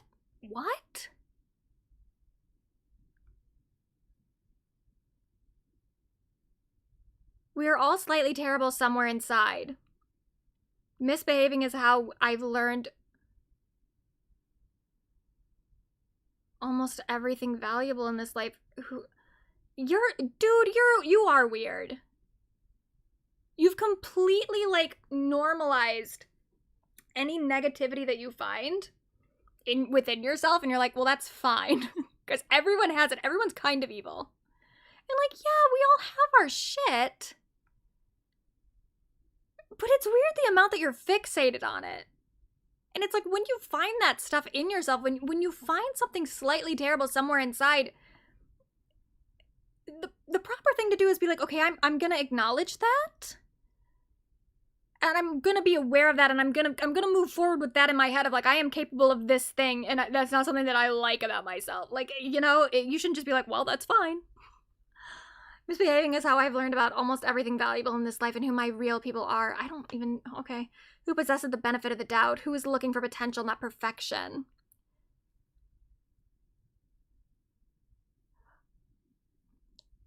So it sounds like misbehaving is how I've learned almost everything valuable in this life and who my real people are. So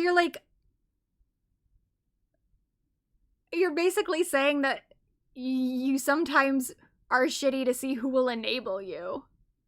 And that's how you know that those are your real friends. You've got a weird perspective on life. You've got a very male perspective on life is what you have. So many people recognize themselves in my messages, recognize the protective instinct for... You know what? I'm taking that back. I'm not going to say a male perspective because I don't think it's about male. I don't think it's about sex. It's not like an essential thing. It is a socialization thing. But she's very clearly taken on a kind of girl boss attitude of, like, well, whatever men can get away with, we should be able to get away with too. It's like, well, no. Actually, I think that they shouldn't be able to get away with it either. So many people recognize themselves in my messages, recognize the protective instinct for a friend, recognize the familiar dopamine rush we all get from a healthy dose of schadenfreude, recognize the solidarity born of gossip, recognize the deep ache you get almost in your cervix.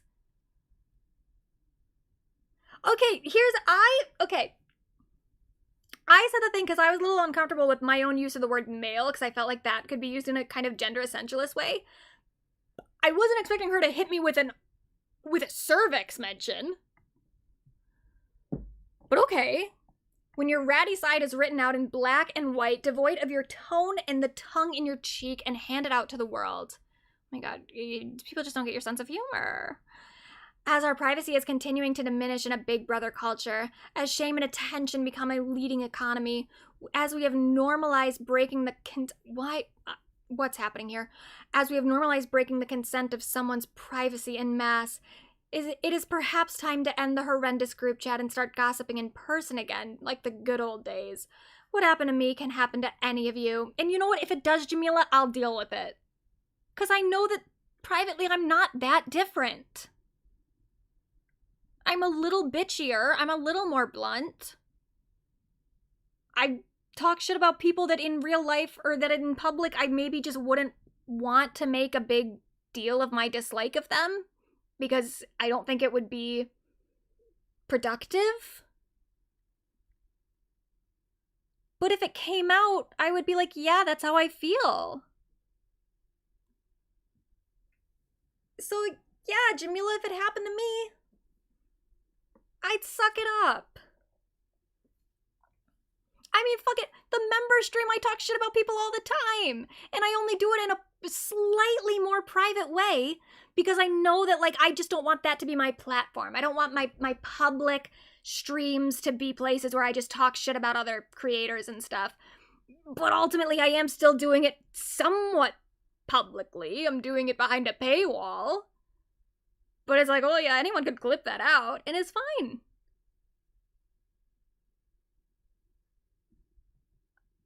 It's the same things.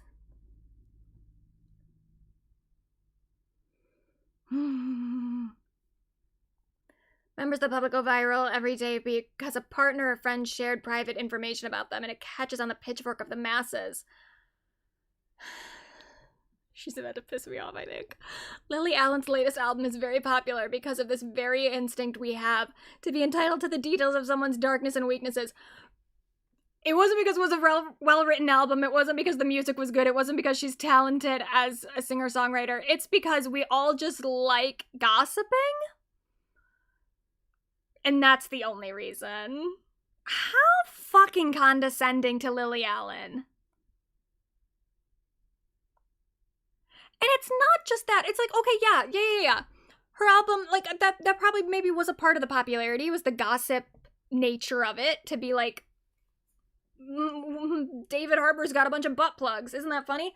Yeah, okay, maybe that played a part in the publicity of it. But ultimately, it's like, people were really excited about Lily Allen releasing an album. Period. She hadn't released one in a very long time. People were waiting for one. People were excited that she was releasing anything at all. They would have listened to the album regardless of the subject matter because they respect Lily as an artist in a way that you clearly fucking don't. When you're reducing her work to just people wanting to gossip. As if that album wasn't doing anything else. Because here's the thing, yeah. People did get some gleeful moments from the David Harbour stuff, and we've talked about that on the stream quite a lot, and I do think that, like, some of it went too far. Some of the criticisms against David were too much. And people were being a little weird about it. But ultimately, the reason that people liked the album is because Lily was telling a story that was really personal. She went through something and she was sharing it with people, and that's what the audience connected with mostly. It was like, oh, this is something that I can kind of relate to. Like, I understand the anger that this woman has. That's what gossip really is kind of for. It's for us to relate to one another, not to just enjoy tearing each other down. That's a byproduct. It's a scary byproduct sometimes. But it also is just like, this is how we relate. This is how, and that's the thing, and that's the reason that the Blake Lively case is so important to people, is because it's like a lot of women relate to the sexual harassment that Blake Lively had to experience. That's why it's important, and that's why when you're fucking dismissing all this shit as like, it's just celebrity gossip, you're doing the thing that men do, where they diminish women's experiences and act like they don't fucking matter, and that they're not by nature political. Because you care about the more important things. You care about the more serious things. You care about the things that the patriarchy tells you is important to care about, because the patriarchy doesn't care about women's experiences. And neither do you. Except for when you need to ride or die for your friend. No matter the circumstances. Because morality doesn't matter to you. Just sticking with your people. The people that you've already sworn loyalty to. Just like men do. We see it as fair game to publicly execute the reputation of a human because they did something wrong.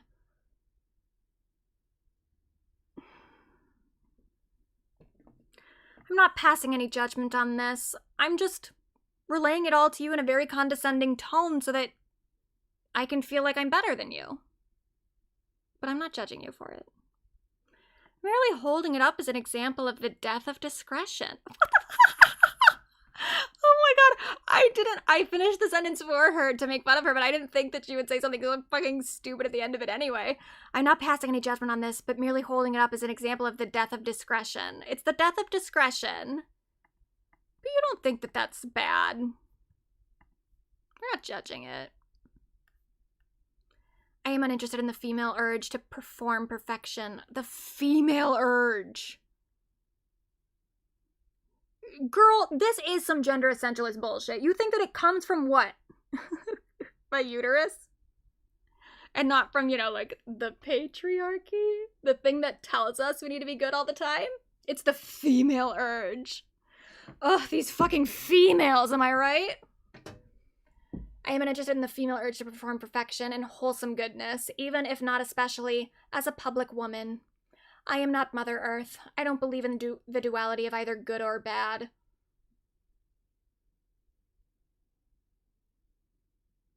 So what are you, like a moral relativist? Look, there's no such thing as good and bad, you guys. Good and bad are social constructs, actually. Being a woman, being female is real. That's biological. But good and bad? Well, you know, that's more abstract. I believe we are all... You know what, too? Is like, am I being a little unfair with some of the stuff she's saying? Am I reading it with some,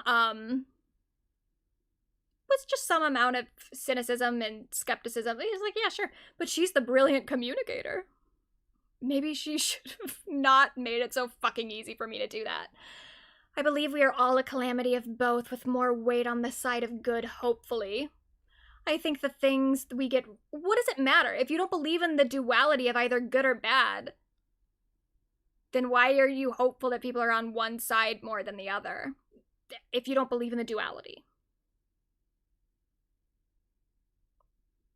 You do believe in the duality.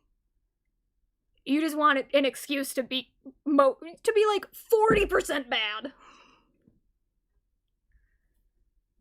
Because you're imperfect. I think the things we get right cannot be canceled out by the things we get wrong. And I would agree, Jameela. But I do think that there's some amount of hypocrisy that is fair to point out, and some amount of performativity that is fair to notice. But sure, yeah. The good things you have done aren't canceled out by anything. But you know what? The opposite is also fucking true, Jameela. You can't just use your donations to Palestine any time that someone's criticizing you for something. It's not like, oh my god, I'm so sorry that I supported a sexual harasser of multiple women. I was donating to Palestine, so... Bet you feel dumb now. Most of our favorite people of all time, up close, would have failed each and every modern purity test.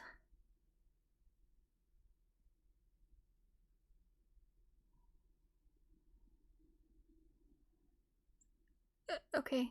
I think you can be a forever work in progress. Can you start progressing, though, please? Can you start working on maybe doing some progress? I believe you can have the rest of your life to learn. Okay, well, good. I guess you've got time. You can be shitty for longer. It doesn't need to happen right away, you know?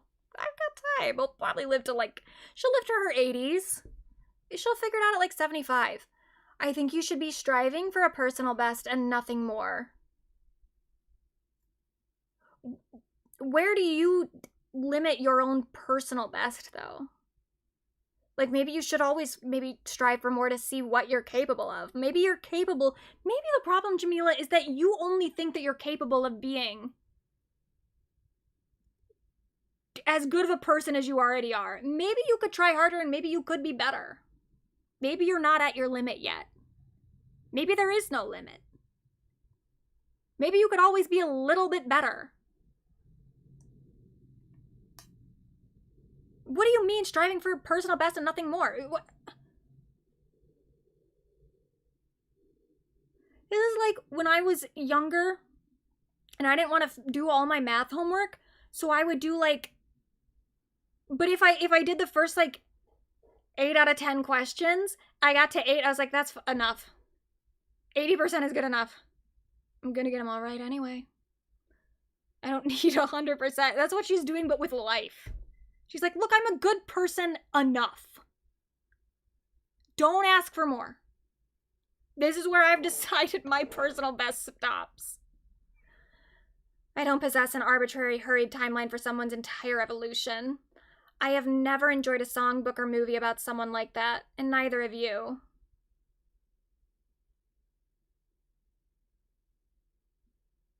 Okay. I wish you all love, light, and an encrypted, self-deleting messaging app on a 24-hour timer. Okay, just go to Snapchat. Be one of those fucking weirdos that just post on Snapchat, Jameela. That's the sign of a healthy adult.